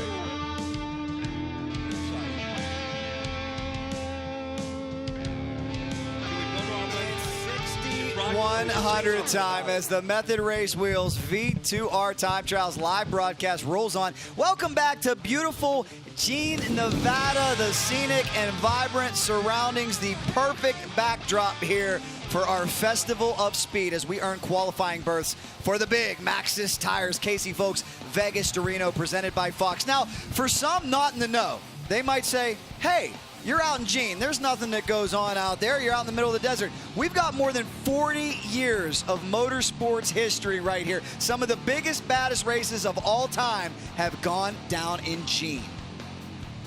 Let's take a look at this race course as well, because I really want to commend Jeff Phillips and the entire Best in the Desert crew. It throws a little bit of something at everybody. A bumpy, cruel, vicious start, a drag strip ending, and in between, a whole lot of sand washes, a whole lot of big berms. This thing is wicked. We welcome in Scott Harden once again, our AMA Hall of Famer. Scott, I know your riding days for the most part are behind you, but I'm sure you'd like to get out there and take a shot at this one, huh? Yeah, it's actually a good course. I mean, the consistency out here, it's really DG space. It's got some real grip to it. Not as much dust, so it's a lot of fun to ride out here on the bike and stuff. Getting those sand washes, the berms and everything are fine. These guys got good traction out here. The dust isn't going to be a factor, as you've seen. It's pretty low. It is low. We had some rain yesterday. That helped. We're also spacing out the competitors by about 90 seconds. That's keeping visibility aplenty. That will not be the case when we get into the race, where some of these racers will get stuck in the blinding dust. So if you don't want to get stuck in the blinding dust, you need a good elapsed time here to get up front. That's just so vitally important. I mean, what happens when you're back there in a dust wall and you're trying to make passes? It seems like it'd be impossible. Well, let's just put it this way. What they're going to do here in just a few minutes is going to have a big bearing on how their day goes on Friday. And there's going to be guys out there that are kicking in their butt for not maybe getting a little bit better start when they're sucking dirt behind somebody for 30, 40 miles and they can't get around. This means a lot. This means an awful lot for this race, especially the procession, the way they go. These guys work hard to get around each guys. They're so closely paced speed-wise. I mean, getting around a guy is going to take somebody having a problem or – I mean, it's very hard to make a move on the trail these days. Really is, and you have to showcase your versatility. Remember, the race, 489 miles. This course, 5, and this course is of utmost importance when it comes to starting position. Well, I'll tell you who else is of utmost performance, and that is our friends from Hurling. I do believe we have another fantastic piece from them. Before we start 6100, let's take you to it.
Yeah, I got that right turn. We're good.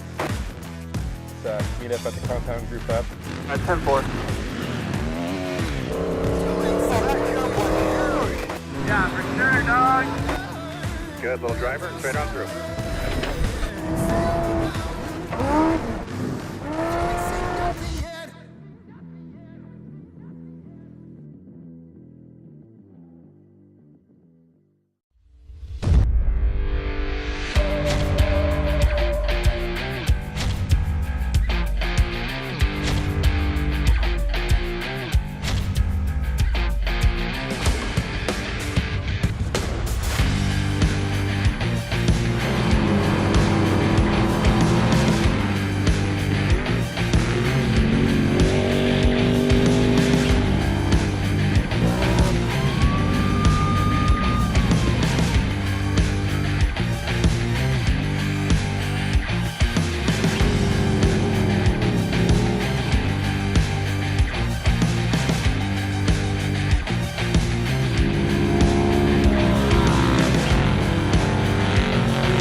We aren't doing this for the money, the fame, or the props.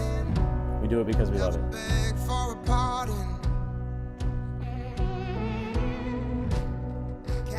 Off-road racing while carrying full-time jobs is definitely not easy, but it is very rewarding knowing that at the start line, it was 100% us. We put a lot of time into our builds, and we have to stand up to everything we throw at them. These new Flex Aero 4s fit right into that.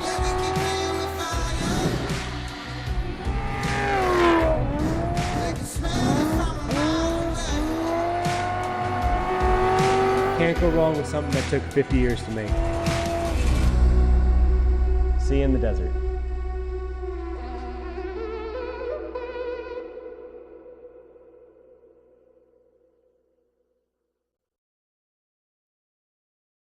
MAV TV Plus is the premier motorsports streaming channel dedicated exclusively to motorsports fans all over the world, featuring the most entertaining racing across the country. Watch any of our live or archived events anytime, anywhere on the most popular streaming devices. MAV TV Plus, unlimited, exclusive, on demand, live. Find out more at mavtvplus.com. The Method Race Wheels live broadcast of V2R time trials rolls on. We're moments away from 6,100, and as you take a look at the beautiful surroundings here in Jean, Nevada, it's been a great day, and it's only going to get better. Well, our own Hall of Famer, I should be specific too because we got a lot of them around here. Scott's a Hall of Famer, so is Bob Bauer. He has a gentleman in the championship discussion. He'll be fourth off the line. Bob is standing by with Justin Blauer. Justin Blauer, fourth off the line. And now that you've had a look-see, what are you going to do? We're just going to go out there, have a fast, smooth run, and set us up for a good position tomorrow. There's got to be something out there you got to say, okay, but remember, Justin, remember, Justin, remember, Justin. There's a couple sharp turns that, you know, after high-speed straights it'll get you. Not too many bumps to worry about, but the biggest thing to worry about is the sharp turns after some fast straights on this course. Best of luck. Thank you, appreciate it. What a talented driver, unyielding, and he is absolutely one of the guys you got to put at the top of the list when you talk about favorites to win this thing. Blauer's had just a tremendous year thus far. Yeah, honestly, there's 6 to 10 guys in this class that are just within, a stone's throw of each other. It's going to be really interesting to see. Justin's been driving really well. He's had a good year so far. So is the other drivers as well. I mean, this is going to be fun. I mean, I'm kind of interested. 61, 6200. I mean, at the last event, Parker, Nick Carolan beat all the 6100 cars, or trucks, I should say. And that was quite of an interesting development because we see 6200 develop, compared to 6100. So, I'm looking at a couple different things here today to see, how it all plays out. There's big rivalries there. As you mentioned, the motorcycles versus the trucks. Sometimes it's the trucks versus the buggies. Sometimes it's 6100 versus 6200s, and it's all about bragging rights. Everybody loves that overall. Well, in just a few moments, we're going to take you to Class 1000 results, but Scott has brought up a great point, guys. Live timing and scoring at bitd.com. May I make a suggestion? If you have us up on the TV or if you have an extra device, go to bitd.com as well, and all the results are right there for you. Yeah, unofficial results as they come up, guys. You can follow along there and check in and see how the drivers and your favorite racers doing. Yeah, as for this broadcast, we're tightening up as much as we can, trying to make sure those results are official before we show you. But on BIT.com, you can get the unofficial results. We know in this information age, everybody wants everything right now, and isn't this broadcast the epitome of that? Because you have an excellent television package, magazine package, media package. But guess what? People want live, and we're here live as we take a look at your results. Wheeler Morgan living up to his name. He qualifies number 1. Scott. Yeah, Class 1000. I mean, there's another group of guys that have been going really fast, and it seems like each race you see them farther and farther up in the overall standings. Yeah, Corey in second. A great drive from him. Only 2 seconds difference there. I mean, it just shows you. And Brady Fox, there's another young up-and-coming driver in 1000. 1000 develops. I really see these guys as the future of the sport. I mean, they develop so much talent in that class. You really learn how to drive a car there. And we got a really good field. We really do. It's stacked. Taking a look at Mason Collins, short course experience. So many versatile drivers ready to get it on. Bob Bauer, our Hall of Famer, I do believe has caught up with yet another driver. He's working hard out there. I hope we're getting Bob enough water. It's about 100 degrees. And let's go down and see who Bob has found next. Well, I tell you what, yes, we could use a little water. I told him to lick his lips when we realized it'll make a bit of difference. Now that you have seen your lap, now what? Now you're going to do it for reals. Time to go shred it down. Let's get it done. Well, I've asked this question a couple times, but I'm curious to know, there's got to be 1 or 2 things out there you say, okay, remember. I got to swim like there's a shark chasing me. And indeed, he doesn't want to be bit. The tax man's not taking him out. Good luck. Thanks, guys. I love the entertainment value, but there were so many puns and dad jokes in that segment. I think we might just need a break after that. I don't even know where to go after that. 6100 is at the ready. Guys, when we come back, we're going to blast them off the line and find out who qualifies number 1. Jack Rapella and Scott Harden with you. The Method Race Wheels V2R live time trials broadcast. We'll be right back.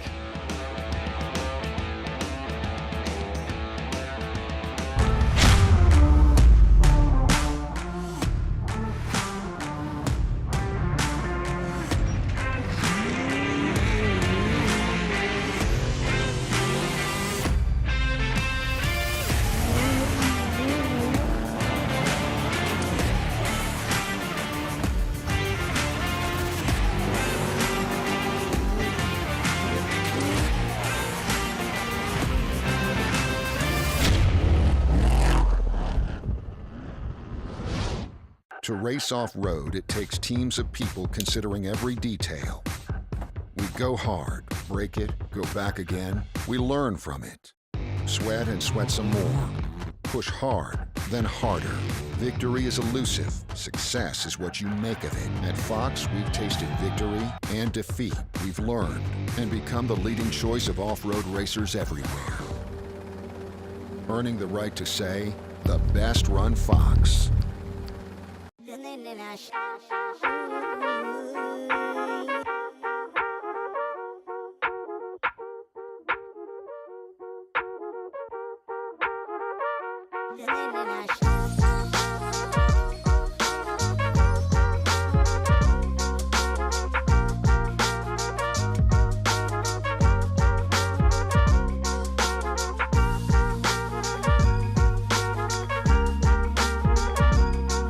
How do you take your new rig from this to this and get it ready for this? Bring it to the experts at 4 Wheel Parts, where we'll transform your Bronco with the all-new line of 4WP factory accessories. Whether you want to order the best parts online, shop in store, do the work yourself, or have it built by a pro, all trails lead to the truck, Jeep, or Bronco of your dreams, because nobody knows off-road like 4-wheel parts. Do your Bronco right.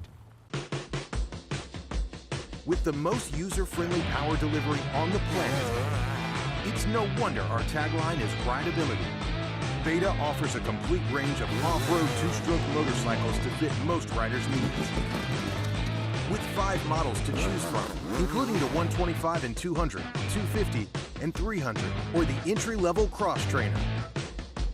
Go to betausa.com to locate a Beta dealer near you.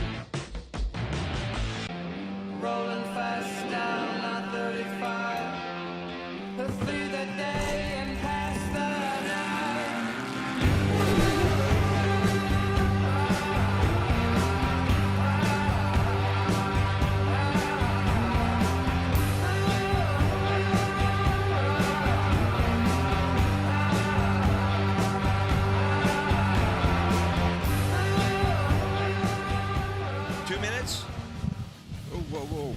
Doggy. Welcome back to Gene, Nevada. The Method Race Wheels V2R Time Trials live broadcast. Jack Corpella and Scott Harden here with you to call the action. This has been nothing short of awe-inspiring, exhilarating, and electrifying, and it's about to get even better because young 21-year-old Christopher Pulvordi is about to blast off the line. Our own Hall of Famer, Bob Bauer, I do believe has more as he gets us ready for the start of 6100. Bob? Well, Jack, I got no one else to talk to but me. Right now, I'm feeling what they're feeling. This is it. This matters so much for starting positions. So inside the car, these guys are looking at their saying, I just ran this thing. It's only 5 miles. Why can't I remember this? Why can't I remember that? And they know that what really builds up is that tomorrow they're going to do it in the dust. Today's dust-free. Holy mackerel, these guys are heat up. And we're now starting at the top of the pile of the fastest cars in the desert anywhere. Yes, we are. 6100 is off. This is young 21-year-old Christopher Pulvordi, a short course specialist. My question to you, Scott, how do you think those skills will transfer over to the desert? Well, you know, he's going to get a quick lesson here, I would say, you know, on what a vehicle feels like going at quite a bit higher speeds, what mass and momentum are all about with the transfer over. But you know, he's just excited about it. You know, and a good driver is a good driver. They'll figure it out. He'll quickly figure it out. Of course, all it takes is one little mistake, and you could ruin your whole day. So. We've already seen that today. Unfortunately, a couple rollovers, and that was a great shot there by Turn 2 Productions, our friends. Did you see how dusty it was behind that vehicle? That's not going to be a factor here in qualifying and time trials, but into the race, that's what you're going to have to contend with when you're trying to make a pass. That's why this is so crucially important to qualify up top. Yeah, I think we have Travis Williams here on the line. It looks like, if I'm not mistaken, getting ready to go. Yeah, it's, you know, the nerves right now are pretty, you're feeling it. If you don't feel it, you shouldn't be in the truck. It's a pretty critical moment. Well, let me ask you, Scott, because you're so accomplished and you have so many big, high-profile wins on your resume. Some racers will say a little bit of anxiety, but not too much, is a good thing. It's a little good when you're you know, you've got those sweaty palms and you can't wait. You don't want to be too calm. What was your philosophy? Yeah, actually, it's Daniel Worley. I'm sorry, my eyes are failing me now, but Daniel's on the line, and we'll see how he does. But you're right. I mean, you know, racing is very, you know, as much emotional experience as it is, you know, a physical and logical experience. And you have to be able to channel that energy, that emotional energy, into your performance. And I think that's, you know, what separates the good ones from the great ones from the legends, is how they balance all of those things out. I mean, you know, yeah, there's the mechanical part about, do you know how to read the terrain? Do you know how to drive the vehicle? Do you know how to get the most out of the machine? But then there's the psychological part about really what drives you and what motivates you. And it's that fine line between all of those things that really determines you know, where you rack up at the end of the day. Oh, it really does. We've talked about how far the sport has evolved, not just the equipment, not just the fitness and the training of these athletes, but some of these competitors actually working with sports psychologists out there. That's how deep we go. And I know some of the sports psychologists, they'll teach you, hey, you may know it's Vegas to Reno, but the truck, the gas, the shocks, the tires, nobody else knows it's Vegas to Reno, so it's all about harnessing and controlling your anxiety and staying composed. Well, you know, and it's just amazing. I mean, there's a lot of technology in these, and this is great for suspension, for example. I mean, you know, these vehicles, what they're able to, you know, how much they're able to control, the forces at work there, and how smoothly and capably they control it. It's just amazing to see, you know, how they soak those things up. You know, Fox, King Shocks, those guys are. I mean, that alone is a pretty interesting part of the whole equation. That is 42-year-old Justin Blauer, who Bob talked to moments ago out of San Clemente, California. Very much in the championship discussion. Very much one of the favorites to win this weekend. We'll see what can happen. He's got 2 BITD wins to his credit. His favorite movie, very appropriate. He feels the need for speed. He loves Top Gun. And you can kind of tell some of the racers' ages out there, depending on what's their favorite movie. Some of them came out a couple years ago. Some of them are from the 80s, before Christopher Pulvorti was even born. That makes us all feel old, doesn't it? I mean, I remember when Top Gun came out. It does. Christopher, who was first on track, you know, he was not even thought of yet, but boy, what a talent he is, and that's what we love. Not only the geographical diversity, but all the different ages of the racers out here. Youth, veterans. It's a wonderful mix. That was just a great shot, man. I was just watching that. What we're doing with the aerial stuff here is just really great to watch. It's just a beautiful day out here. Good grief, we couldn't ask for better weather or just a better view. It's just make you feel great to be alive and be in the desert. I mean, right on a day like today. This is some great photography with those guys. I'm really impressed. Yet another example of why best in the desert is at the forefront of this sport. I got to be honest, when Brian called me a few months ago and talked about wanting me to help with a live broadcast, I thought he wanted me to stand out there with a cell phone. He was like, no, we show up. You guys got a TV truck. You got absolute first-class accommodations all around, and I know the viewers out there are enjoying it. So, guys, if you're watching on YouTube, if you got us plugged into one of your social channels, why don't you leave us a comment? Let us know what you like. Are you enjoying this broadcast? Would you like to see more of it? We certainly hope you are. We know many of you from all over the world are enjoying this right now. And Scott, that's got to mean a lot to you, because I know you're one of the gentlemen that worked very, very hard to put this together. It's a big team. It's a big team that does this. It only took about 80 of us to replace Casey. Oh man. You know, Casey, folks, and I think we're making him proud. I hope I'm not speaking out of turn here, but you know, they say Casey may not have been the biggest lover of technology and media, but he knew anything that would keep his organization out front, safe, and the leader in off-road racing is something that he would appreciate. So I got to believe he's smiling down on this effort. As we continue to work our way through 6,100, qualifying a rugged, dynamic 5-mile course. This is the Method Race Wheels V2R Time Trials live broadcast. Team Legendary taking off. Watch out for that drone. We've got some skilled drone operators out there getting us this great footage. We continue on here, guys. Remember the big trucks, 1,200 horsepower coming up. Scott, want to talk a little bit more about 6,100. Really a driver's class. When we get into the big trucks later on, we'll go up to 1,200 horsepower. Here with these crate motors, 430 horsepower, quite a bit less. Yeah, but you know, once they get going, I mean, this is where you really learn to drive a truck. And obviously with underpowered vehicles, you learn how to get the most out of the vehicle that you have, and that often means, you know, leaving your foot on it longer and just making sure you're keeping your momentum once you get up to speed. But that's what, you know, that's the challenge in all of these things. Let's take a look at this replay. Talk about using up every inch of Gene real straight. So I'm sorry to our friends at Method. We just crushed one of your flags. Rugged, we crushed your flag as well. We got great sponsors, but Scott, you might need to go buy them some new flags. Yeah, I hope they don't mind. We'll get it set up. Knowing them the way I do, they probably are loving every single minute of it here in 6100. They call it Spec Trick Truck sometimes. Another one of the big changes last year, traditionally this was a 37-inch tire category. You guys upped that to 40. You upped the displacement to 525. Going to that rules package seemed to make this class even more popular.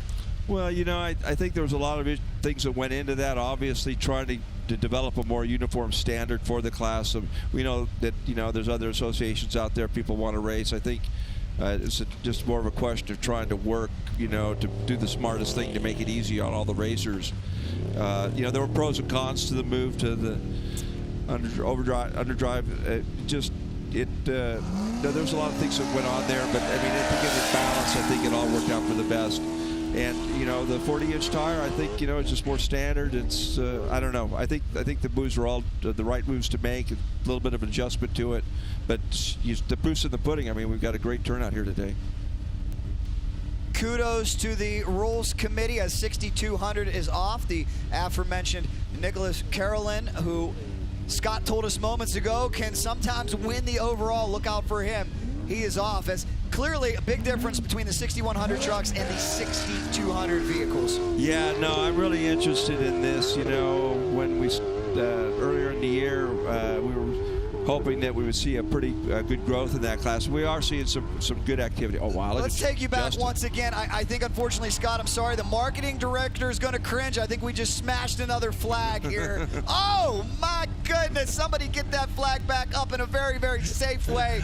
We're losing sponsorship dollars. Did we have that in the contract? Yeah, I don't know. It's we're probably going to have to take $100 here up here, $100 off there, just in failed delivery. Rugged. Apparently, the flag is not as rugged as their radios. Yeah. So we do apologize for that, but we appreciate our friends from Rugged. We'll get that in place just as soon as we can. There is Best in the Desert's Jeff Phillips, one of the men who really helped create this course. Talked to him earlier this morning. He said, look, we took the best of the best, everything we could find from 40-plus years of racing out here, and we combined all those sections into what you're seeing. A cool section there, too. You actually have two different options, two different lines. That's one of the areas where the track splits. Yeah, it just does do justice. That's a really gnarly hooped-out section, and those guys are just soaking that up. It's pretty impressive. Another one of the rule changes that came last year is these machines are now with underdrives. That drops the gear ratio and makes the trucks last longer. And that's something that I know a lot of these racers appreciate, because the cost, we know that cubic dollars equals speed. One of these trucks, if you're sitting at home dreaming like me, costs you about $250,000 to $400,000. Maybe you can pick one up used for less than that, but that's about what it's going to cost to get involved in this category, and that's why these racers rely on the great sponsors to help their operation.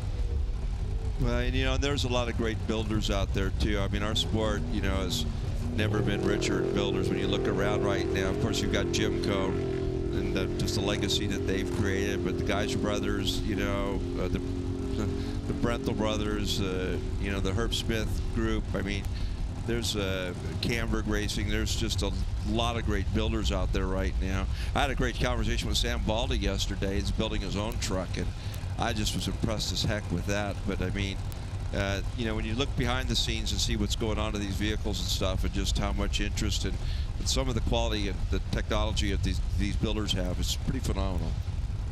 Brent Fox blasted off moments ago. We've got the Coastal team coming up. This is Elijah Keeger. Oh my goodness, is this correct? Elijah from my old stomping grounds, Mount Morris, Pennsylvania. We've told you they come from all over, and Scott, I know you'll recognize that name, home of High Point Motocross Park. That is way on the East Coast. How in the world does Elijah practice? Is he practicing on High Point? Well, I don't know. I mean, it's really interesting. It just goes to show you how, with the tracks just off-road racing, we're getting people from all over the U.S. and, of course, Canada. We had a bunch of racers that couldn't get down from Canada, or we'd have even more here because of the COVID immigration issues and stuff. But, we have a lot of people from back east. They see the pictures. They want to be a part of it. You mentioned Bernie Gomez earlier in the UTV. He practices as much as he can back there. But a lot of these guys have bases of operation out here. They're coming out here and training and practicing and getting dialed in as much as they can. Well, there goes Elijah out of the Keystone State Team Pennsylvania. Represent. We got him watching from not only all over the United States, but all over the world. That's what this Method Race Wheels V2R Time Trials live broadcast is all about. We're sorry you couldn't be with us in person. We're going to give you the next best thing. We hope you're enjoying it from your easy chair, from your living room, from your race shop, wherever it may be. We're here for you, getting you ready for the 25th anniversary of the Maxxis. Casey, folks, Vegas to Reno, presented by Fox. Another thing I want to talk about, speaking of Maxxis, last year we saw the inaugural Maxxis Triple Crown. Talking about the expense of this sport, that added valuable dollars to these race teams. Scott, I know you were a big part of that. How much does that mean to this race? Well, there's a lot of money tied up there. You know, it made it the richest series in off-road racing history last year with some of the bonuses that were available. And now, look, we're taking care of Rugged. It looks like we're getting them back on board here. That's our crew is just amazing how they're all over the place, just taking care of stuff and before it becomes issues and stuff, just safety and different things. So that's really, really cool.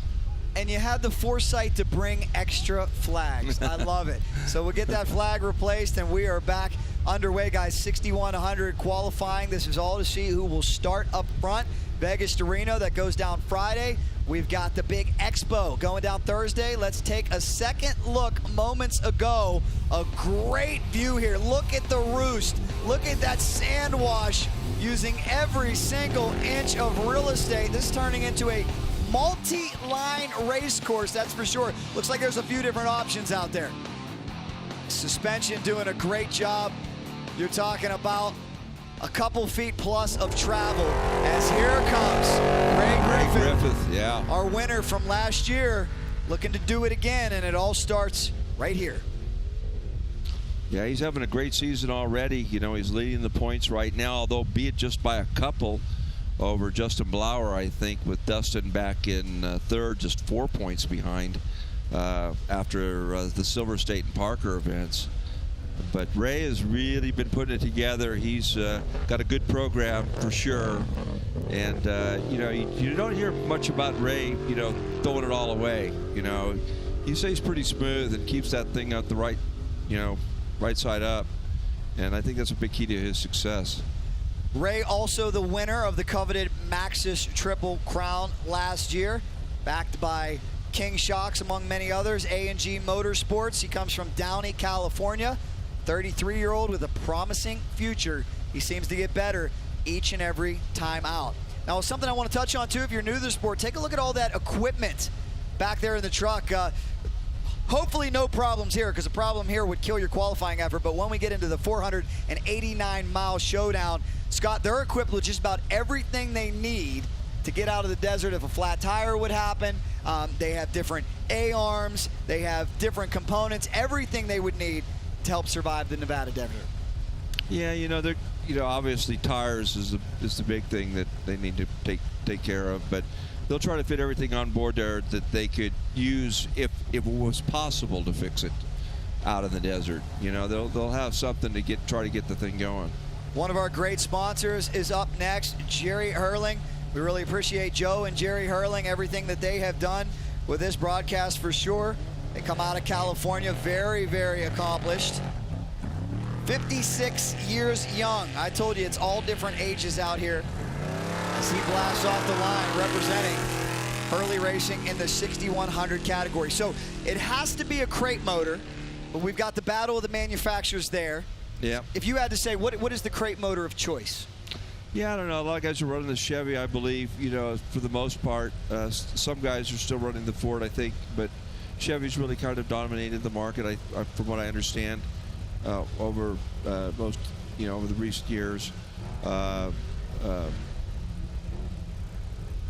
know, these guys are talking to some of the guys. You know, my curiosity was how far are you going on a motor? And amazingly enough, a lot of these teams, some of the big teams, even the Concrete Motorsports, they're going this event on the same motor that they started the year on. Wow. That just goes to show you just how strongly these things are built. But they're the Parker 425, the same motor that they did Parker 425 and the Silver State 300 on. They're running there, and they're getting, you know, multiple races out of these things.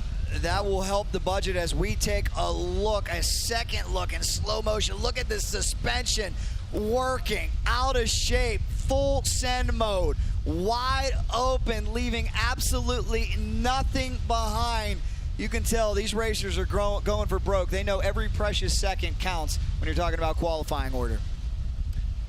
As we give you another look at the McCullough Mountain Range back there, Scott, knowing you the way I do, you're probably plotting out courses in your head right now to head up on your trail motorcycle. So much you can do out here, and that's what I find fascinating. You know, we're 30 miles from Las Vegas, about the 40th largest media market in the United States, but good old Gene, population 0. Some may think there's nothing going on out here, but it is a motorsports paradise. This is our Daytona. This is our hallowed ground. It sure is. Ray was good. He really carried good speed in that corner. You notice how he just kind of drifted over the ruts and everything, kind of made his own line. Ray with a whirlwind, blistering pace so far. Jerry Hurling also looking great out there. He's got 8 championships in the motorcycle category. He's transitioned over to trucks. Scott, with all that you've done in motorcycling, did you ever think about getting behind the wheel of one of these trucks? You know, I never did. I had a lot of people ask me and different things, and I was always, motorcycles did it for me. I was all about that. I had a very, you know, involved career in the industry, you know, working for companies like Husqvarna and KTM and Zero Motorcycles at executive level positions, and you know, those were so time consuming in them of themselves. Those were full on commitments.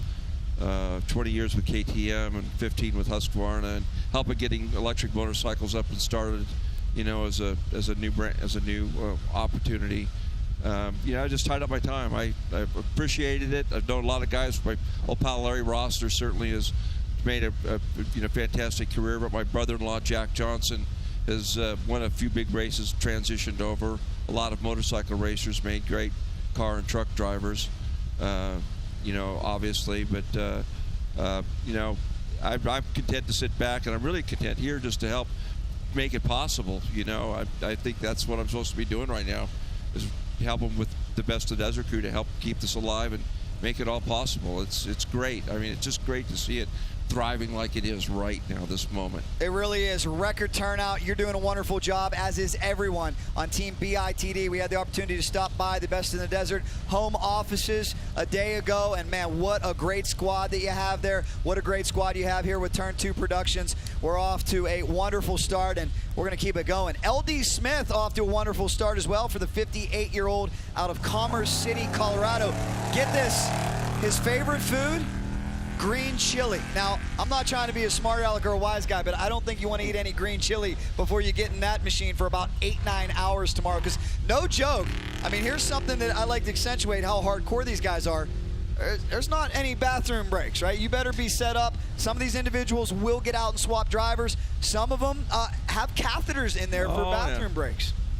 Oh yeah, no, it's definitely, you better make sure you're ready for the duration, whatever that's going to be. Yeah, once you're in it for a while. Dan Fresh up next, tearing through. He is a Rookie of the Year for Best in the Desert out of Fortitude Racing, right here in Las Vegas, Nevada, playing a home game. How much of an advantage is it for the teams based out of Nevada, especially Las Vegas? I look at some of the big squads. Bryce Menzies is one that jumps out immediately. I know our good friend Steve Olagus, so many of the big teams, Rob McCackron here. To be able to live here, to have your shop here, and to be able to go out and test in this environment, how much of an advantage do you think it is for them?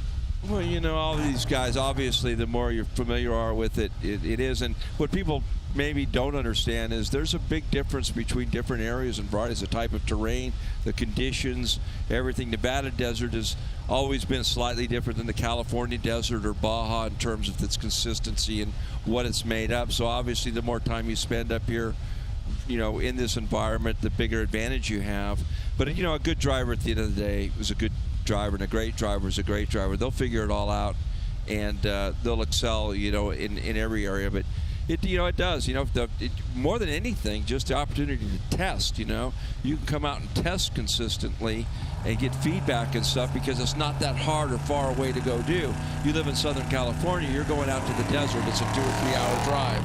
You live in Vegas or based out of here, you want to go out and test, it's an hour. You can drive out here. There's other things you can do. So, yeah, it's more of a convenience issue than anything else, I think.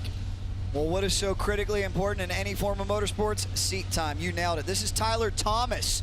Off to a great start. He's 57 years old, out of Sparks, Nevada. Backed by KMC, Armada Engineering, and Team Walton Motorsports. Looking to qualify up front. We'll see what he can do. That start is just so rough. Look at that suspension digging in. No time to rest on your laurels. No time to take it easy. You better be ready for this course. Kind of the opposite of Vegas to Reno sometimes. I know, Scott, you've told me one of the toughest parts about Vegas to Reno is the finish. Here, you get a nice drag strip as the finish. Once you make it through the hard part, it's hammer down and go for it. I think it's unique, and it really keeps these drivers on their toes. Yeah, no, I'm just impressed at how the course is holding up. It's around a 5-minute lap time for the top drivers. I think the fastest time I've seen today so far was Dalton Shire's at 4:33, his lap. But I'm really curious to see how what the trick truck times turn. Again, the unofficial results are up on our website. You can go there and see it.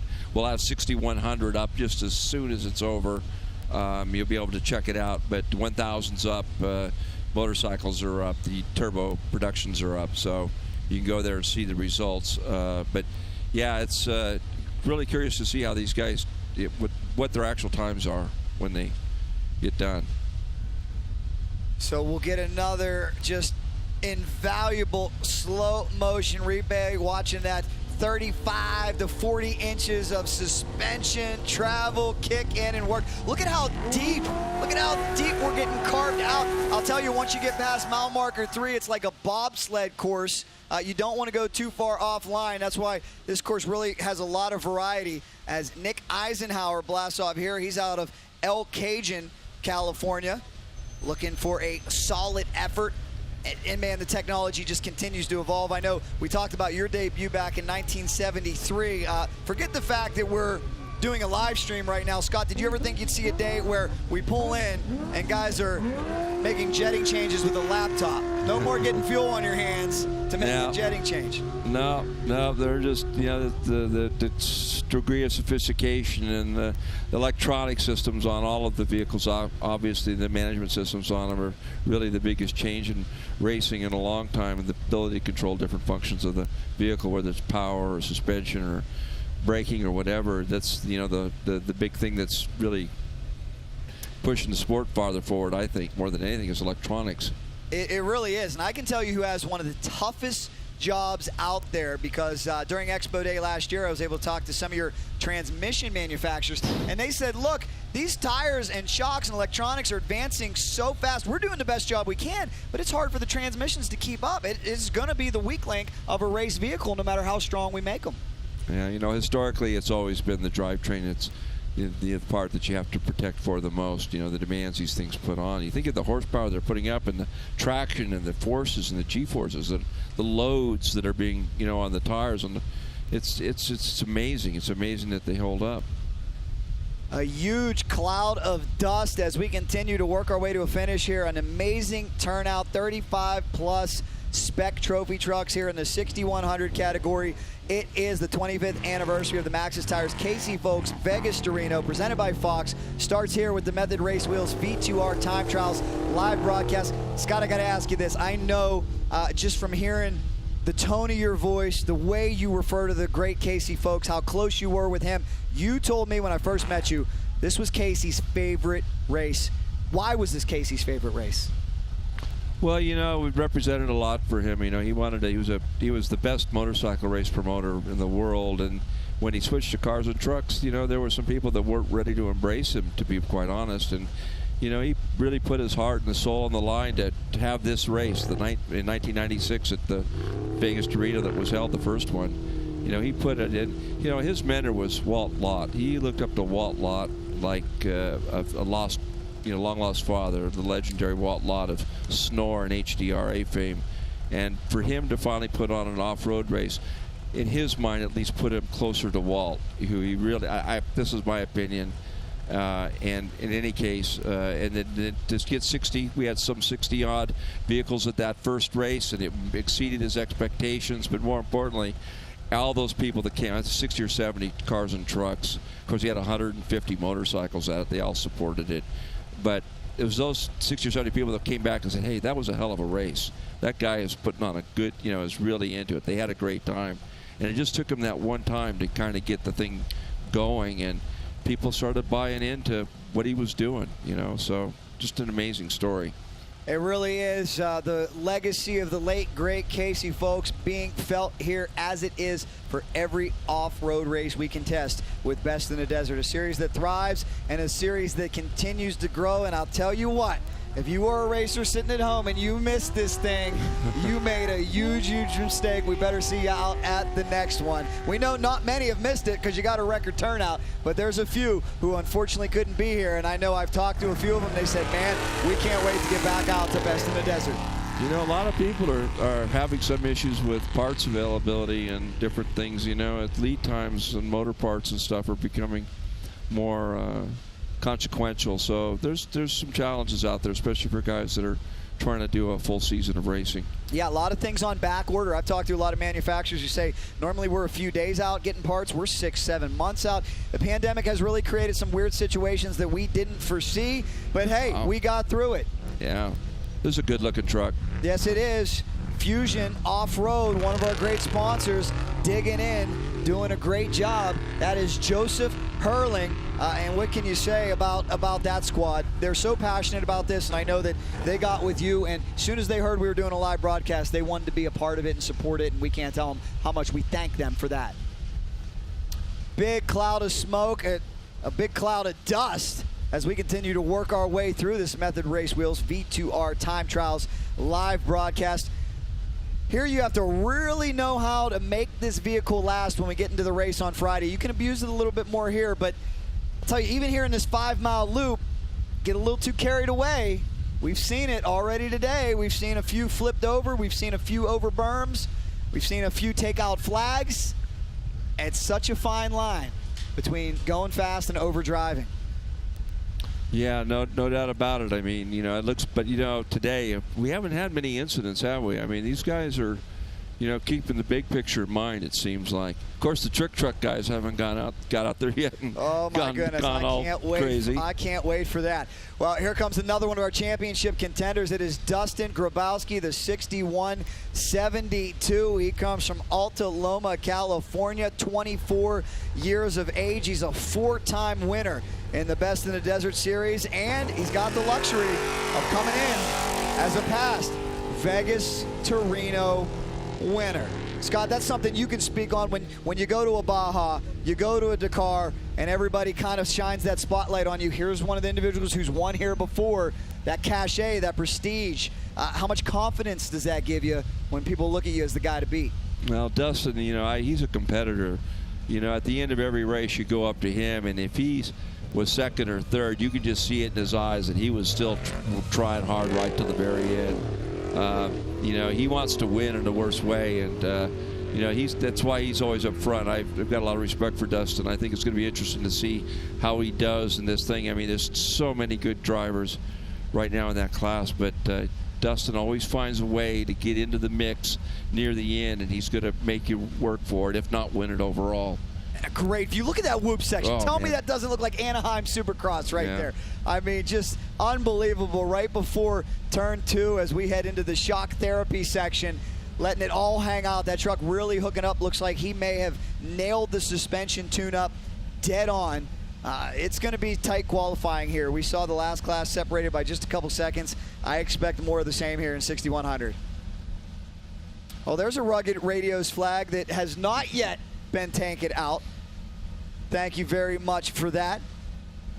Should we have an over and under on how many flags get taken out today? I think I saw that at the Boulder Station Sportsbook. I think it was actually 9 flags was the over under for how many will be taken out. I think it was, I I don't know, a 50-50 chance on whether the marketing director is going to take any heat for that. So let's hope that he doesn't. I think that our sponsors might think that's pretty cool, though. That's for sure. And we appreciate the racers driving to the top of their ability.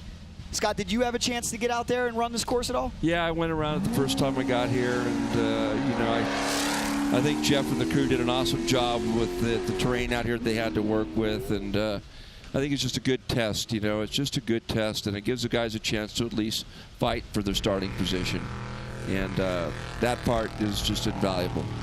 Austin Largent, our neighbor in Riverside, California. There's another hotbed of racing with John Largent, his time trial navigator. Young Austin's only 26, John 55, very experienced. He comes in as a Vegas to Reno winner in Class 6200. Yeah, it's another good-looking rig, isn't it? It sure is. Shined up, looking great. So many teams there as well. I know that's where RJ Hurling Anderson and crew is. Here comes Hurling as well. Man, I'll tell you, Hurling has looked awfully smooth. Awfully smooth. I think it's safe to say they nailed this tune-up. And let's get a good look here at Austin Largent as he attacks this Supercross-like whoop section. And that is all natural. That still blows my mind. 100% natural. There were no Bobcats out there. There were no shovels out there. This is just, what, 30, 40 years of racing. Scott, do you ever look at this and say, your back tire might have helped create some of this? Well, I definitely have some trucks out here, that's for sure. But, you know, it's a lot of years of racing out here. You've alluded to all the races, mid-400s, Las Vegas 400s, Snort 250s, World Championship Hare and Hounds, Barstow to Vegas. My gosh, you know, the world's biggest race used to go right through this desert back in the day. So, yeah, there's just a lot of history here. If you're a veteran here, you know you're going to have to endure some heat, and we've got temperature rising. The motorcycle guys starting in the low 80s. We're getting up towards 100 degrees as we get closer to our big categories. And you know these 6100 drivers are certainly feeling it. They've got hydration. Some of these trucks even have air conditioning. They're so technologically advanced. But right now it is all about getting there first. What do we have there? That's well, interesting technique there. That is Sam Wasson, perhaps maybe of relation to... No, I don't believe so. Not any relation to Joe. No relation to Joe Not that Wasson. I'm aware of. Good racing name. Interesting that he's got half his body off. He could either be saving the body for the race or maybe saving weight here. I don't know. Yeah, you know, who knows? It's interesting. Obviously, opting to go with no spare tires or anything, trying to keep weight down a little bit. But, you know, I don't know what the strategy is there, if it's just a technical issue. And we're going to have to catch up with him, too, because that's a heck of a coincidence. The side of his truck says J. Wasson Enterprises. What a coincidence, if so. I mean, common name, but... Hey, you never know, guys. As we continue on here, we're in Jean, Nevada. This is the Method Race Wheels V2R Time Trials live broadcast, setting the stage for a big day at Boulder Station tomorrow. We hope to see each and every one of you. We'll be out there. It's Expo Day. We get to meet and greet with all of our sponsors, and we get to meet the racers, the top qualifiers. A great opportunity for fans, and I know you're going to have a smile on your face when you realize this year, outside at least, we don't have to have masks on. Yeah, no, we're really looking forward to get back to more of a normal situation and just enjoy it a lot more than we have. We're going to do our Racer Appreciation Social Hour at just before the drivers' meeting, where we have a beer for the guys who get there early, just to wish them well, courtesy of Method Race Wheels. We'll be doing that tomorrow evening.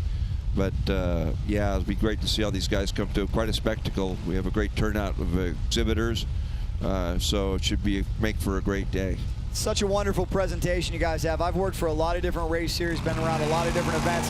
I told you last year, I have never, ever seen a more ingenious way to get everybody to your racers drivers meeting than to hand out a free beer. I mean, you don't see many absentees in that one, do you? No, and I mean, our friends at Method, you know, they're always looking for ways to give back, and they just want everybody to really have a good time, and it was something we haven't been able to do it with the pandemic until we've just brought it back at this race. And again, we're just looking forward to, you know, getting back a little bit more to normal, hopefully, and staying there to keep going racing here as we move forward. No question about it. We hope to be through it. We send thoughts and prayers to anybody affected by the terrible pandemic. But, embracing this live technology, what I love is for those of you that may still be quarantining, that may be stuck at home, we're bringing the action to you. We're trying to help you get through this any way we can. We certainly hope we're entertaining you. That's what we want to do. Trevor Harvey blasted off moments ago. Nathan Martino is next up. He's from San Rafael, California, Northern California, almost up towards the Sacramento, San Francisco area. He's 49 years old. I can't imagine there's too many places to practice up towards San Francisco, but maybe when you get down towards Sacramento, right? No, I think these guys are obviously traveling back and forth. Who knows, they may have a base out here somewhere locally in Southern California where they can get down to and race. But there's a lot of guys though that people sacrifice for this sport, don't they? They love it. They're willing to drive the distance and put up with the travel and everything just to be a part of it. I always just thought that off-road racers are the best people in the world. I mean, they're so passionate about what they do, and great way to bring families and friends together and really enjoying something that's pretty darn cool and wholesome, and just a great time. And one thing, beautiful everybody day out here. Look at this. Oh. Look at this. I mean, it is warm out here, but not oppressive heat, to be real honest. So, it's great. It's great. Connor McCullen. Oh yeah, this is a guy to watch. That's for sure. He comes from Peoria, Arizona, out of McMullen Racing. He's a former Vegas to Reno winner, a two-time Best in the Desert champion. Knows how to get it done. Yeah, Connor came up through the class 1,000 ranks, and learned how to drive and dominate that class, and moved up to 6,200 this year. And I would definitely keep my eyes on Connor McMullen on Friday. Regardless where he starts, that kid's going to put in a good drive. 6,100 stacked, 6,200 is stacked, and oh boy, getthetout.com. Connor McMullen, always tough, a young man with such a bright future. He I do believe is somebody we're going to see in the unlimited category before too long. Well, he's headed that way. I mean, his career is, definitely on that arc. So we'll see. Like I was saying before, I keep an eye on him at tomorrow. I'd definitely be tuning in on how he's doing, because he's definitely going to be moving up front. His favorite dinner, he says, Italian food. Any good Italian spots over here in Vegas? I know we might have to lean on Brian. He's more of the Vegas aficionado, but I'm sure you can get some good Italian food in Vegas. There's quite a few good Italian places in Vegas. Well, you guys are going to have to steer me in the right direction, because we've only had Circle K for breakfast so far, so we're looking for maybe a little bit better dinner, and we've got options for that to celebrate this great broadcast and all of our top qualifiers, that is for sure. Remember, official results come to you on bitd.com. There is a look at scenic, vibrant Jean, Nevada, the McCullough Mountain Range in the background, and here is the young 20-year-old out of Arizona, Connor McMullen. He is off. He'll sneak an overall from time to time. You got to watch him. No, definitely. I mean, he's definitely, once he figures out how to drive this more powerful vehicle, I think he's just, sky's the limit. A great start. Look at him hooking up. Great aerial coverage by our production team. Suspension working very, very well. When Justin Bean was in here earlier, he said you want your suspension really stiff for this type of environment, and it looks like Connor has nailed the tuning in that regard. Yeah, it did look really well balanced through that whole section, and more just gorgeous aerial shots here as we continue on, guys. Method Race Wheels V2R time trials are underway, off to a rousing start in the 6,100 category. We've got the big boys coming up next. Unlimited Trick Truck, Trophy Truck, they are next. Don't you dare go away. I hope you guys are continuing to share this with all of your friends out there, because there's so much action still left to come. What an awesome day it's been already, Scott. yeah, I was just checking schedule to see how close we are to schedule, but I think we've done pretty good. Yes, we are. We are right on time, and during this hot day here in Nevada as we continue on, trying to see who will get the #1 spot. We still got about 20 cars left to go in this massive 6,100 field. Kyle Jurgensen is one guy I look to for advice in 6,100 because he was one of the hottest out there for the past 2 years before making the step up to unlimited trophy truck, which he did at this race last year for Brenthal Industries. He told me one of the biggest differences, though, is you can really hammer these 6,100s. He said he gets up into the trophy truck category, and you got to watch breaking the tires loose or spinning in the corners because you deal with so much more horsepower. But what do we know about horsepower, too? It also can make up for mistakes. There's not as much margin for error, if you ask me, for these guys in the 6,100 category. Yeah, they have to keep their momentum. They have to, be smoother on the throttle. They can't scrub speed much because it takes time to build it back up. Whereas a trick truck's going to get you back there much quicker. But no, it's a good competitive class, and it's really a great test of one's overall skill and ability. I mean, you're so evenly matched. It really does come down to how you set your truck up and how smart you are about those things, because everything else is pretty much equal. And which is why last year, 16 seconds I think it was between first and second overall after all those hours. I mean, it's close. Brian Scheibel blasting off right now through this race course, trying to get himself a solid qualifying effort. We got more competitors at the ready, and those braking bumps out there are getting huge. Talked about how this course will deteriorate. We talked about how it will get tougher and tougher. It's definitely a whole different racetrack than what we saw at 9 a.m. this morning. Yeah, I will say this, though, it does look like it's holding up pretty well in a lot of places. The corners are getting chewed up more for sure. The straightaways, they seem to be about the same, I would say. But it's getting a deeper rut, and that's the guy these things are going to have to fight through. Oh, yeah, look at that. Yeah, to your point, Scott. Sorry to interrupt you. The contrast of this race course, the hard pack sections, as you mentioned, are not changing much. But what we just saw there, that soft, loamy silt, that's getting fluffier and fluffier. And if you get into the real fluffy stuff, that could drag down an engine. No, you're in the rut. Catch a rut wrong in there. That's the main thing. If you stick a wheel in a deep rut somewhere, you get land on it. And we don't see quite as many rocks as we would out on a typical course, but I can tell you this from firsthand experience. There are a few rogue boulders out there. There are a few sharp edges that could cut a tire, something that these racers have to be mindful of. 6154, Alan Levinson out of Blue Diamond, Nevada, on the racetrack right now. A two-time winner here at Vegas to Reno. Ultimate bragging rights there. Alan's a great guy. He's a true enthusiast. Former motorcycle racer, switched over to 6100 here a few years back. He just always has a big grin on his face and just very happy to be here. He's family was involved in Bonnie Springs up at Red Rock for many years, and he's finding more time to devote to racing now and everything. He's really in a good spot right now. I wish Alan all the best in this race.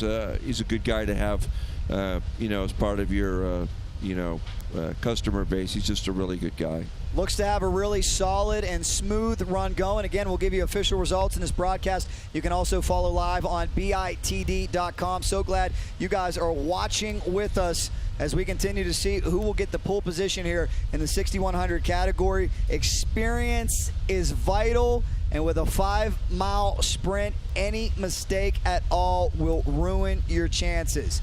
You've got to be flawless. You cannot get crossed up, or you are done. Not only does it put the equipment to the test, it puts the driver to the test, and it's all about gaining clear visibility on Friday. So much is at stake with each and every turn that you are watching here on our Method Race Wheels V2R Time Trials live broadcast.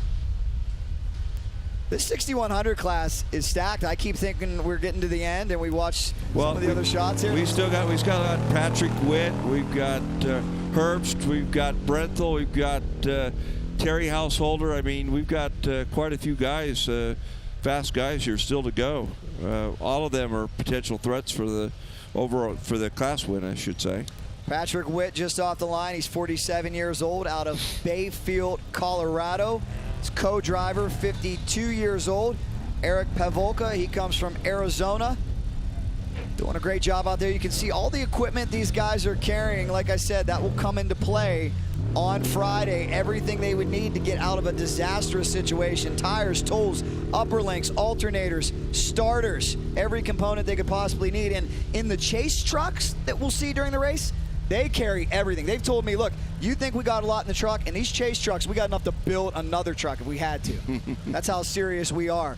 And we've seen people overcome a lot of adversity, because just when you think something can't go wrong, how many times have we seen it with even some of the stalwarts out there, the Mckenzies, the Vosses, all the top teams? We've seen them break down just a few miles from the finish. Yeah, obviously, you mentioned Jason Voss. I mean, it's appropriate to mention, obviously, to know that, we're still wishing Jason all the best. He's deeply missed here at Vegas to Reno. Jason is Mr. Vegas to Reno. I mean, his track record at this event is just beyond. 4 overall wins. He's been 2nd overall, just within an ear whisper of probably 3 more overalls in addition to that. And, we just miss him this year. He is, in my opinion, Mr. Vegas to Reno, and we're hoping he's back with us here racing real soon. He has earned that name rightfully, and we hope he's watching here with us today. Jason, we hope to have you back real soon, as well as all the great racers that we may be missing. We know sometimes racing is a dangerous sport, and even a pro like Jason showed that last year at the end of the year. But again, a testament to the cages, the technology, the safety equipment, the safety personnel here at Best in the Desert.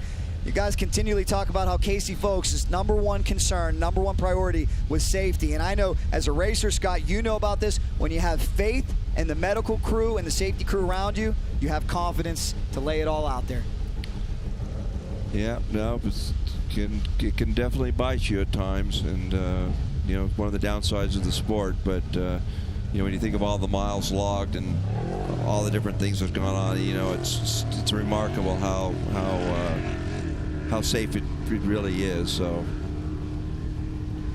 such an unforgiving sport, not only on the driver but on the equipment. This is what top-notch, high-quality desert racing is all about. Sometimes it can be all or nothing, checkers glory, or a DNF in the middle of the desert. I think CJ Hutchins might have put it to me best. I was doing interviews and getting into the minds of some of the racers. He said, I really don't even look at it as if I'm racing anybody. He said, I'm racing the Nevada desert. Yeah. It's me versus the desert, me versus the elements. And I thought that was an interesting and very poignant perspective. Yeah, absolutely. It looks like we've got the Herbst team coming up, talking about sorely missed and people that have had a profound impact on this sport. Jerry Herbst, the entire Herbst team, just what a great legacy. You talk about manufacturers, you have got to mention Herbst, and it will be Pierce Herbst with the driving duties here this weekend. Yeah, the next generation. Here's your next generation, Herbst Family Racing. I mean, Herbst, McMillan, these RCR, all these families, just Serapis. I mean, they just keep trickling down. We've got a great story on our website right now, on our blog, about families and racing, and where we talk about some of these people, the Romos. This is a family sport. This is the best part about it. You'll see more families out here competing than in practically anything else, and we've got some great families competing with us. The Herbst family's done more for off-road racing than anyone else I could ever mention, and we're just happy to have them out here racing with us, especially being from Vegas. No question about that. Definitely one of the favorites here, playing a home game, hometown crowd, all the fans looking on. We look forward to seeing them tomorrow at Thursday's Expo, Boulder Station. Look forward to seeing each and every one of you as well. This is 6,100 time trials at the Method Race Wheels V2R live broadcast, and we are getting closer and closer to a finish. Looks like we're going to get a replay here. Watch this ultra slow-mo motion. You want to see the suspension working hard. You want to see those 40-inch tires dig it in. Scott, they're almost hitting the body. I think they are. Oh my gosh, bit. Oh, carried a little bit too much speed in the corner. Had to lock him up. Ooh. It's easy to do. Go as fast as you can, but don't make a mistake. Don't get offline. Don't overdrive it. Takes a lot of talent, a lot of experience, and a lot more skill than one may think. No, just a tad hot there, just a skosh. He came in hot. He's going for it. And I think, again, that just drives home and epitomizes how important #1 qualifying positions are, or at least in the top 5, these drivers know you want to be out in front for Vegas to Reno. You want clean air. If you don't qualify #1, you at least want to be in the top 5. I mean, I got to imagine any racer could put a positive spin on anything, but being at the back of the pack, that's not going to make for a very good day. Yeah, you know, this year's Vegas to Reno, we're at the start where we're located. It's going to be a little bit different experience. You know, normally in Beatty, shortly after the start, you had to go across Sarcobatus Flat, which was heavy talc, a lot of dust that would hang in that area. And we're bypassing that area now with the new starting area, and it shouldn't be quite as dusty. It should be make for a little bit closer racing. Guys aren't going to be able to blind people and just bury them in that stuff and get ahead. Oh, here we go.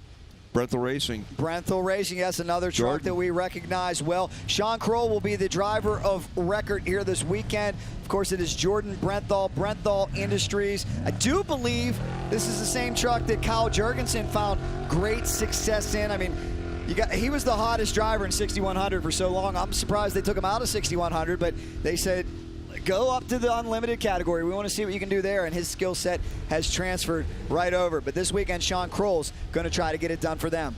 Yeah, they've been hard at work. I've talked to Ryan Collins, one of their shop managers. They're, you know, they've got 8 different trucks in this thing, between including 2 of their own.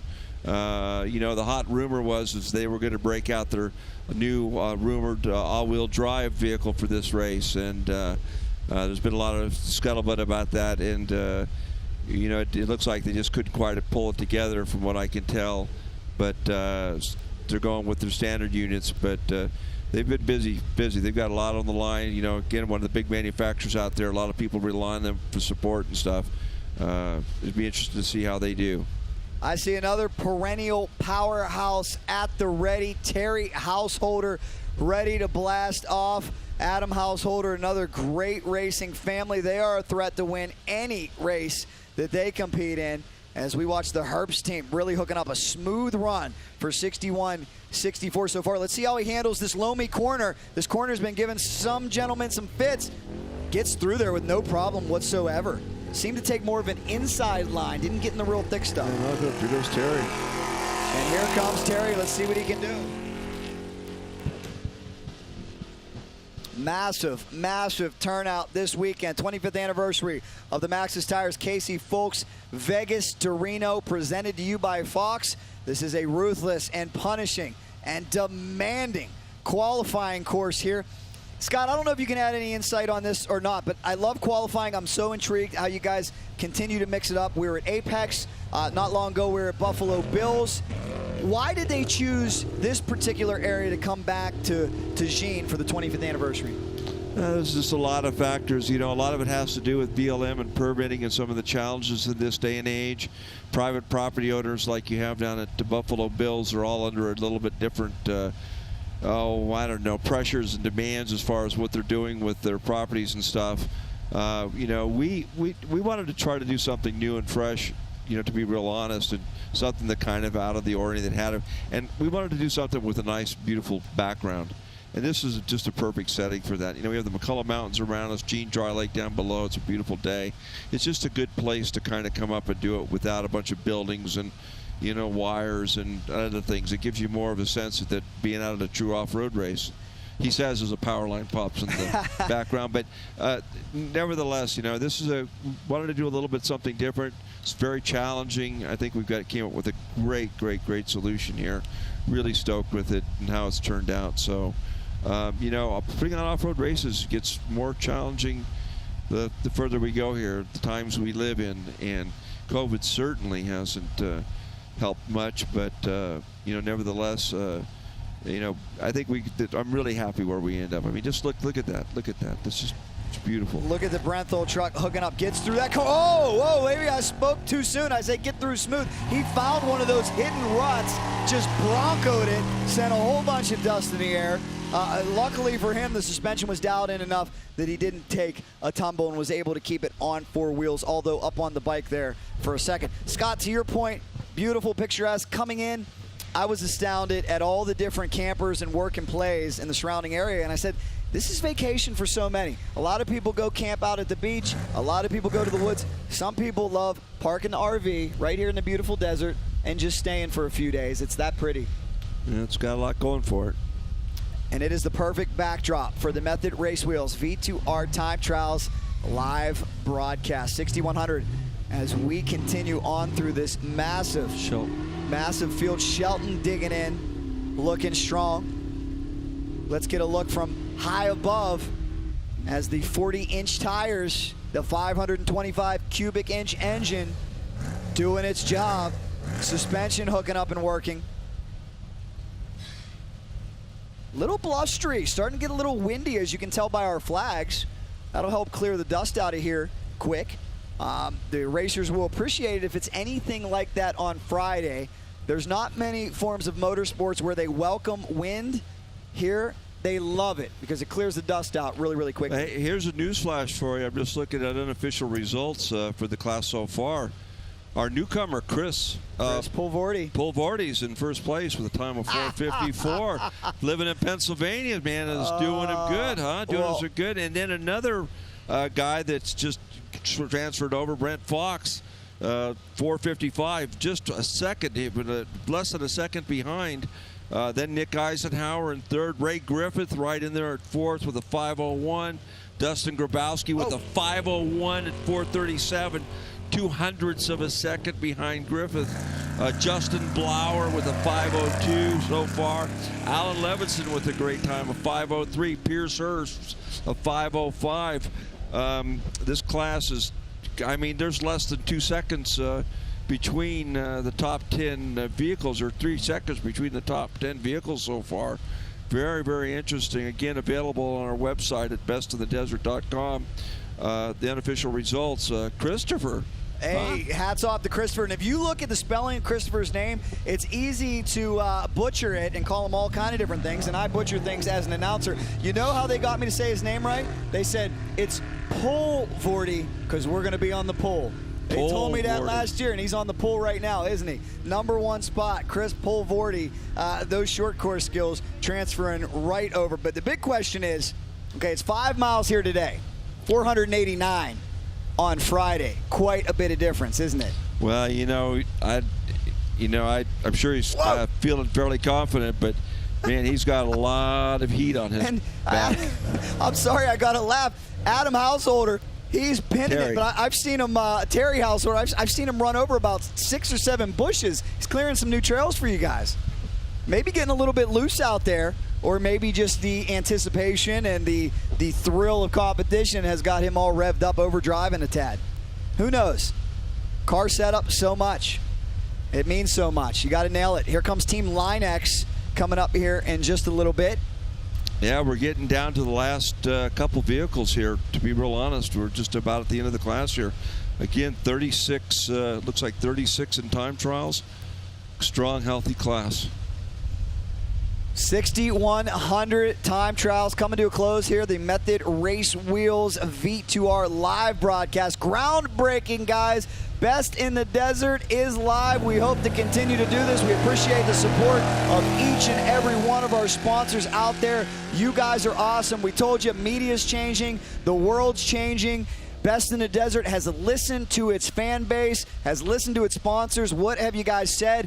We want this race live, and so we have delivered. This is for you. Hope you're enjoying it. Like I said, if you can do us any type of thank you, what we're looking for is share this. And also, it's so important that you support those who support this sport. All these great sponsors out here that back us, guys, they're the ones that keep you going. They're the ones that back your programs. So when it comes time to choose your manufacturers, choose your components, make sure you choose the wonderful sponsors of the Best in the Desert. Yeah, I think we're getting down to the last car here. I heard your whoa there, and I'm looking. This guy's starting to get loose here. This thing's starting to get a little chopped out. No, it was the other vehicle. I'm just trying to track down who it was that was swapping there pretty good. He was finding a hard time to get a good rhythm going there. The Line X truck. We have got the last truck on the line, ready to blast off here in mere moments. It will be Michael Marshall coming up he will back cleanup and finish this session of 6,100. Again, hats off to Best in the Desert. My goodness, if you did not think this was the leader, the premier off-road racing organization in the world, look no further than this massive record-breaking entry list. Everybody who is anybody is here for Vegas to Reno. And I would say without any last-minute heroics here, I think we're, Chris Pole. Yeah, Pole Vorty's looking in good shape. Looking in good shape by less than a second, 0.08 of a second over Brent Fox. Just a remarkable position. And then Nick Eisenhower in third, just 5 seconds back. And then Ray just a second behind that in fourth. I mean, there's Dustin in fifth. I mean, it's going to be loaded at the front, as they say, I think. It really is. We'll see if Pole Vorty can hang on to the pole. And it's great to see him over here as well. We've talked about some of the disastrous effects of the pandemic. We know he was a stalwart in the Lucas Oil Off-Road Racing Series. Unfortunately, that series, no more. And that's happened to some series during this pandemic. We've seen racers lose sponsors. We've seen corporate funding cut back. And that's why it is such a tip in the cap that you guys have been able to persevere and keep going. And what an opportunity for some of these racers that are looking for a place to race to come on over and try their hat at the most punishing, grueling racing out there, Best in the Desert. Yeah, we went through all of last year and we only dropped one race out of a 8-race series, and I mean, that's pretty remarkable. We had to move some things around and jump through some hoops and stuff, but we persevered in some pretty tough situations, and I think people appreciated that. People love this sport. They want to go racing. That's all that they want to do. They want to get out and enjoy it, and we were very fortunate to be able to keep things going in a pretty challenging time. Some more slow motion action here. Look at this machine digging in. Oh my gosh, sideways, wadded up, trying to correct the problem. 40 inches of travel. He's using every single bit of it. That suspension. Oh, it's down. Look at, wow, almost bottomed out right there. I mean, the front wheel is literally hitting the fiberglass body. Wow, that's pretty action-packed there. Pretty exciting. It really is. When you slow things down, you get to watch some poetry in motion and really step back and realize how impressive these marvels are. That's why some of the top trucks are north of $400,000. They've got the best of everything here in these machines. Oh, there goes the flag. Down another flag. We'll add that to our over-under total. As the dust is really, really kicking up. Some of these sections getting so loamy, so slick. I have to say that, my personal opinion, I've seen some of the best looking trucks, color schemes, and graphics packages at this race in a long, long time. Yeah, for sure. Seen a lot of really, really good stuff at this race. Well, I'm a Pittsburgh guy, so that Line X black and gold, I like that one. Yep. For sure. Oh, no, we've lost another rugged flag. Somebody get us another rugged flag. My goodness. But, it's almost, maybe I got this wrong. Maybe you should be charging the sponsors for every flag hit because we mentioned, that's another mention. Yeah. That's even more exposure. Well, the Rugged Flag Hospital is, getting more and more packed. We're going to need ventilators. Well, we got to shout out our title sponsor, Method Race Wheels, because all their flags are still intact in that beautiful archway. We thank them so much for everything that they have done. Get yourself a set of Method Race Wheels, guys. Say thank you. Lighter, stronger, faster. That's their tagline for good reason. They are one of the premier wheel manufacturers out there, and we're so happy to have them on board. Yeah, really good guys that, are just all about the sport. I can't say enough about those guys. Their business minds and their hearts are in the right place. This course continuing to change. We'll see how these drivers are able to deal with it. I'm sure it's much different from the sight lap that they had, which had to be about 45 minutes ago with this massive field. To answer Justin Smith's question from earlier, if this is me out there, I think I'd want to be one of the first guys. I don't think I'd want to wait around because he was asking Brian Folks and I, would you want to be first out or last out? Last gives you an opportunity to kind of watch a little bit. But with this deteriorating course and changing course, I think I want to get out there as soon as the sight lap is over, if possible. Well, I think it's too late now. Yeah. I think what's about to happen is going to happen. The 1500s and the trick trucks are just going to have to deal with it. But it sure is. But, Scott, to my point, look who qualified #1 so far. The first guy out, Christopher Pulvorti, could be an advantage in that. Yeah, there you go. Could be true. Very true. Still looking like that's where we are. And we have reminded you to go to BIT.com if you can. But don't worry, we got your back. We got full results on the way. We've got a report and an update from our Hall of Famer, Bob Bauer. We got Jack Rappel and Scott Harden here in the booth to bring you much, much more. And we've got unlimited trucks at the ready. Stay tuned, everybody. Stay with us. The Method Race Wheels V2R Time Trials live broadcast will continue right after this.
Yeah, I got that right turn. We're good.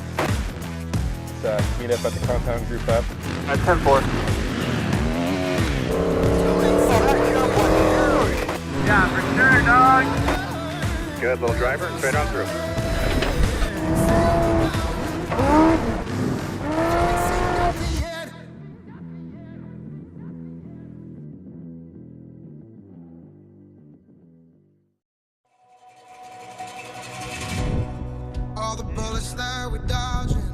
We aren't doing this for the money, the fame, or the props.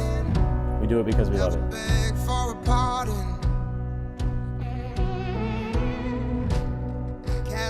Off-road racing while carrying full-time jobs is definitely not easy, but it is very rewarding knowing that at the start line, it was 100% us. We put a lot of time into our builds, and they have to stand up to everything we throw at them. These new Flex Aero 4s fit right into that.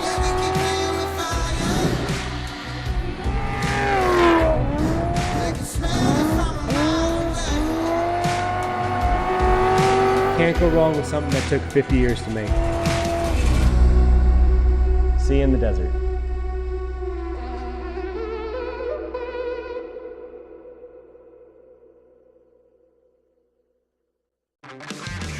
Best in the Desert Racing Association, live coverage of the 25th anniversary Maxxis Tires, Casey Folks, Vegas to Reno, presented by Fox, brought to you by Method Race Wheels, lighter, stronger, faster, and by Shock Therapy, the premier UTV suspension tuning company.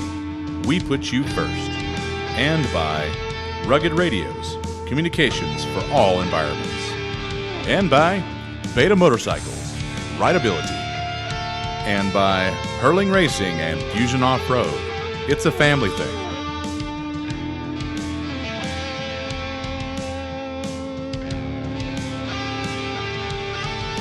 What an awesome day of qualifying it has been here at the Method Race Wheels V2R Time Trials live broadcast. I got goosebumps, and we're not done yet. We got the big boys, the Unlimited Trophy trucks at the ready, tuning up, making those final preparations, getting ready to go. Jack Coppell and Scott Harden here in the booth. Our Hall of Famer Bob Bowers is down trackside. We're going to send it to Bob. And Bob, you've got a very interesting interview because he's with the folks from Rugged Radio, who makes the most rugged, durable radios out there. But you got to let me know what they think about their flags absolutely getting demolished. We've destroyed about 5 Rugged Radio flags.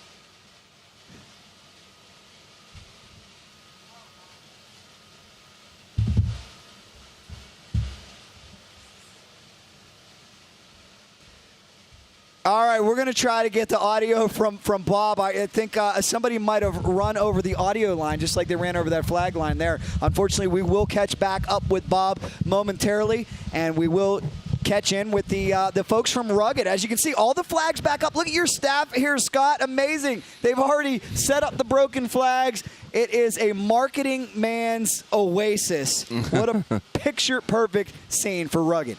Well, I got to give a shout-out to the Glutkowski brothers who've been with Brian and I from the start with all of this, all of the track signage and all the track prep and everything over the years. Those guys have hung more banners and done more things for our sponsors than you could shake a stick at. So I got to give Rod and Guy a big call-out right now.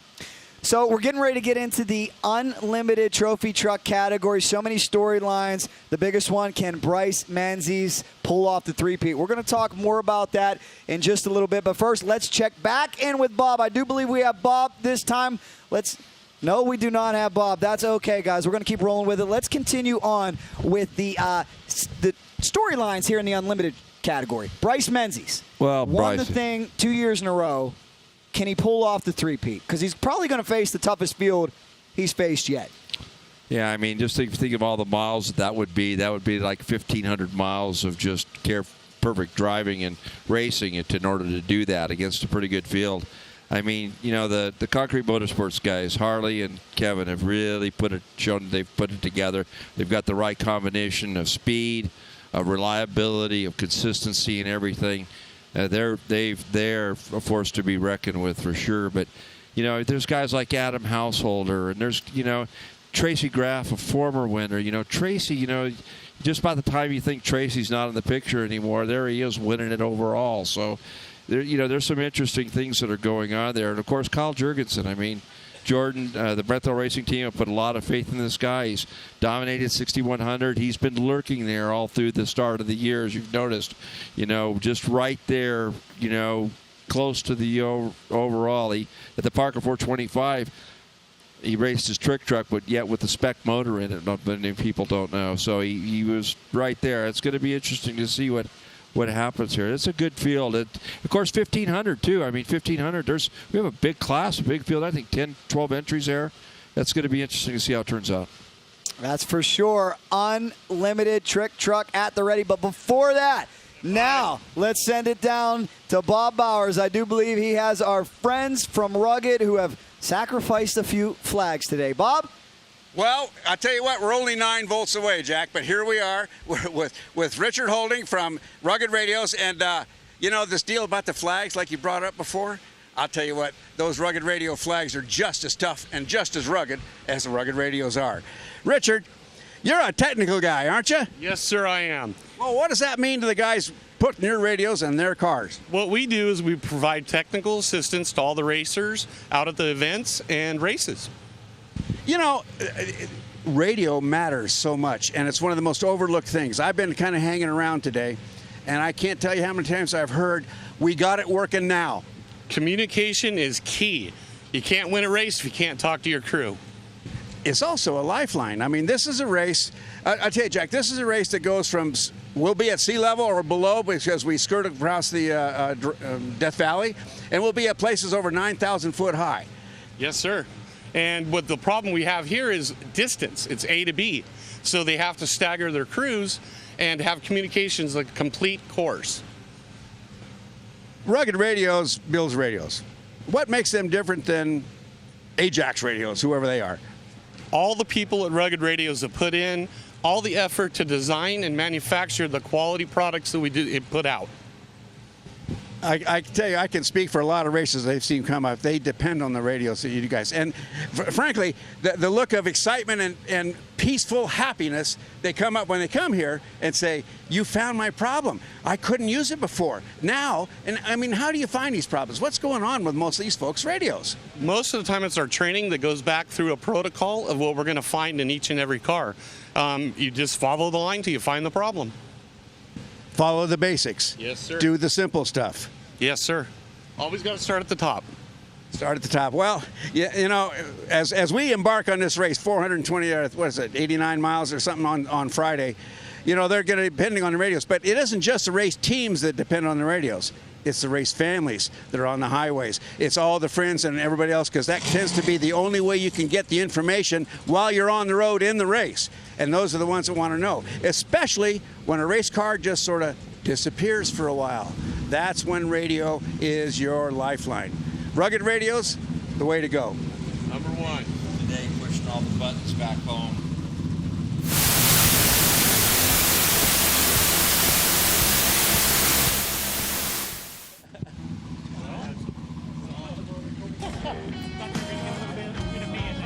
Who was it? I thought you were in a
commonly asked questions is how you get your shocks done here at Shock Therapy. It's really easy. We have 7 people on the phones strictly to answer your questions and set your appointments. We are only 2 weeks out on our appointment schedule at this time. We can turn your shocks around the day of your appointment and get them back to you for your next trip. The process is easy. Call one of our staff to set your appointment date. They will get your details and exact information on your car so that we can dial it in specifically for you. Your shocks are done the day of your appointment and mailed to you the same day. If you're dropping your car off, it's dropped off in the morning and picked up that afternoon. We go over all of the detailed information on how to dial your car in once you get it back. Riding season is upon us. The time to get your car done is right now.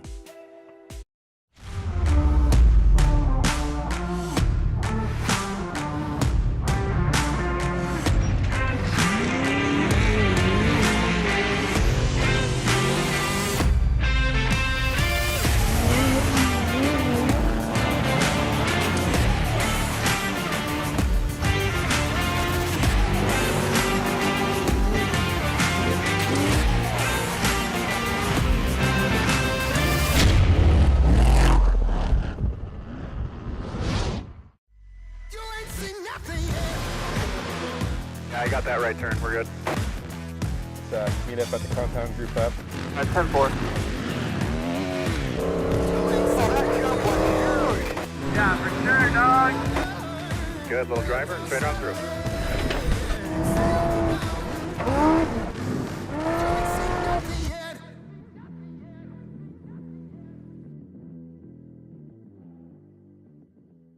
How do you take your new rig from this to this and get it ready for this? Bring it to the experts at 4-Wheel Parts, where we'll transform your Bronco with the all-new line of 4WP factory accessories. Whether you want to order the best parts online, shop in store, do the work yourself, or have it built by a pro, all trails lead to the truck, Jeep, or Bronco of your dreams, because nobody knows off-road like 4-Wheel Parts. Do your Bronco right. Ready for any challenge. Maxxis Tires can handle even the most punishing off-road conditions.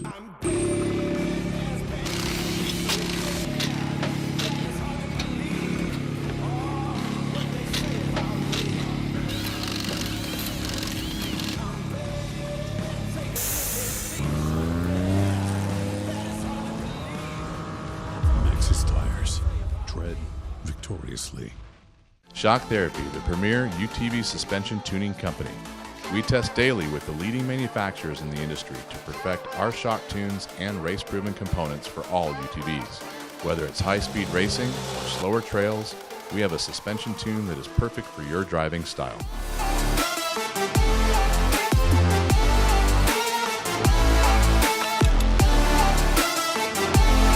Visit shocktherapist.com to improve your ride today.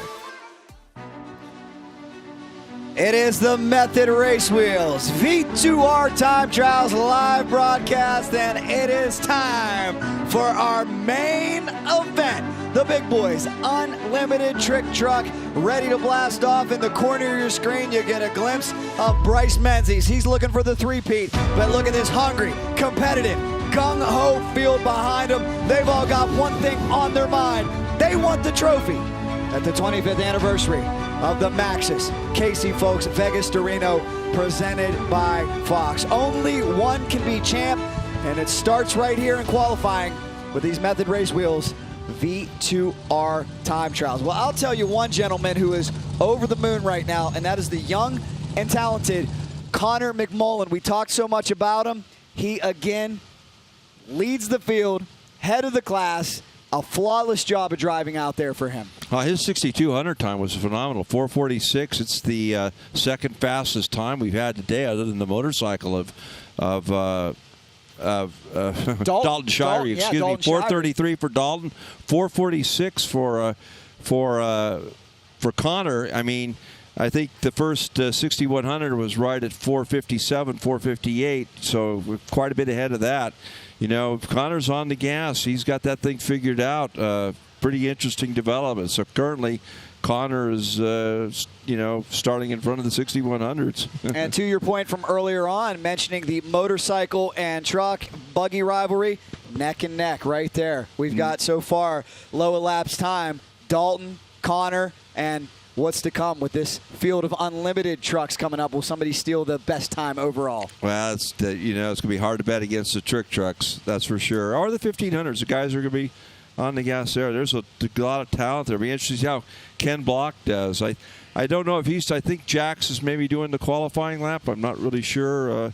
Jax is another, part of the future. So anyway, we're getting ready to go here. We're getting ready to go back to action. That's right. Sight laps underway. And we talked about Connor McMullen. I do believe that Bob Bowers has caught up with him. Bob?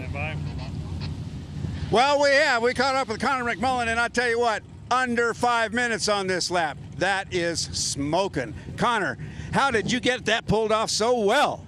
Honestly, we've been taking lots of time, effort, and just strategies with working with the new car. This is the first race in our new 6200 buggy. Our goal coming here is just to run with the truck guys, see how good we can perform, and not only that, but coming down to the nook and cranny of the race car. Obviously, me and my dad prepping this race car, and Illumicraft race cars for building an amazing car.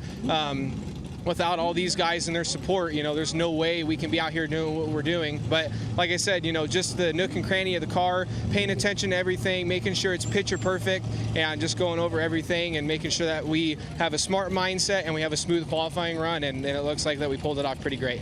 Well, for a 6200 car, that thing sure has a voice. Yeah. So out here, we knew it's going on the parade lap, tight, technical, soft. So we're like, hey, let's get this thing in a groove.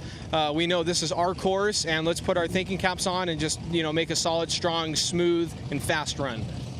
Well, good on you, Connor McMullen. This guy took it to him, absolutely took it to him. And so we have a Friday set up for him, and he's going to probably try and take it to him again. Take it to him is right, because that young man can sip on some water, sip on some Gatorade, sit back and relax and know that he is the #1 qualifier heading into a huge race day. Who will be #1 qualifier in the unlimited trick truck category? That's the big question, and we're going to find that out in just a second. We've got all types of storylines to hit, so much excitement. But before we go any further, before we get to the start of qualifying, let's get this very special message from our friends at Hurling.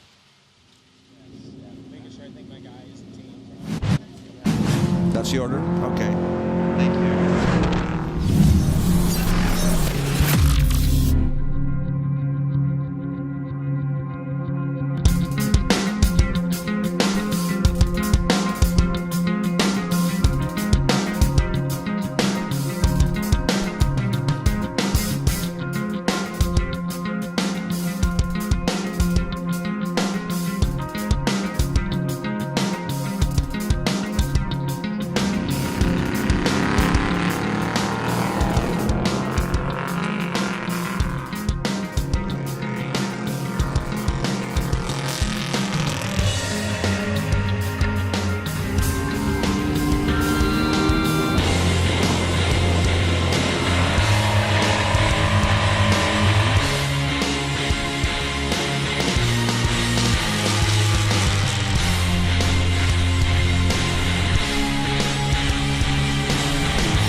one tree, so that wasn't too bad. My co-pilot over here was on point all day. I couldn't ask for anything more. Hurling Racing, Fusion Off-Road. Truck was great today. Good. We changed driver at pit 2. Jerry jumped out and he let me take the truck all the way home from there, 270 miles. Yeah, and we blew a belt, fixed it, smoked the drive shaft on a rock. Pit crew changed it out. Other than that, Epic Billy did a fantastic job co-dogging, called every turn, didn't miss a beat. You know, I want to thank Fusion Off-Road and Hurling Racing, especially Jerry, for letting me drive his truck today. It was epic.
I got that right turn. We're good. Let's meet up at the compound group up. At 10-4. Yeah, for sure, dog. Good little driver, straight on through.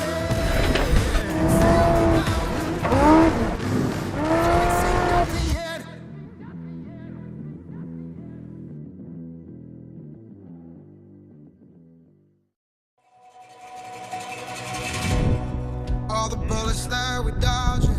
We aren't doing this for the money, the fame, or the props. We do it because we love it. Beg for a pardon.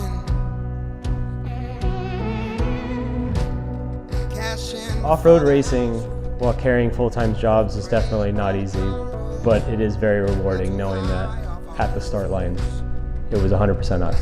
We put a lot of time into our builds, and we have to stand up to everything we throw at them. These new Flex Aero 4s fit right into that.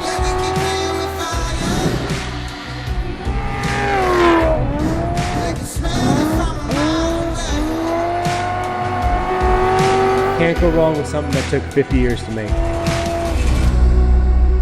See you in the desert.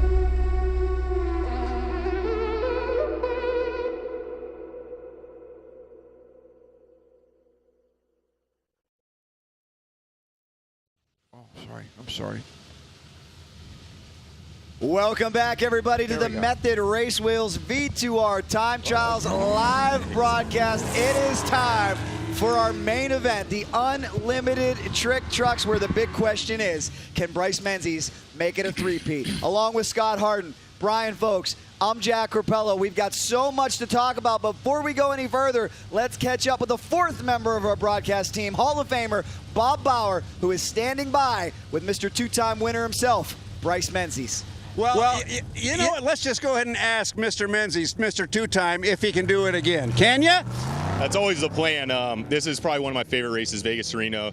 It's from my hometown, Vegas, and you know, it's extremely fast, very rocky. I think you have to be very on top of your game to win this race.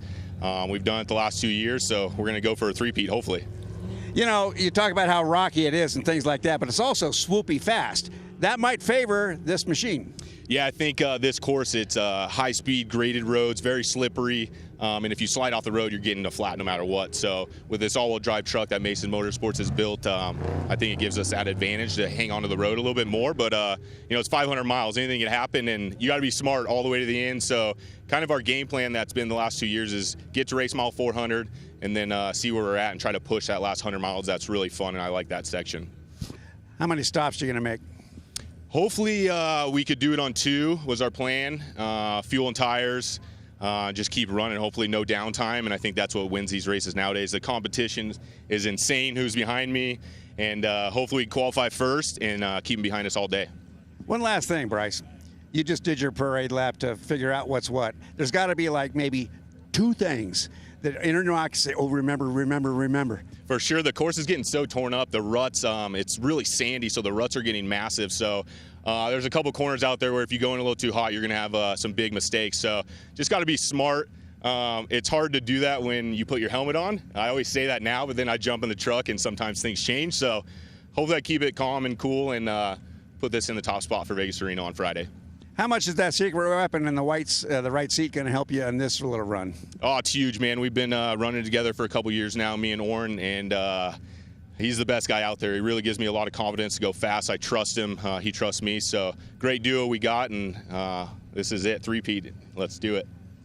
Okay, let's do it. Good on you. Awesome. Thank you, guys. He's looking for the hat trick. Is he poised and comfortable or what? And I guess that's to be expected when you've won this race twice in a row. You come in with some serious confidence. Yeah, he looked pretty confident, but at the same time, I could see them butterflies going on in his stomach. So he's got the nerves going. He has the pressure on him. He knows that. But, you know, Bryce is a smart driver. Got a good team behind him, so I think he'll do well in the qualifier. Won't put it on its lid. And, you know, whether he qualifies first or in the top 5, I think he'll be happy with the starting position. And I know something that's got to be on his mind is a couple years ago up at Apex, I watched his truck catch on fire in qualifying. He knows that even with a 5-mile course, things can go wrong. Yeah, without a doubt. I remember he finished the qualifier and he was just cruising back to his pit truck, and the truck caught on fire, and the whole team jumped down and started putting it out. And no, obviously it wasn't that bad that he couldn't get the truck fixed and ready for the race, but, you know, had that happened out on the course, it would have been a whole different deal. You know, he had his whole team around him, fire extinguishers, and they were on it quick. So, yeah, it's anything can go out here. Well, it's appropriate we're in Vegas because this main event has a big fight feel. We've got the start coming up, but before we go any further, we've got a very special interview. Guys, we've told you all day long, this is the Method Race Wheels V2R live broadcast. We can't thank Method enough. Our Hall of Famer, Bob Bauer, has caught up with Method. Bob, down to you. Here with Method Racing Wheels, Wally, and I'll tell you something, he knows about race support. Wally, what does your weekend entail this week? Oh, well, we're out here at the Vegas to Reno race. We're out here supporting all our racers. We're just making sure that the product is what they expect it to do, and that's to go from Vegas to Reno. So we're really hoping that we're going to have some good results from our drivers out here this weekend. So who are the top guys on your wheels? Oh, we've got quite a few. Right here, right behind us, we got the Householder Motorsports. They've been racing our product for a long time. Brenthal Industries. We've got Gomez Brothers. We've got Twisted Monkey Racing. All the 6100 teams, the Eisenhowers. We've got a lot of good guys racing on our product, and we really feel strong that they're going to support our brand really well. How does Method Racing Wheels know they had a good weekend here? We know that we have a good weekend when, you know, our drivers reach back out to us. You know, they're telling us our results. They're telling us, hey, you know, we're running our products, and the products are going to hold up to the environment that we're giving them. one of the biggest things with our products is we do a lot of race testing first. So we send our product out on the race cars for these events, and then these guys racing on the products, we then in turn make street products for the average vehicle. So you're driving your Ford Raptor out here, you're going to feel confident driving your vehicle off-road because we've done all the testing with all the racers and making sure that the product's going to hold up to the harshest abuse you can do. That really interests me because, you know, they look alike, and there's so many look-alike wheels out there, but yours are genuine, straight, true, and true. So what are the, I'm trying to think of a smarter question here to say, what sort of manufacturing processes do both wheels get that make them tough? Well, again, just right back to it, the idea that we're taking anything engineering-wise from what we've learned from racing and just incorporate it right back into our racing, our street wheels for your Raptor, your Overland, Tacoma, anything you can drive off-road. The biggest thing we've come out with is our bead grip. So it's a little ridging that's built into the bead where the bead seats, and it helps hold the bead in place. So beadlock wheels aren't made for everybody, but we've designed a product that is an in-between of the products that's going to help you guys align everything and be able to run lower tire pressures on a product that isn't a true race wheel, because you don't need it for your everyday vehicle, but you're able to run it and drive off-road, lower tire pressures, and feel confident with the product that we're producing for you guys. Wally, you know your stuff. Wally has accounts that he has to answer to, so he understands the street wheel part. And tell you what, I'd like some of those wheels. Watch some racing. Yeah, thank you. Thank you. Thank you very much, Bob. Thank you to our friends at Method. Lighter, stronger, faster. They have lived up to their tagline here because, my goodness, we put not only tires but wheels to the test in this series, and Method has just come out with flying colors. Yeah, they build very, very good wheels, and that was just a testament to it. And these guys out here riding, driving, and pounding these wheels is a testament to the product they have. And, you know, this is a 5-mile race course, and you would expect them to hold up in a 5-mile race course. But the true test will be on Friday. 500 miles of grueling desert across the Nevada. And, by the way, I've talked to my guys that marked the course, talked to my brother. He was in the final marking crew, and he said this is undoubtedly, unquestionably going to be the toughest, roughest Vegas to Reno in possibly the history of this race. So leave it to my dad. 25th anniversary, and it's due to all the monsoons, all the rain that happened up north. It just really, you know, it takes rains up on the mountains, and the mountains just flash that water down, and it just tears up washes and uproots a lot of rocks that we don't normally see. So, you know, my dad maybe talked to the man above and said, let's drop some rain and make this a tough one. I think he'd be proud of you on that one. You guys don't take sick pleasure in this, do you? Because I know Scott Harden, a few years ago when I talked to him, he said, Vegas to Reno at the end, it's just a gut punch. It says, hey, kid, you're not done yet. Hardest part's yet to come. And now you're telling me it's going to be the most difficult year yet? Yes, and again, from the guys there, we go over a big mountaintop, a big mountain range before we come into the little town of Mina. And normally it's a nice, you know, nice graded road going up the wash, up to the mountain, and the mountain's really nice, they said. And then the final mountain of the race is Mount Como, and that's usually the hard one. And they said Como is like a cakewalk this year compared to the mountain, the range we go over before Mina. Well, I'm glad I'm in this seat. It's going to be one heck of a show. We feel for these talented drivers. We're going to put their skills to the test. Well, just moments ago, we put 6,100 drivers' skills to the test, and I do believe we have those results ready. Connor McMullen leads the way. Christopher Polvorty, welcome to Desert Racing. Number 2, this field's stacked, and it looks like Ray Griffith will start number 6. Dustin Grabowski, 7. So many tough racers ready to go here. Yeah, and you know what I noticed? I noticed 2 out of the top 5 are 6,200, so those are actually the cars. And Connor McMullen, wow, he just absolutely killed it. He was literally the fastest vehicle on the race course. Good Lord. Today. 8 seconds ahead of Polvorty. We've been typically seeing competitors separated by just a few. Connor was out of there. I mean, 18 seconds. Oh, my goodness. Thank you. We got it. 4:46. Very, very impressive there. How much longer before we see Connor in the big class? I think he's going to be a huge name for years to come. Yeah, I talked to his father quite a bit. Connor's a great kid. His dad's great people. And they just literally finished building this car they had planned on having it done several months ago or a couple races ago, and natural to car building, it never gets done when you want it to. But yeah, he killed it, and I would say you'll see him in that car for another year or two, and then who knows with the kid. He's obviously got a ton of talent. So 4:46, the time to beat. Here's the big question for my two experts, Brian Folks, Scott Harden. How low are we going to go here in the unlimited category? What types of times are we going to see? My calculations were a little off because I had to kind of calculate the schedule that we were going to run, so I do average miles per hour. The motorcycles were about 30 seconds quicker than I thought they would be. So, and I got the motorcycles and the trick trucks going together, so I'm going to say it's pretty possible that one of these trick trucks go a little faster than the fastest motorcycle time, which was 4:33. And it could just be Bryce Menzies, who's very confident, looking for that three-peat. That's all coming up, guys. The Method Race Wheels V2R Time Trials live broadcast is ready to bring you our main event. Unlimited trick truck coming up at the ready. A wise man once summed it up to me, and he said, unlike the 6100 class, you're not limited here. Your only limitation is your wallets. That's right. And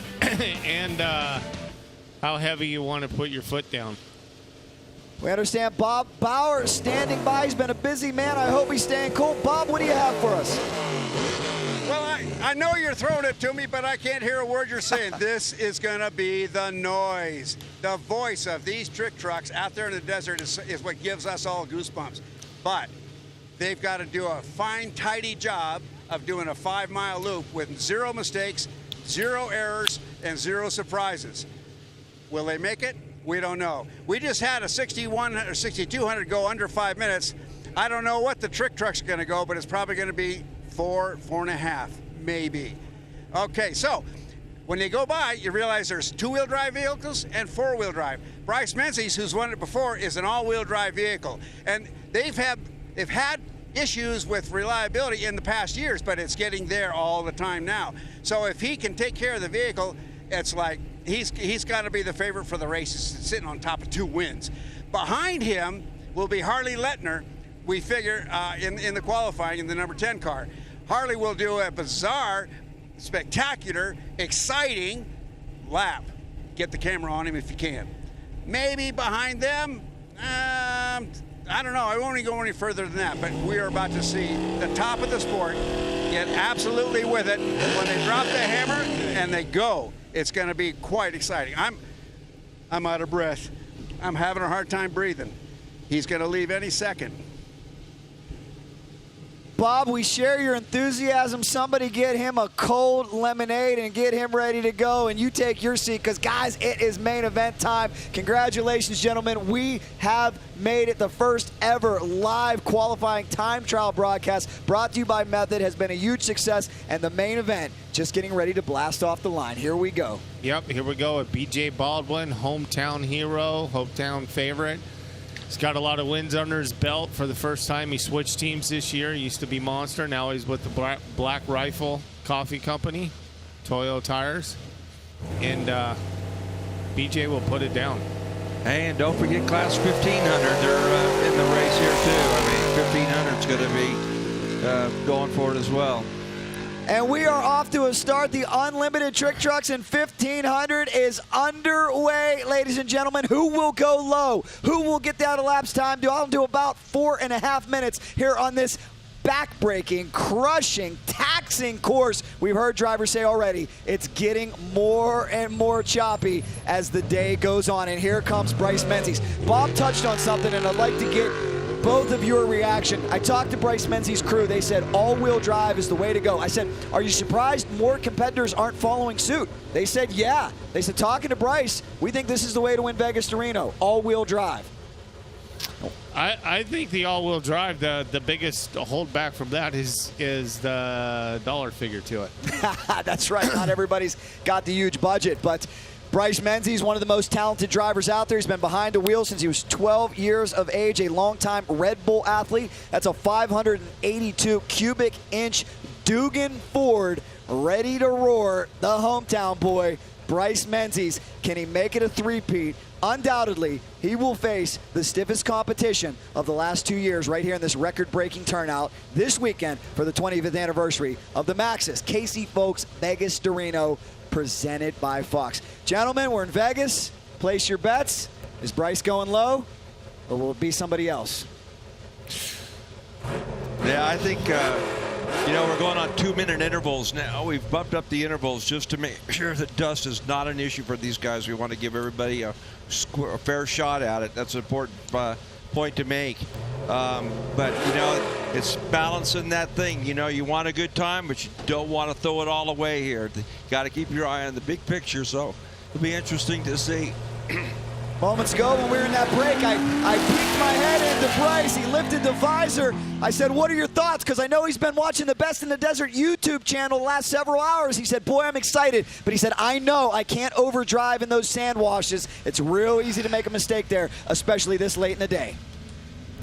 Bryce Menzies off to a great start. We're so glad you're watching. This is the Method Race Wheels, V2R, Time Trials, live broadcast. This is your two-time defending champion, the hometown boy from right here in Vegas, looking to do something special. This is where legends are made.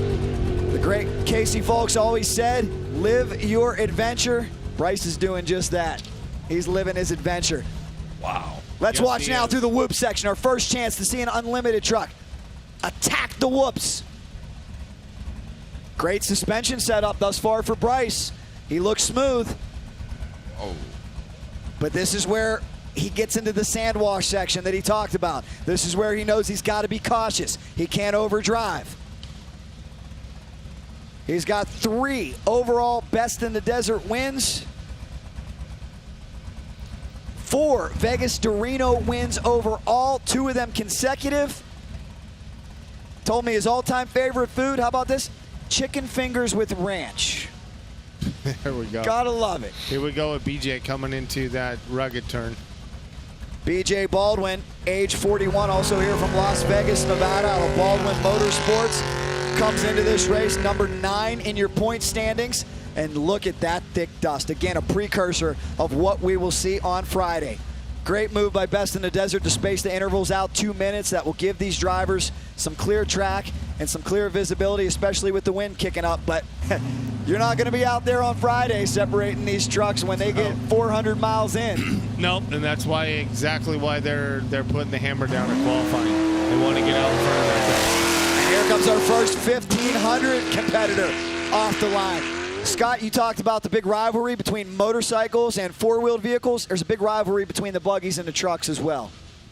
Yeah, no doubt. I mean, the buggy guys have, obviously the trick trucks have come on in the last few years. It's pretty hard to beat that kind of cubic dollars, but 1500s have been given a run for the money. And we've got some guys in here with C.J. Hutchins and Sam Berry and some of the other riders, Michael Fry. I mean, some of the top guys in the sport in this class. I mean, it's going to be interesting to see. And by the way, big shout out to Sam Berry. I mean, 25 Vegas to Reno's, never missed a Vegas to Reno race. This will be his 25th one. He's done every Best in the Desert race since he started racing back in 1996. Hats off to Sam Berry. Just a true credit to the sport. Wishing him all the best today. And with all due respect, perhaps the only man crazy enough to do it all by himself. No co-driver. I asked him, I said, Sam, why? He said, I don't want anyone bothering me. I like to be in here all alone. Yeah, he's pretty darn fit. 65 years young, I want to say. Could be off a year or two on that. Sorry, Sam. Here's Bryce coming into that rugged turn. Let's see how Lucky 7 handles that turn with perfection. Bit of a hiccup suspension. Digs in there, but Bryce, man, he looks fast. I'll tell you guys, this could be one of the best laps of the day if he can keep it together. I have not seen a mistake out of Bryce Menzies thus far. And what would you expect, guys? You come into this race as a 2-time champion. I know last year he qualified second behind Cameron Steele. He felt like there was some pressure on him. He said, I'm just going to keep it together. I'm going to wait. I'm going to babysit this truck, and I'm going to go for it at the end. And that's exactly what he did. And he had a big smile on his face by the time we got to Reno. Herb's team off next. It looks like, look at it. floored it so hard on the hole shot, he got a little bit offline. And I think that maybe goes back to controlling that anticipation, that anxiety. Look, perhaps overdriving a little bit, or maybe that's just the course getting torn up. Either that, or they might have missed the suspension tune-up a tad. That thing looks a little loose in the early going. I think he's just on it. That's true. Could just be foot to the floor. And that's hard. I mean, hey, as racers, you want to go as fast as you can, but to keep yourself from overdriving in the beginning, that has to be one of the hardest things ever. For sure. Yeah, you just got to be a little bit patient. But, yeah, like Scott said, there's some 1,500 guys in this qualifying that, without a doubt, stand the possibility of winning this thing. CJ Hutchins is next up in the 1,500 category. Welcome back. CJ took a year off last year, always a threat to win out here. Brings his good luck cat with him every single race. Hey, how about that? Newsflash. Mckenzies 427. Oh, we weren't even sure if we were going to see a 430. Mckenzies picking up where he left off. The Red Bull certainly giving him wings. Congratulations, Mckenzies. That is the time to beat. For the rest of the field, you've got your work cut out for you.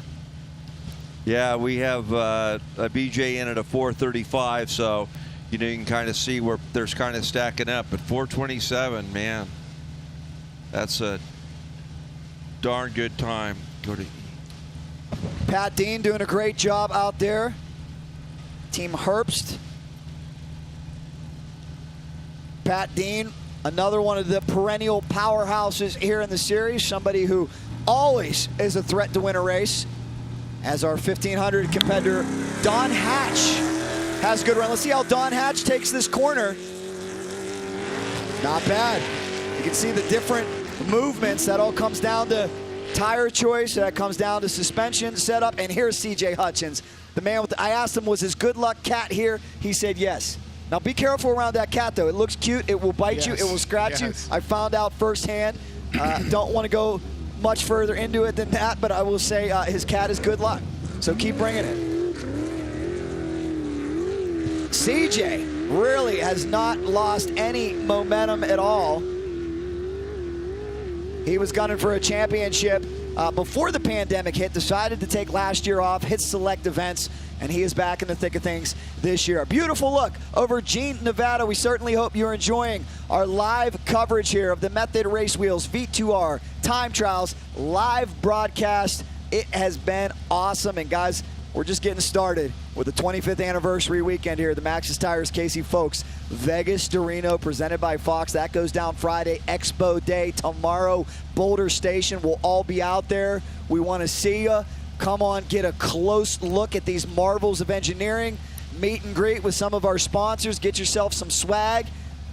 Even our superstars from Best in the Desert, Brian Folks and Scott Harden, will be out there to say hello. We'll all be there, guys. Pat Dean, perhaps maybe just a touch off the pace. Takes that corner pretty well. I can't tell you too much, though, because he just got enveloped by a cloud of sand. Yeah, I'd say he looked pretty smooth through there. He's probably having a really good run. Again, Pat Dean, this is his backyard, so I'm sure he's real comfortable here, and I think he'll turn in a pretty quick time. You know, Pat's one of those guys that just might surprise you. Get to put together a good run on Friday, and you know, it really comes down to that. Well, you've got hundreds and hundreds of years of experience amongst all these drivers, and what I love about this category, any class where you're not bound by anything, it's really, you bring the engineers, you bring the guys at the fab shop, you bring the guys at the engine shop, all the research and development. It is so vital, and I love the different engine combinations. You know, I talked to Concrete Motorsports, and I asked those guys, what's your secret to success? They're running a Joe Gibbs power plant. We've got NASCAR technology out here. Everybody looking to gain an edge. They're running the same motor this weekend that they started the series on. Hats off to Joe Gibbs this weekend. It's just amazing. We know there's a team that, you know, they've going back to last season. They're on a absolute roll, winning everything overall, and you know, we give it up to the local boys, but I certainly wouldn't put out the Concrete Motorsports team to take home the gold here in this qualifying. They finished the season strong last year, and they have certainly come on with a big, emphatic pair of wins here in 2021. We'll see if they can keep it up and maybe put an end to the Mckenzie dominance. We have Pat Dean in with the 437 in the Herbst truck. Wow. 437, 2 seconds off BJ, currently shown in 3rd place. And the unofficial standings, that is. So what do I know? I said he was getting a little loose, and he ends up clicking off one of the best times of the day. You just never know. It's so hard to judge. It's like Brian said, he was probably getting loose because he had that pedal smashed to the floor, gaining as much speed as he possibly could. Now, earlier on today, we found out the UTVs were almost up to about 100 miles an hour on that back straightaway. What speed do you think these unlimited trucks are going to hit? Oh, man, my guess is they're hitting 120. Wow. Maybe 130. Wow. Truly amazing. Great aerial shot here. Poetry in motion. The suspension digging in. The tires digging in. Everything working to perfection.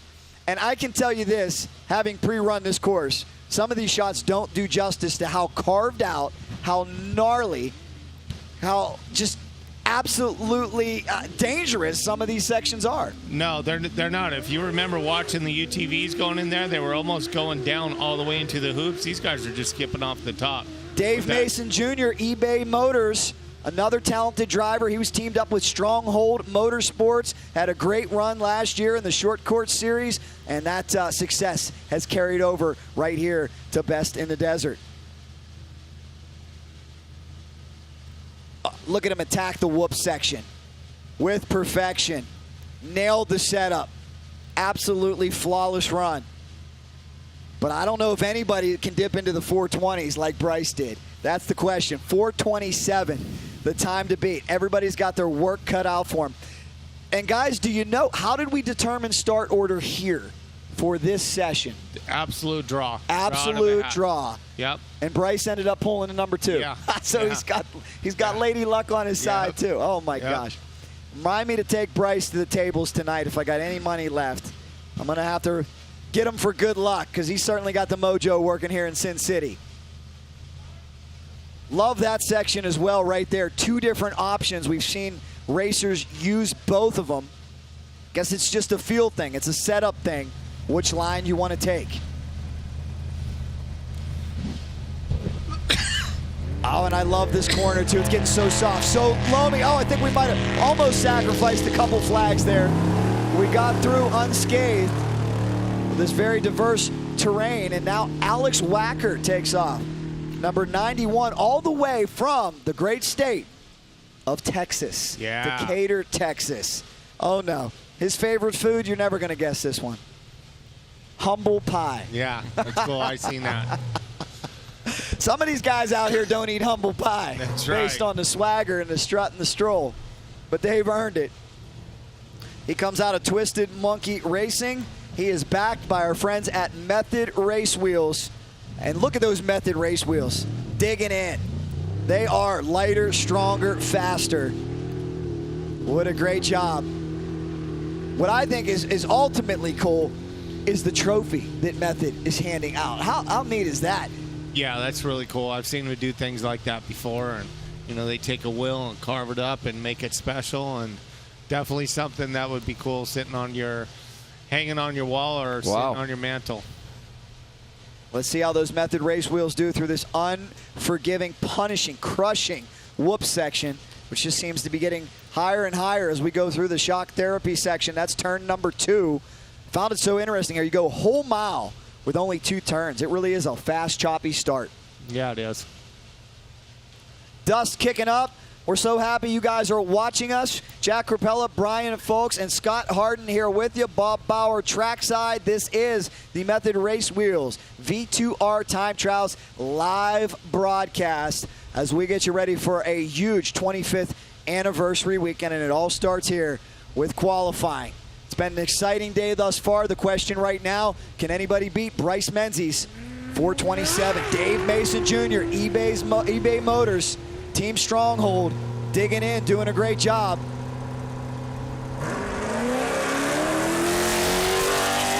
And here comes the 38. This is Eric Husted out of St. George, Utah. Backed by Dugan's Racing Engines, Weddell Transaxles, 50-year-old who loves doing this. Yeah, I would say don't count him out.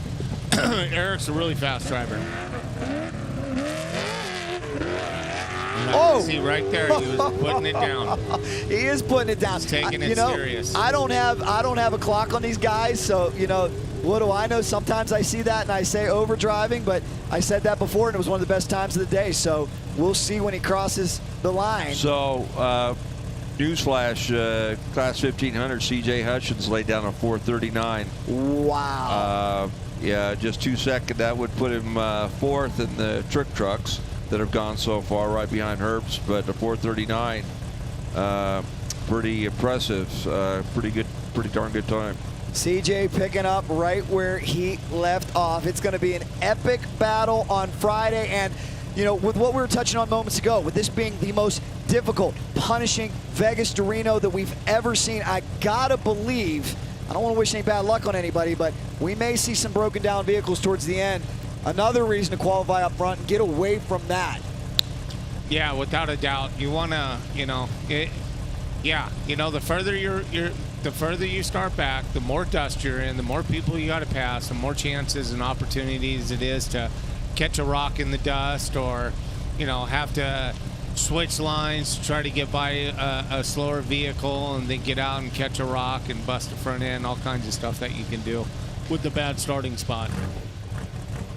Hope you guys are loving this live coverage. Leave us a comment on Best in the Desert, YouTube, VIT.com. Get plugged into all the social channels. Best in the Desert on Instagram, Facebook, YouTube. Are you guys on TikTok yet? I might even be too old for TikTok. I'm sorry. I'm trying to learn from my 6-year-old nephew how to do it. He's teaching me. We got to do TikTok dances and be cool like the cool kids to get on there. But I'm sure we'll come up with something before too long. This is a groundbreaking broadcast on YouTube. I know so many out there watching, and it's all thanks to Fusion Off-Road, Hurling Racing, Shock Therapy, Rugged Radios, Beta Motorcycles, and our presenting sponsor, Method Race Wheels. Sign of things to come. Brian, I know you put an awful lot of work into this live broadcast. What's your assessment so far? I think we've had a pretty good show. I see where, we made a few mistakes and it could be better, but overall I think, coming out of the gate the first time, I think we hit it out of the park and we'll only get better from here. Well, you're a racer, and I love the racer mentality because what do racers do? You go lay down a race, lay down laps, and you say, okay, that went really well. Where can I get even faster? Where can I hone my product? And that's exactly the approach you've taken with Best in the Desert because you've done a fabulous job here in the last 4 or 5 years, filling some giant-sized shoes that your late great father left. So really want to commend you, your brother, your entire staff here. Had an opportunity to visit the office. You got a very proficient and skilled team.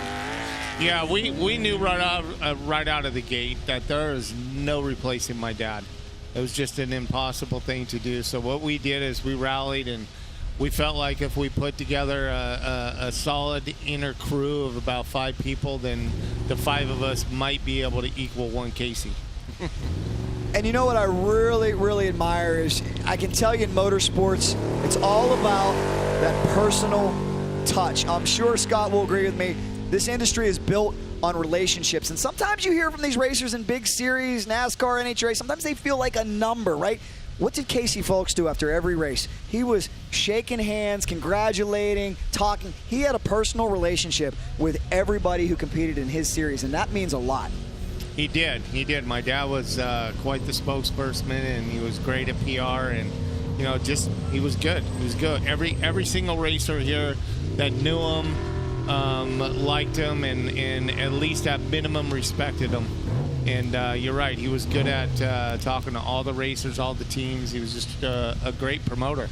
Well, there's a secret to that, and if you love what you do, you'll never work a day in your life, and I think that was the mantra for Casey because he absolutely loved every single minute of this. We've got the Fast Canadian coming up, Tracy Graff. I'll tell you what, this guy's about as tough as they come. I watched him cartwheel this truck, and I said, Tracy, how long was your recovery? He said, well, I flew home and I was shoveling snow the next day. Tracy's a really, really good guy. I had a long conversation with him the other day, and just good people. Good people. Comes all the way from Canada with all the restrictions they got going with COVID. He finds a way to get in here. Wow. So he's an impressive man. Josh DeYoung on the track right now out of California, sponsored by Hollandia Dairy. Comes in number 8 in the trick truck point standings. So we take a look at number 85 digging in on the Brenthal truck. So many tough competitors here this weekend.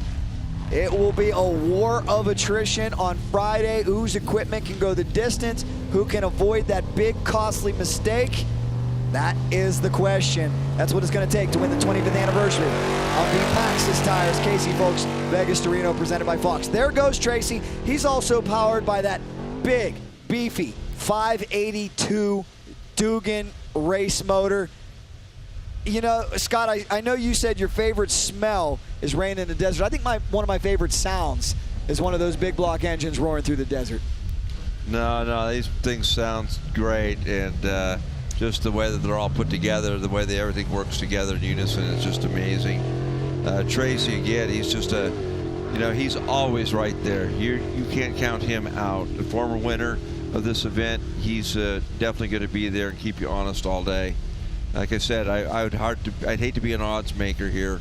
There's a lot of guys that can win this race. Certainly wide open, certainly a deep and talented field. A question I have for you guys. Okay, so these trucks have been prepped to perfection, countless hours at the race shop. After a 5-mile sprint, what's going to be the workload tonight? Outside of washing it, what will they have to do?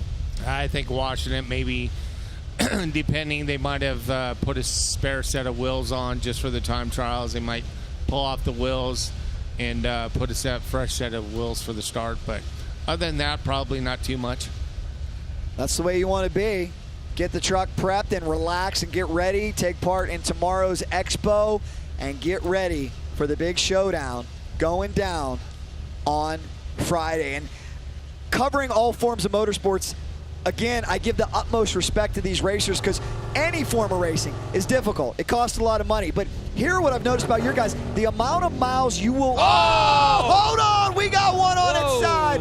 Hold on. We got to roll over, ladies and gentlemen. A big cloud of dust. The safety team will be all over this one. We'll be on pause here for just a second. Not sure who that is. As soon as That's DeJong, Hollandia Dairy. Yes, it is. Yep.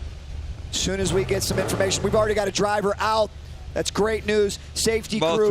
Both drivers out. How about that? That's the most important thing.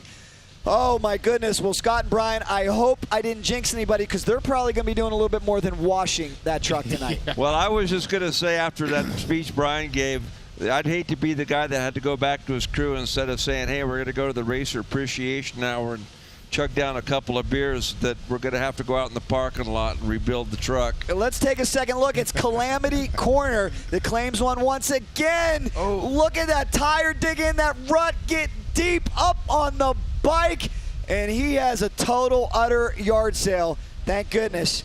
These guys are okay. Let's take a look from this aerial perspective. Didn't look unusual at this point. Just squaring up. Right there. Yeah. Right there. You know, he almost, just over-rotated one more time. Could have ended up back on wheels. But this is what you got to love about these guys. They got smiles on their face.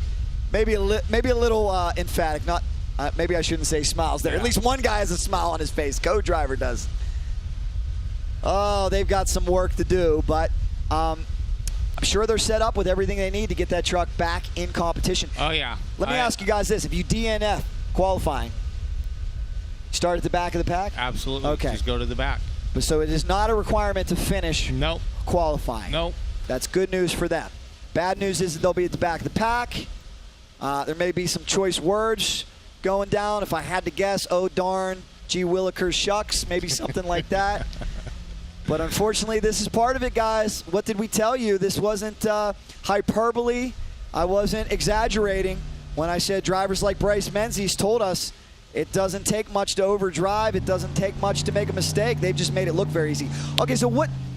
Fill me in. Tracy Graff, he will go to the back of the pack. So he'll get a complete new lap. He gets a whole nother run. And in some ways, I mean, it's luck of the draw. But in some ways, Tracy, you got to see 3/4 of the course. That's true. After sight lap, so he actually got an extra lap on the course. And again, it's luck of the draw, so to speak. If somebody's unfortunate mistake allows him to go around the course a second time. So these guys are like, you can tell they're antsy. Please get our truck back on 4 wheels. Let's take another look at what went wrong. He just got it sideways right here. He caught that outer rut right there with that wheel. That's what got him. Oh, man. Now, if you had to guess the culprit, is it overdriving, improper setup, track conditions going away? What would you blame this on? I think he was just trying to get to the inside of the line, trying to keep out of the big deep outside rut. And these trucks and cars, because you're driving in grooves, once you get the front wheels out of the groove, then really anything goes. Unfortunate incident. We'll take another look. I mean, he just bounced over that one. Yep, he bounced over that one, and then got this one right here, the deep rut. Yep. And you're right, Brian. He was trying to get back inside a little too early. It looked like it. Yeah.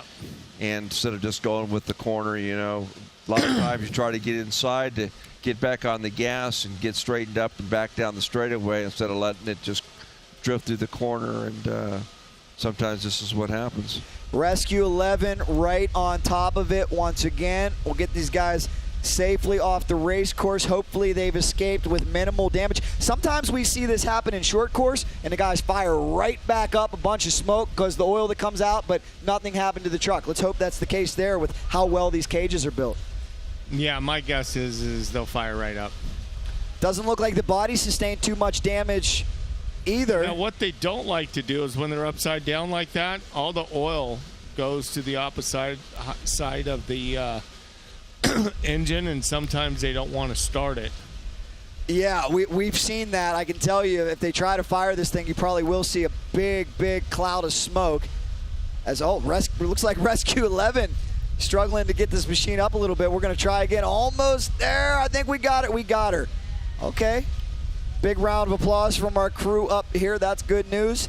Everybody's safe. Those bodies alone, by the time you get one mounted and you get one wrapped, you're talking about $2,500 just for the body. Yeah.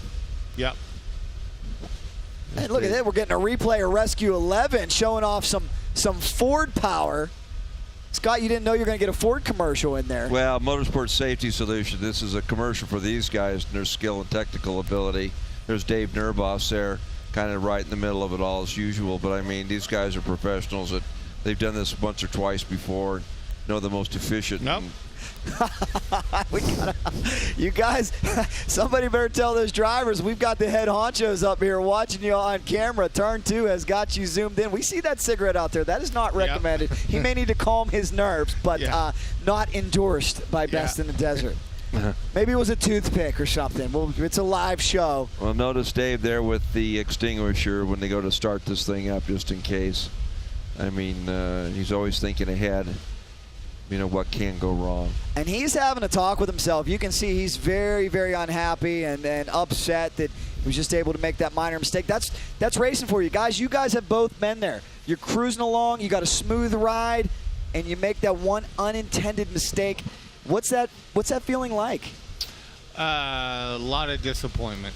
Me personally, in my car truck racing career, I was racing for a team owner. So, yeah, one of the first thoughts out of my head is, oh, boy, I don't think he's going to be happy how much damage did I do to the car. He's done quite a bit. Looks like that body. They're going to take a tow. Yeah, they are going to take a tow. And look at the roof. Decided. They may need, you don't need a new body to go into Vegas to Reno. They could roll it in like that, but they may want to at least put some 200-mile-an-hour tape up there and get that thing situated because it's cracked. It's cracked on the sides as well. Yep, I see a lot of cracks. Yeah, that's not much. They just don't want to start it because it's sat upside down long enough. The engine gate, the the engine cases probably, the oil went to the top, and they're going to let it settle in before they start it again. Well, we told you we'd see some thrills and spills here at the Method Race Wheels V2R Time Trials live broadcast. This one 100% living up to the hype. And we still got a lot of unlimited trucks and 1,500 buggies left to go. They are waiting at the ready. Look at this field. Look at this aerial view. Look at all the competitors here ready to go. All the competitors in staging. And it's getting hotter and hotter, guys. We're about at triple digits here. Heat-wise, certainly not easy for the crews, certainly not easy for the drivers. And we want to thank our safety team for being right on top of it. Brian, you've stressed it again and again. You're actually pretty lucky. Your dad was 100% all about safety. How proud would he be of the system that you got out here? Well, we're just following the system that he created. That's all. Yeah. We're just, he's the one who created this, and we're just taking our lead from him still. Really cool shot as you see all the trucks and buggies left to come up. Tracy Graff will go to the back of the pack. He'll get another shot as the 90 gets ready to go. That is Raul Gomez. Take me inside the mind of a racer, okay? You're sitting back there, jitters, nerves. You just watched somebody roll in that corner. Does that give you any apprehension heading into that corner? No, you're nervous sitting there. You're always going to be nervous sitting there, but as soon as the green light flashes, it's all about the adrenaline. Yeah, you're probably just as likely to be aggravated to have to sit there a little bit longer. What that knucklehead do? Let me get out there. I want to get this over with. Yep. You know, it's pretty much what he's primarily thinking, but typical racer. We'll see how it goes. It's actually 95 degrees out here right now, which is we got a real blessing this break this week with where we are and being out of town and up in elevation a little bit. People don't realize just how high up in elevation we are here. Yeah, we've certainly, I remember last year, I think when we started the race, we were already in triple digits in the morning. It was very, very hot. So these racers blessed with a great forecast here as we get staged and ready to go. We put Tracy at the end of the pack. Again, Tracy perhaps will have a chance to do something real, real special here because he had effectively, he'll be the only one effectively that had half a lap of practice. Yeah. Method Race Wheels signage looking great. This is their event. Thank you so much, Method, for back in the V2R Time Trials live broadcast. A lot of excitement, a lot of enthusiasm, and you guys can speak to this. The demand within the industry for live content has been off the charts, hasn't it? It has. It's right there in your face, and we knew at some point we were going to have to step up and go live, and we worked really hard on it. It was a long process and a lot of work, and glad we did it. Another gentleman coming up here real soon that will be playing a home game. Another one of our perennial championship contenders, Steve Olligus. Boy, is he pumped up, ready to go. Had an opportunity to visit his Ford dealership not long ago, and he said, I can't wait for Vegas to Reno. The only problem for Steve, we talked about all these weird things in the pandemic. He's like, I've been in this business 40 years. This is the first time I've ever had a problem getting trucks. He says normally he's got about 2,500 on the lot, and he was down to about 100 when I visited him. So hopefully he's able to get 4 trucks. I know if you need a 4 truck, that's a great place to go. But strange things happening with this pandemic, huh? Yeah, no, actually it's even worse. I talked to him a couple weeks ago, and I think he said he was down to 20. 20 trucks at Team 20 Ford. cars and trucks on the lot combined. So, yeah, it's a struggle. I have a good friend who's also in the car business, and he's at a different brand, and they're having the same problem. Crazy. Well, let's hope it gets straightened out as time goes on. I can tell you as a guy who travels a lot, remember when rental cars were like $16 a day? Yeah. I'm paying $600 for 2-3 days for little 4-cylinder cars. It's strange. But like we said, we're so glad that everybody's been able to persevere through this. We hope that you're staying healthy. If any of you out there are quarantining or you're trapped inside, this is one of the reasons why we want to bring the racing to you, and we hope you're enjoying it. And again, I just want to thank both of you and all the sponsors, because I know as a fan, I mean, this is what we want. We want the live content. Absolutely, absolutely. We're hoping that there's a lot of people home watching. are at work watching and watching in nice air-conditioned weather. Don't have to be out here in the dust and the grind with us and able to enjoy it just like they're here with us. And the 90 blasts off the line. That is Raul Gomez. We'll see what Gomez can do. He had to sit there and wait patiently for a long time. Look, Tracy's coming right back up. It looks like they put Tracy next in line. Yeah. Well, that's good. Good. That's good for Tracy. It'd be kind of be a shame for him to have to sit through that line again. I think he should, get back up there and just get going. And it wasn't any fault of his own that he had to get pulled off the track. So time to beat thus far, 4:27 by Bryce Menzies. What a impressive Bafo performance by him as he looks for a hat trick on Friday, something that would certainly go down in the history books, in the annals, if he could pull it off. Tracy Graff coming up. His time trial navigator, our good friend Justin Smith. He's a busy man this weekend from Shock Therapy. No, Justin Bean. Justin Bean Smith? Yeah. Okay. Justin's a really, really good driver. Been driving with Tracy for a few years now, and Justin has a pretty storied background, so he's a good driver and got a good partner with Tracy. Tracy, 58 years old. He comes from Sylvan Lake, Canada. Guys, we talked about geographical diversity. How do you think a man from the Great White North, Canada, where it's all cold and snowy, gets into desert racing? That's a really, really good question, and one that I forgot to ask him. But next time I talk to him, I will ask him. Well, I'll tell you this, too, with this live broadcast, you could be spawning legions of new fans. Somebody on the East Coast, somebody down in Florida, somebody, God knows where, could be watching this, say, I'd really like to try that. And I'll tell you, kids, if you're watching this, you work hard, you go out and you get the sponsorship, you hook up with one of these teams, you, too, could be doing this. And perhaps there's never been a better time, because you guys know another crazy thing going on in the world right now is employee shortage. And I know a lot of these race teams need help. Yeah. And what a great way to start. Lend a helping hand at one of these race shops. You'll get an invaluable education, a foot in the door. They might even pay you. You never know. One of my good buddies, my mentor, world's quickest drag bike racer, Larry McBride, he always tells me, he said, man, when I was a kid, I would go help out at the race shops. They didn't even need to pay me. That's how cool it was. I just wanted to be around motorcycles. I wanted to be around cars, trucks. Hopefully, the next generation feels the same way. Absolutely. Absolutely. And I think, a lot of these teams, there are some paid hands, but most of the teams, these are just people that love the sport, love to be around racing, want to be a part of it, and jump in to lend a hand to do what they can to be a part of it.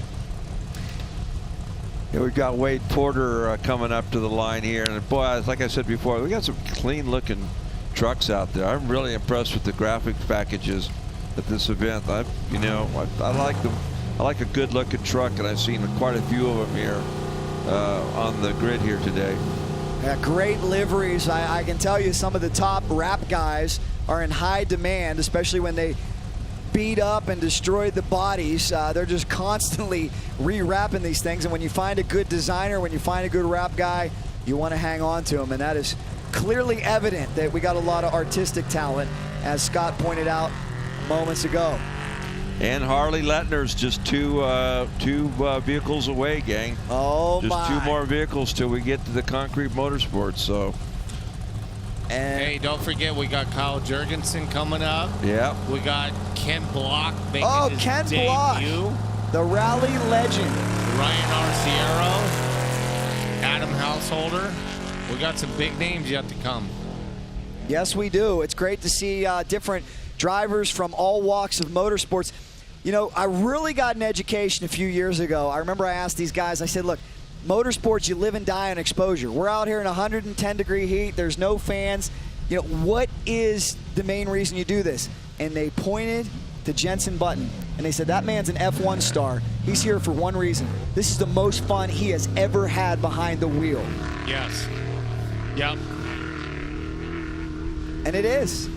I can't imagine. Full throttle through the Nevada desert, 489 miles.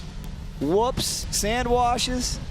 Long day, lots of concentration, and a lot of fun. Yes, it is, Whoa, guys. He just got a little sideways. Uh-oh, a little sideways Yep. through the whoop Straight. section here. May have missed the suspension tune-up. I tell you what, sitting here watching these trucks, they look like they stick to the ground really well and do a good job of braking, but I can tell you for a fact that they can be skatey, and they do not stop quick. That is Wade Porter trying not to be skatey. Comes from Durham, California, 54 years of age. Comes in 4th in Best in the Desert point standings. His favorite food? Good old steak. I agree with him. I think he's going to be eating a big fat steak tonight if he can get in the top 10. Mm-hmm. And here's Tracy once again. Well, this is what we've wondered. Will it be a big advantage? Tracy around Calamity Corner. Be careful, Tracy. Oh, that corner is getting more and more vicious. There's a big hoop developing right in the center of that, like right at the apex of that turn. And you can't see it. No. You cannot see it. As we get into some more of the stars of the 1500 category, 1583 blasting off the line right now. This is Bill Wingerning, another veteran out here. Bill's had some pretty strong performances with Best in the Desert. Concrete Motorsports next on the in the batter's box. And shout out to Charlotte, North Carolina, because I know some of the gentlemen in the Joe Gibbs race shop are paying close attention to what Team Concrete Motorsports is doing out here. They have been on a roll, and they're doing it with a Joe Gibbs motor. NASCAR technology has come to Best in the Desert. As Scott pointed out, it's a motor that's very durable as well. It has lasted all season long. I'm going to knock on wood when I say that. But one of the reasons it's lasted is because they have a pretty strong maintenance program as well. They look over this thing and make sure it's perfect. It's not like you just pressure wash that thing and put it away in between races. Oh, they got a strong team, and I guarantee you that nothing's overlooked, and they're going to do what they can to put the best truck and fastest truck on the start line. Harley Lettner, he's out of Corona, California, a hotbed for motorsports. And you want to talk about how much courage this has? I have an inside story for you. Harley offered the Supercross legend Jeff Emig a ride. Jeff said, I'll pass. Jeff Emig is a lot smart. Just a smart kid is what I would say. He is, and this is a guy who, flies 120 feet on the Supercross track. He's still out there racing, but this was not his cup of tea after watching it for a while. I hate to say it, but if Harley made me that offer, I'd probably take a pass as well.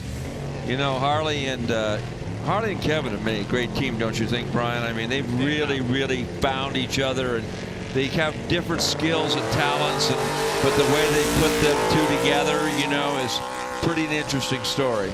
They have. You know, Harley is well known to be an extremely fast driver.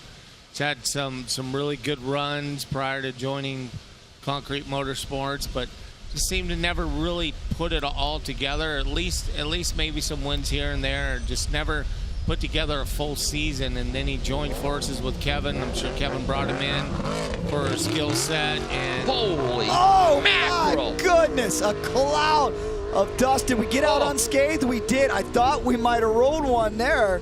No, he kept it to freaking.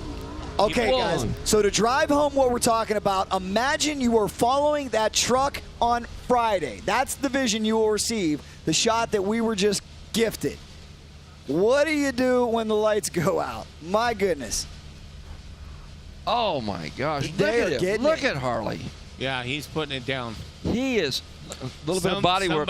Somebody told him that Bryce turned a fast time, and now he's going after it. They certainly are. So many bragging rights on this one. You know, team owner Kevin Thompson, very competitive.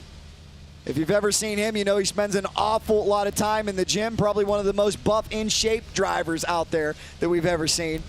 This team is very competitive, and they're coming for the Red Bull squad. Can they surpass them here? If I'm ever looking to get into a barroom brawl, I'm gonna go get Kevin over my back. Yeah.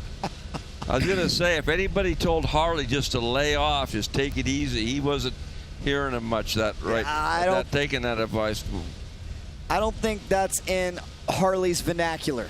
I don't think he knows how to take it easy. He knows one way, that's full speed, send it. And he's putting his skills on display here. I can't wait till the time comes in. It looks strong.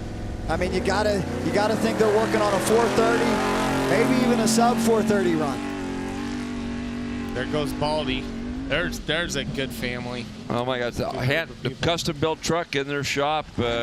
Eric and Brian built that thing for him. Just an amazing, amazing rig out of Beaumont, California. You're right, Brian. It's a full package there with those guys. Yep. Sam Baldy, a former Vegas to Reno class winner, won it in trick truck, comes in ranked 20th in the point standings. Excuse me, it was Brian and Eddie Morris that built that truck for Sam and to their own specifications, and it is a beautiful thing to behold. And here we go, ladies and gentlemen. Coming up next will be Kyle Jurgensen. He dominated 6100 for a long time, made the transition over to trophy truck, and has done a just fantastic job. He talked about how tough it was to get used to 1200 horsepower after dealing with 430, but he's done a magnificent job. Oh, wait a minute. We are hearing perhaps problems on the Concrete Motorsports crew. We'll see if we can get a visual on it. Hopefully they made it out unscathed. We're getting some reports trackside. Don't want to speculate just yet, but I know that we may have some problems out there for those guys. Let's hope we didn't jinx them. We know they were very aggressive, driving hard. We know that this track is getting awfully gnarly and awfully carved out. As we take a look high above, Gene, Nevada. Motorsports history here for more than 40 years, and we're making some new memories. Something definitely going on because Rescue 11 is on the move again, and Kyle Jurgensen is being held. The guys, as soon as we get a visual on this, we'll let you know, but we are hearing some type of problem out there for Concrete Motorsports. Yeah, he might have tossed it in that real sharp corner at the end of the big sand wash. Yeah, it's definitely something. That's where he's headed. Yeah. And just as soon as we get an update, we will let you know. And what did Bryce Menzies tell me moments before he went out? Watch those sand washes. They're getting deep.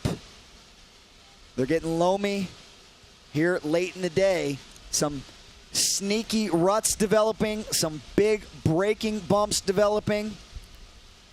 But boy, it's been a great day. As you get a look at our TV truck doing a wonderful job here today. Well, I'll tell you guys, definitely we're thinking the best for both drivers. We're going to give you an update as soon as we can. We'll let our safety crew do their job. We'll check in with them, and when we return, we will give you an update. Do not go anywhere. When we come back, the Method Race Wheels V2R time trials will continue, and we'll get you an update on Concrete Motorsports. Don't go anywhere. We'll be right back. Holy man.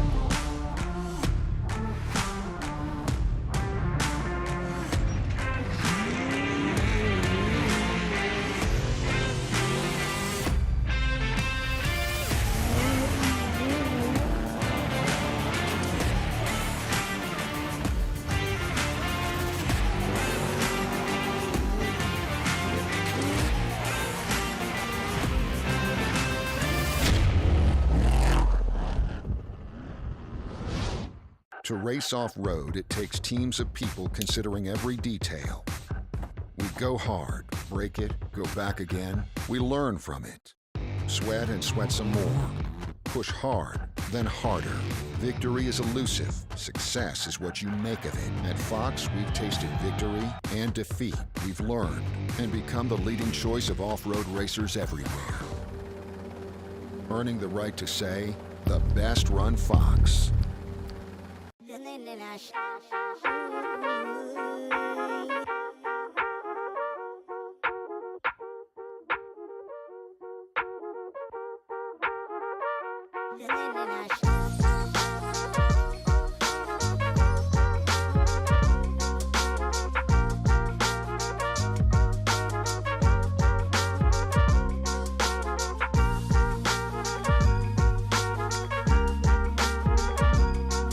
How do you take your new rig from this to this and get it ready for this.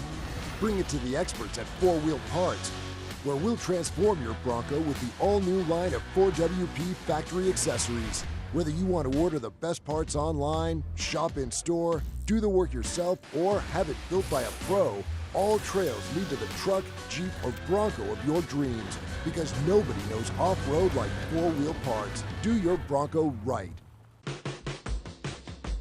With the most user-friendly power delivery on the planet, it's no wonder our tagline is rideability. Beta offers a complete range of off-road two-stroke motorcycles to fit most riders' needs.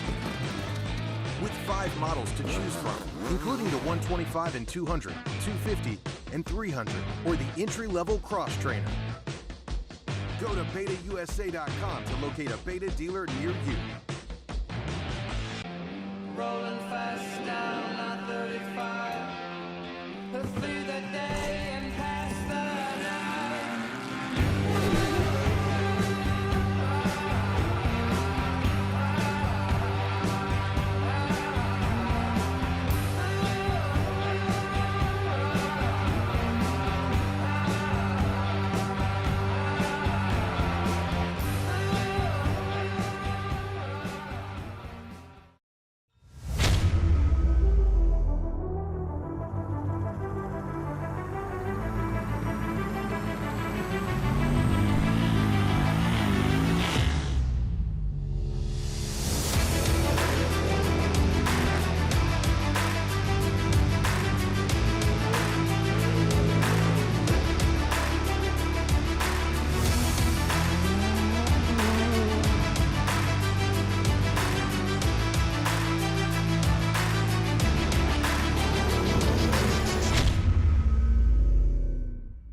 With the most user-friendly power delivery on the planet, it's no wonder our tagline is rideability.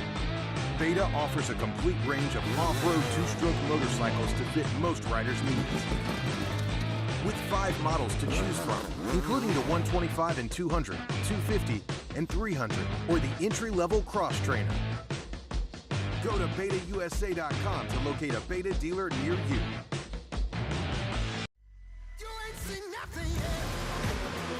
Yeah, I got that right turn. We're good. Let's meet up at the compound group up. At 10-4. Yeah, for sure, dog. Good little driver, straight on through.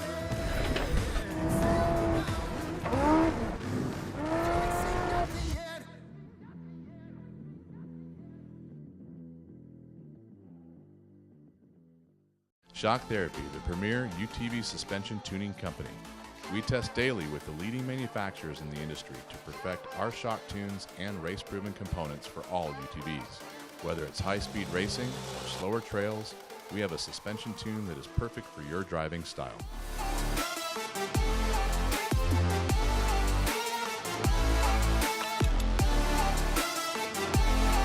Visit shocktherapist.com to improve your ride today. Rocky Mountain ATV MC, retailer, distributor, manufacturer, product developer, parts tester. This is what we do, but who we are is something much simpler. We're riders, like you. 100% employee owned and operated, a company built by riders, entirely for riders. Rocky Mountain ATV MC, get ready. MAV TV Plus is the premier motorsports streaming channel dedicated exclusively to motorsports fans all over the world, featuring the most entertaining racing across the country. Watch any of our live or archived events anytime, anywhere on the most popular streaming devices.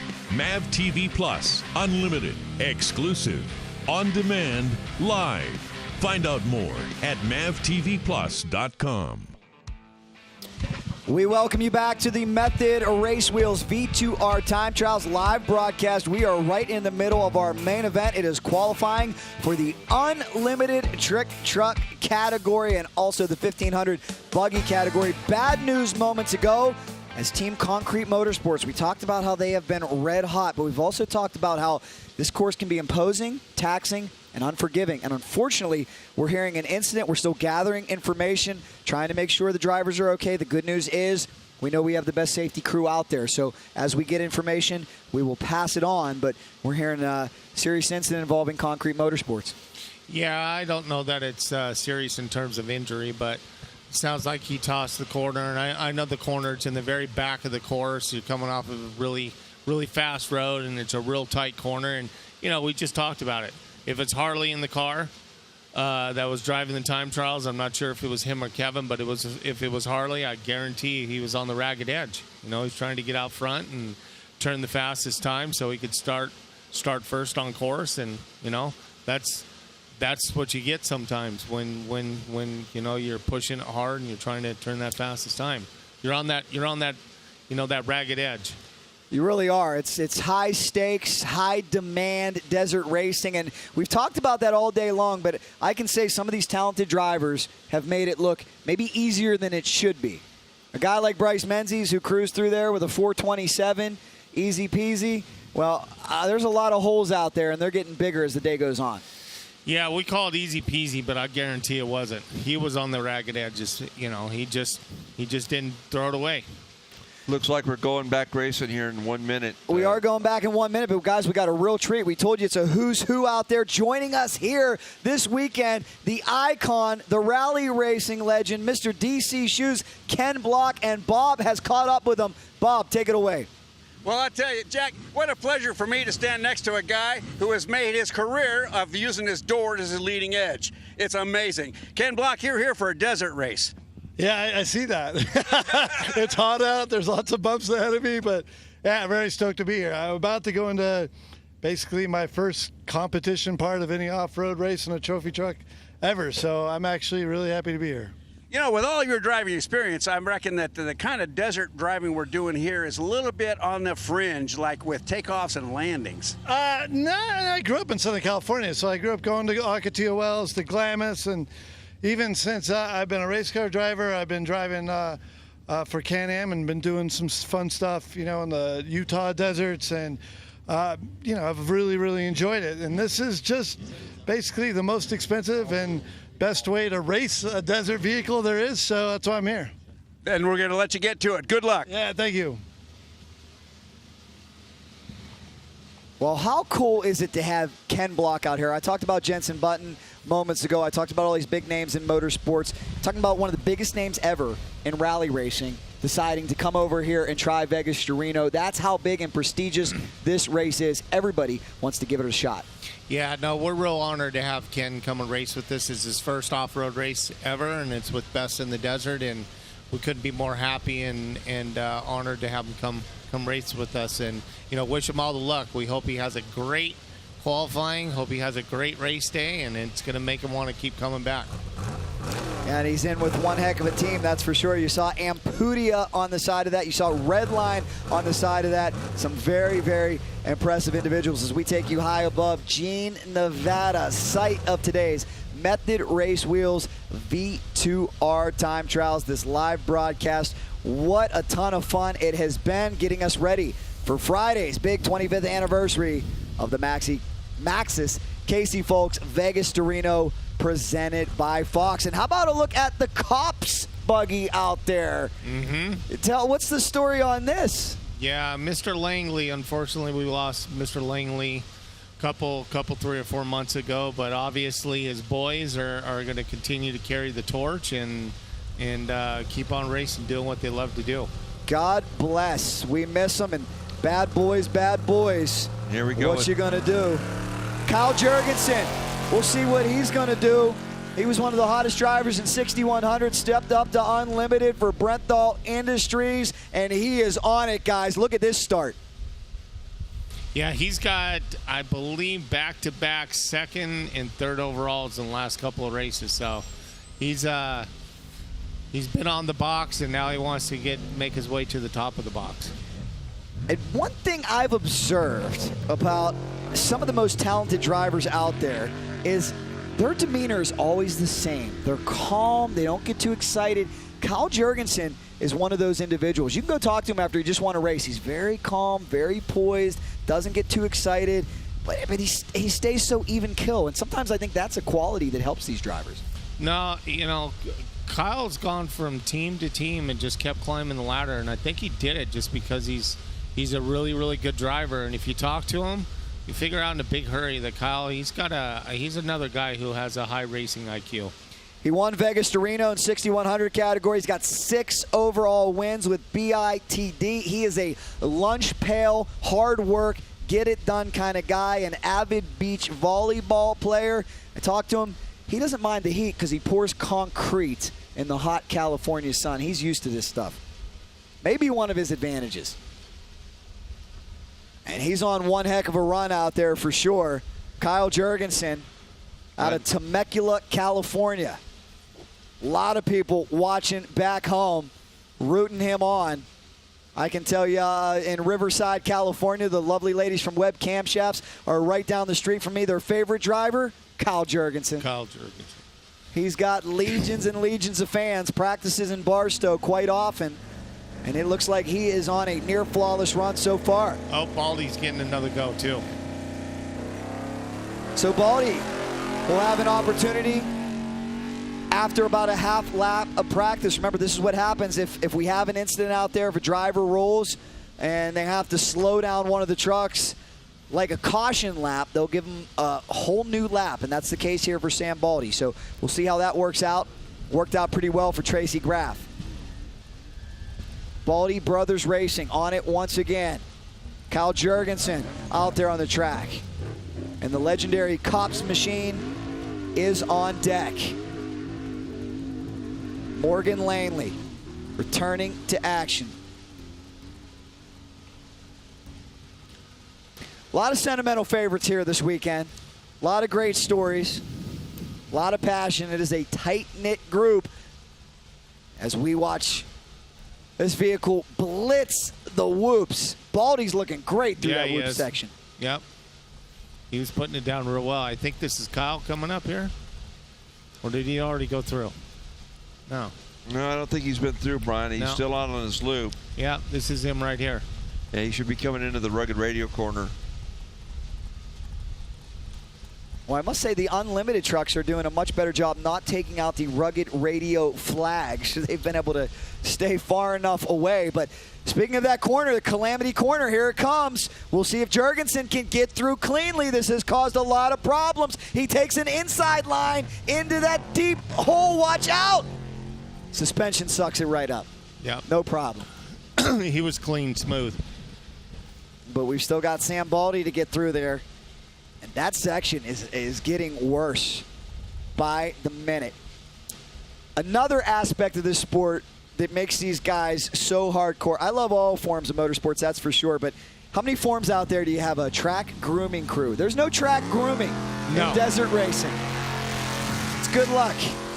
Hope there aren't any boulders in front of you. Oh, there's a big hole. Hope you're ready for it. Hope your suspension's on. And here comes the Cops car, ready to go in tribute of his legendary father. We miss him dearly. Another one of the individuals smiling down on this race. He could be up there having a cold one, laughing with Casey, saying, look at these guys. They're flying. They're having a blast. Nice, clean in that corner. Yeah, looks great. Looks great. Look at that's the kind of vision you're going to see when we get into race day. And Jeff Phillips knows it. Speaking of Jeff Phillips, I spoke with him earlier this morning. I said, give me your best Casey Folks story. He said, well, we were camping. Casey loved camping. I had a little malfunction with the coffee maker. Next thing you know, the tent was on fire and burnt down. I was at that was not a camping trip. That was a deer hunting trip. Oh gosh, deer hunting trip. And I was there. Well, hopefully nobody was in the tent. No. Okay. Well, we were cleaning, trying to save as much as we could out of the tent, though. So maybe Casey would appreciate how far Keurig has come. Mm-hmm. That's for sure. We don't want any faux pas with the coffee maker out there. There's enough perils in the desert. And these guys are going to find that out on Friday, 25th anniversary of the Maxxis. Casey Folks, Vegas to Reno, presented by Fox. We are on the doorstep. Are we going to see you guys at Boulder Station tonight, tomorrow? I sure hope so. We can't wait. We're going to have a party, the big party, going down on Friday. Look at the dust, the silt, the vision. Ooh. Kyle Jurgensen in with a 4:39. Whoa. Just 300 of a second off of C.J. Hutchinson's time. Currently 5th, it looks like, out of 1500s and trick truck. So, again, Kyle Jurgensen in with a 4:39. Bryce's 4:27 is looking pretty strong. Yeah, it is. It is. I think we got Ken Block coming up, too. Ken Block, the DC Shoe legend. He has since sold his stake, but he was one of the co-founders of DC Shoes. He did so much in rally car racing. Will those skills translate here? Now, I got to believe Ken is astute enough to not be overconfident, because I'll tell you, we've seen a lot of racers come over from other forums and get humbled real quick by the Nevada desert. Yeah, he seemed like in his interview, he's just chilling it. I know another great rally racer, and his name's Travis Pastrana, and I can tell you this, he came out to the desert and got humbled real quick. It's a different skill set out here, and you got to respect. You got to respect that course and respect the vehicle at all times. We've seen it. Look, we saw it today with Harley. I mean, come on. You can bet, though, Ken's sitting there and them butterflies are jumping around in that stomach really good. First time ever tackling something like this. All the racing, you can do all the racing in the world, but when you get on the start line, especially doing something for the first time like this, brand new, all different type of racing for him, I guarantee them butterflies are jumping. But as soon as the green light goes, he'll go right into adrenaline and doing what he knows how to do. Yeah, but a ton of respect, though, in the process. I mean, give him hats off on Brian for coming and trying it, giving it a go. I mean, he's got nothing to prove, but here he is out here trying to do something else, another form of racing. It's pretty cool to see. Absolutely, and you could tell by the truck and the program, this isn't a one-time deal. No, he's serious. That kid he's racing with, too, Redline, is really the future of the sport, too. There's an interesting combination there. It'll be interesting to see how these guys develop over time. Ken Block is off. He's done so much. He's also excelled in skateboarding, snowboarding, and motocross. I know we got the legend, the Desert Assassin, Cameron Steele watching. We might have to set up a Cameron Steele Ken Block showdown. I think that one, we might have to have a decathlon for these guys. They can do so much. The question is, who's going to win this big one, though? Bragging rights for life. If you could win the 25th anniversary Maxxis Casey Folks Vegas to Reno race. I'll tell you what, he was hauling the mill through there, and he made that corner really clean. So he might put down a quick time. Yeah, he's looking good. Might not be surprised here. He might have done some training that we're not aware of. I mean, he may be that astute and that much of a veteran that before he entered this race, he may have miles and miles and miles of seat time in at some of these top secret practice locations. Let's watch Ken take this corner again. Brian and Scott, you got to let me know what you're seeing here. I'm seeing he's in the throttle, man. Look at that suspension working up and down. 40 inches of travel. Unlimited motor. Your only limitation in this category, your wallet. Ken Block, the rally car legend, he is off to a great start. The trucks look working pretty good. I mean, it looks like it anyway. Look clean to me, man. Yeah, clean. We're going to catch him here in this back straightaway, coming into the rugged turn. And on deck, we have the hometown hero, man, very, very passionate about this sport. It is Steve Olagus of Team Ford getting ready to blast off. Loves this race. I think he said between this one and the Baja, it's his two favorite events. And I think with his hometown crowd and all his friends and family here, he is absolutely ecstatic. But right now, Ken Block doing a great job. Here comes Mr. Team Ford, Steve Olagus, off to a great start. Lives for it. Absolutely lives for this form of racing. And Olagus, he is on it. Suspension hooking up nicely. We'll see if he can lay down a time. Here's the big question, though. Can anybody go sub 430? We've got that big, heavy loam. You got to watch. You can get stuck out there. It's easy to do.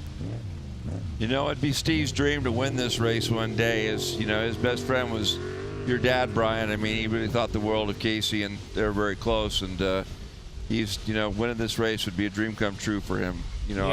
I wish him well. Of all the racers out there, I really wish him well. Steve's such an intelligent racer, such a courageous racer. Yeah, we got Steve coming into this corner, the shock therapy turn. Oh, we got Block coming in here to the rugged radio corner that has taken out several vehicles. So let's hope Ken keeps it on 2 wheels here, huh? Let's hope for sure.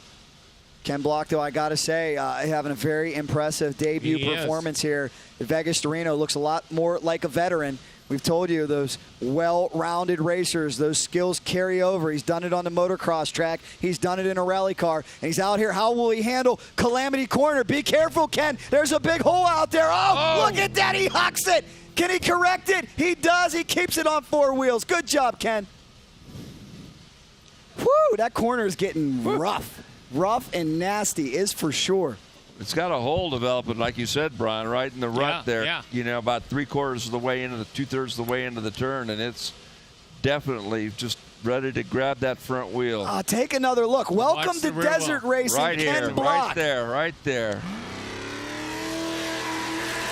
Whoa. That was a hoonigan. Yes, he did. Caught some air. And here comes perhaps the most courageous man out there. The only man who does it all by himself. No co-driver. Sam Barry. Perennial powerhouse in the championship series. I couldn't imagine doing this alone. How will you do this without a navigator? Insane. Travis. 25 years of doing this race, Sam Barry. Pretty, a lot of miles. That's just logged a lot of miles between here and Reno. Could probably do it blindfolded. That is for sure. We are putting an exclamation point on this, and here comes fearless Steve Olagus. Steve, a 6-time BITD class champion. Continuing to make his way through the desert. It is Team Ford. Olagus revved up and ready to go. He has won the Silver State 300. He is a trick truck specialist. But Vegas to Reno, especially the 25th anniversary, one that he wants dearly. I guarantee you there would be a big display when you walk into Team Ford. I understand a lot of people watching us at Team Ford third right now, cheering on Steve Olagus. What an operation he has there. Newsflash, guys. Uh-oh. Ken Block, first time ever in a trick truck in off-road racing qualifying, just qualified 3rd. No. With the time of 4:36. Well, I'll tell you. Just a second out of second, man. You can feed me some crow because I had assumed maybe he had not prepared as hard as we thought. No, forget that. He's a professional. And I'll tell you what, he just turned a lot of heads. There's Ryan Arciero back in the Levi's truck. Ryan Arciero, terrible Herps Motorsports team. He's back in the Levi truck. He was running this truck about 1.5 years ago and yard sold it, and looks like they put it back together, and they are back at it. Age 47 out of Huntington Beach, California. He has won Vegas to Reno before, but you got to go back a few years. The last time he won it, Bill Clinton was our president. It's been a little while. Yeah. Yeah, but Ryan's definitely got the talent and the ability to do that. Yes, he does. It's just, again, drives home how difficult it is to do it. We talked about it earlier. You got guys like Hall of Famers, Rob McCackron, who've done everything except win this race. Very, very difficult, and it has eluded some of these drivers. Ryan looking to get the 2021 25th anniversary win. Brian and Scott, I got to ask you guys, with this being the 25th anniversary, what's been the word on the street from the racers? I mean, how they want to win this one more than ever? The silver anniversary? Yeah, I mean, obviously that would be the cherry on top, but I think, anybody in any given time wants to win this race, whether it's class, overall, whatever. It's, it's a big deal. Winning Vegas to Reno. Even if it's your class or winning it overall, it's got the same prestige to it. So I would say the 25th anniversary is definitely would be the cherry on top. Robert Johnson, Chattanooga Whiskey team ready to blast off. Just got to see one of the former NHRA Pro Stock motorcycle racers as part of his pit crew, Blaine Howe. There is, how about Sam Barry? Unbelievable. Let's see how he handles that corner. No problem. No problem. Yeah, non-event for Sam. I bet you Sam's turning a fast time, too. Could Sam break 4:30? We'll see. Chattanooga team off. Robert Johnson comes from Chattanooga, Tennessee, land of the good whiskey. He comes an awful long way. There's another question you got to ask. How could somebody in the mountains and the hills of good old Tennessee be an avid desert racer? Yeah. It's all what you love. Main sponsor, Chattanooga Whiskey. Never had Chattanooga whiskey. Has anybody ever tried it? I can't say that I have, but that's probably because I'm not a whiskey drinker. Yeah, you don't want to give me any of that. I'll be incapacitated for the rest of the weekend. That's for sure. So we'll keep it straight. We'll see if Robert Johnson can get under 4:30 here. They're expecting big things out of this team. We've seen them have some pretty strong finishes in recent years. Robert definitely has had some good finishes. He's been up there. He's been in the hunt. And, he's another guy just trying to put it all together and break through. Well, as co-driver, Max Eddy Jr., you want to talk about yin and yang. Robert may live somewhere where it's hard to practice. Max Eddy lives in Barstow, California, so I think it's safe to say there's ample opportunity for practice there. Yeah, Max is a former motorcycle racer, so he's got a lot of desert savvy, smart, and I'm sure he does really well behind the wheel. He's been making the transition to four-wheel with the UTV program, and interesting to see him race with Brian here as a co-driver. I think could make a really good team. It's interesting to see the different approaches as a driver, too. Some of these gentlemen are hands-on. They are involved in prepping. They're involved in building the truck. Other individuals, they have businesses to run. It's more of an arrive and drive. They rely on their team to prep it, and they say, hey, my job's the driver. I'm going to keep my hands clean, and I'm going to worry about one thing, and that is getting through this race course cleanly. What was the preference for you guys? Would you be involved in the prep process, in the building process? For me, big negative on that one. Big negative. How about you, Scott? You prep your own motorcycles? Well, it's for certain races, yes, and other races, no. I had factory mechanics that prepared the bikes and did all the stuff, and I was just supposed to show up and ride it. So, don't mind either way. The big races, it's nice advantage to have, to just be able to focus on riding it, doing Dakar and stuff. I always had mechanics at Dakar and at the thousands and stuff, so made it allowed you to focus on it. You get a lot of pressure. You're trying to win overall. It was the only way to go. Pat Dean looks like no. This is his son James Dean, and let's make no mistake about it. We got Bill Apgood on the course right now. Yep. And Bill's going to turn probably a pretty quick time, but this young man sitting on the start line, do not count him out. This is his backyard, and I promise you, he is going to put it all on the line, and he very well could be the guy that breaks through and beats Bryce's time. For sure. James Dean, backed by South Point Casino, big supporter of motorsports. James, newly married. His supportive wife, always out here cheering him on, comes from a racing family. Very pumped up, very excited. He's dabbled in the trucks. Really likes the buggies, though. He says that's his bread and butter. That's where he feels right at home. Here we go. Bill coming into the rugged corner. Chattanooga Whiskey team. Let's see how they handle this corner. Watch out for that big hole. Let's just call it what it is. We've got a kicker developing there. We've got a jump developing there. Yes. James Dean, being the millennial that he is, he may have been watching on his smartphone back in staging. He may be plenty aware of this. I'm sure we got spotters talking to him. And James is off. Great footage here. We hope you're enjoying every single minute of the Method Race Wheels V2R Time Trials live broadcast. Jack Rapella, Scott Harden, Brian Folks, Bob Bauer here with you guys. We're having a great time, and we are just kicking off what will be an action-packed 3 days of this Best in the Desert 25th anniversary celebration. Continuing to work our way through qualifying, final qualifying here for the 1500 category and the unlimited trophy trucks. Does anybody have anything for Bryce Menzies? That's the question. We all wondered coming in, could Bryce possibly three-peat? Well, he's looking really good right now because I don't know if anybody's going to get into the 420s to surpass his #1 qualifying effort.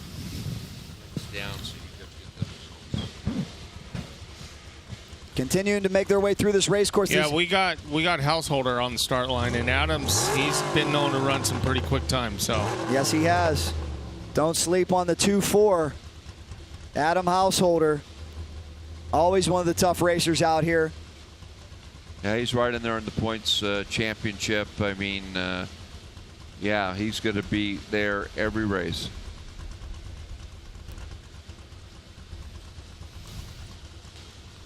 And I love the finish here. Absolutely love the finish.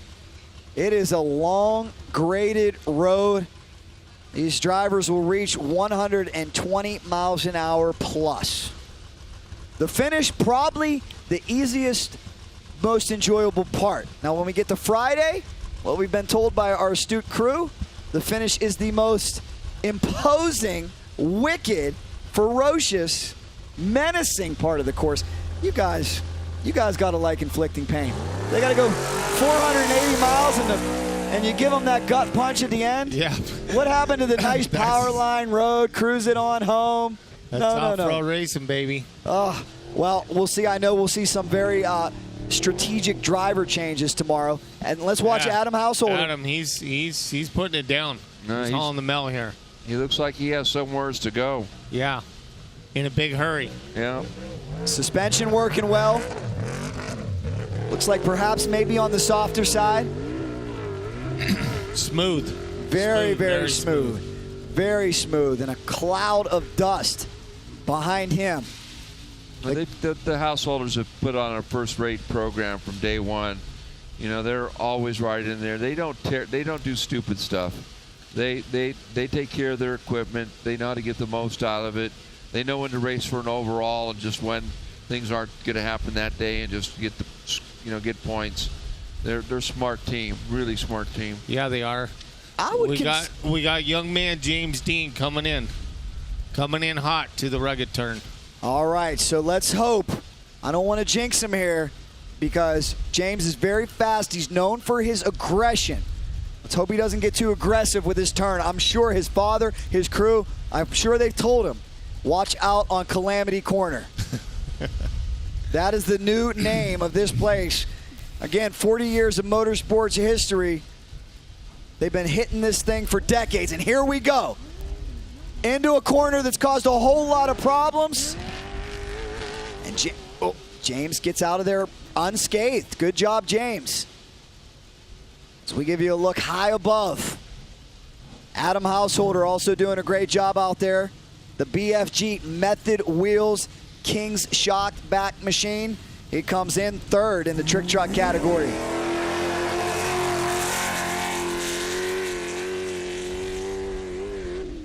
And here comes another one of the standout racers in the 1500 category. I believe it's Joe David. Former standout high school baseball pitcher. Really? I'm finding this too. Do you find those former athletes really adapt well here? Oh, yeah. I go talk to the Serapis. They were champion sprinters in college. I think once you get that athletic mindset, that mentality, the training, the approach, the hours you have to put into preparation, I think that comes easy for you. Joe David was a pitcher, huh? Yes, Love he the was. game of baseball. Yes, he was. Love baseball. For sure. And, you know, I like using the pitcher analogy when we get into Vegas to Reno on Friday because some teams, they'll have one driver do the whole thing. Others, it's like baseball. You leave the starter in there for so long, and you got to bring in the relief guy. And sometimes it's the relief guy that needs to be fresh to endure that last part of the course. No, it's interesting. Everybody has different storylines. Some guys are, you know, total Iron Men. Some guys want to take the best advantage they can. What do you got, Ryan? James didn't do it. He possibly made a mistake out there or just wasn't quite on pace, but he finished 10th overall right now. Okay. But second in 1500, huh? Yes. Oh. Competitive, hot and heavy, no doubt about that. Householder in the rugged corner there. That's a great shot. Yes, it is. Householder looks to have a good run going. Could he go sub 430? Is anybody going to join Bryce in that 420 club? That didn't come out right. Sub 430 club, of course. I guess we are in Vegas, huh? We are. Anyhow. We're right down here at the end, guys. We're down to this is the final. I think we have the final truck on the course. We do. Final truck on Final the course. truck. It's Robert Malone. Robert Malone. Fantastic. What a great day. My goodness. Oh, this has been wonderful. I mean, I am so happy to be a part of this and so ecstatic, and just want to pat you guys on the back for what you've done. The entire motorsports community watching. I'm getting texts from all over, people watching us from coast to coast, worldwide, gentlemen, down in the Baja, Mexico, up in Canada, all over. They are watching us here in the epicenter of off-road motorsports racing, Las Vegas, Nevada, more specifically, Jean, Nevada. 30 miles south. As I told you, little sleepy town, population 0, known for the world's largest Chevron. Well, for off-road racers, it's known for a whole lot more, and you can see why. And these guys are having a blast, having a ton of fun. Yeah, you know, guys, I'm thinking Bryce is pretty safe at this point, and it's really looking like he's going to be first on the road on Friday, and it's got to be a little disheartening and kind of bad news for some of the other race teams, but, you know, it's hats off to Bryce. Just a tremendous, he's really got his act together. He really does, and, you know, he's for 2 years in a row, he's been the stalwart, he's been the dominator here with that all-wheel drive vehicle. And I asked him last year, and he shared his secret. He said the first third of the race, he takes it easy. The second third, he picks it up. He doesn't start charging till that last third, and that's really worked for him. And you wonder if his competition is taking notes. Don't overdrive and go out there and abuse the vehicle early on, or it'll be a miserable day. You want your crew to stay rested. You want to keep it together. You don't want to have to do a lot of tire changes. You don't want to have to get into anything more extensive than that. And we've seen it all here. Joe David through the rugged turn, puts up a whole cloud of dust. Let's go back and take a second look at the suspension, really digging in for this former high school baseball pitcher. He's got I'd say a no-hitter going in this game. He hasn't made a mistake so far, and he gets through it. Wow! Did you see how deep that sand is? He got a face full of sand. Yeah. Well, congratulations to him. Looks like he's on his way to an impressive time. Robert Malone finishing things up here. Method Race Wheels V2R time trials. Live broadcast. Does anybody have anything for Mckenzies? It certainly doesn't appear that way as we give you a look high above our qualifying site. You got to go a few miles off the paved road to get here, ladies and gentlemen. Closed to the public, open to competitors only, but we give you a front row seat from your smartphone, from YouTube, from your TV. We know so many of you got it up on the big screen at your race shop. Let us know in the comments. Are you enjoying it? Let all of our great sponsors know. Thank you. Let the folks at Best in the Desert know. This is what we want. Thank you, guys. I can tell you this, too, from being around all forms of motorsports, not the easiest sport in the world to cover. No. It definitely presents a lot of challenges. It's like my one buddy, Trevor, told me, coming from the TV production world, you take stuff to NASCAR, you take stuff to NHRA. Sometimes when you tell the TV guys, hey, we're going to take your $3 million TV truck out in the middle of the desert and get it all sandy and dirty, sometimes that doesn't always go over well. But it's what we're doing here this weekend. We thank the folks at Turn 2. We thank Method Race Wheels, all of our supporting sponsors, Fusion Off-Road, Hurling Racing, Shock Therapy, Rugged Radios, Beta Motorcycles, Rideability. We thank you all. We're coming in on a finish, ladies and gentlemen, but this broadcast isn't done yet because we're going to be right back with results. Don't go anywhere. We'll see if Bryce's time holds up. The Method Race Wheels V2R Time Trials live broadcast. We'll be back right after this.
got that right turn. We're good. Let's meet up at the compound group up. At 10-4. Yeah, for sure, dog. Good little driver, straight on through.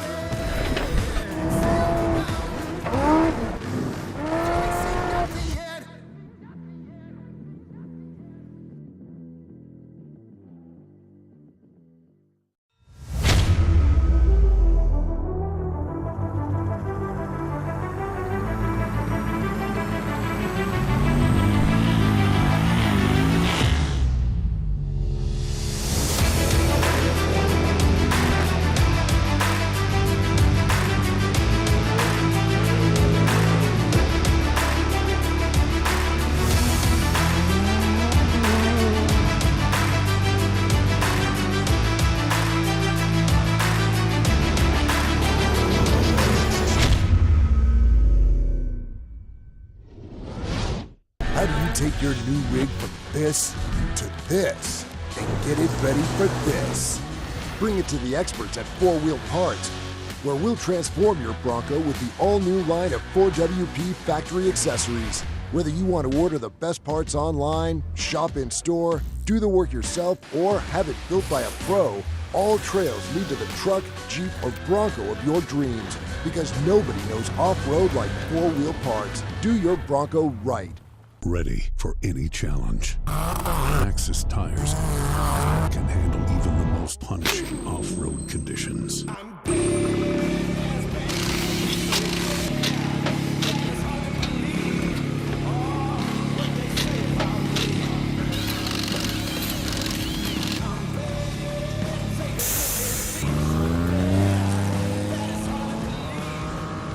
Maxxis Tires.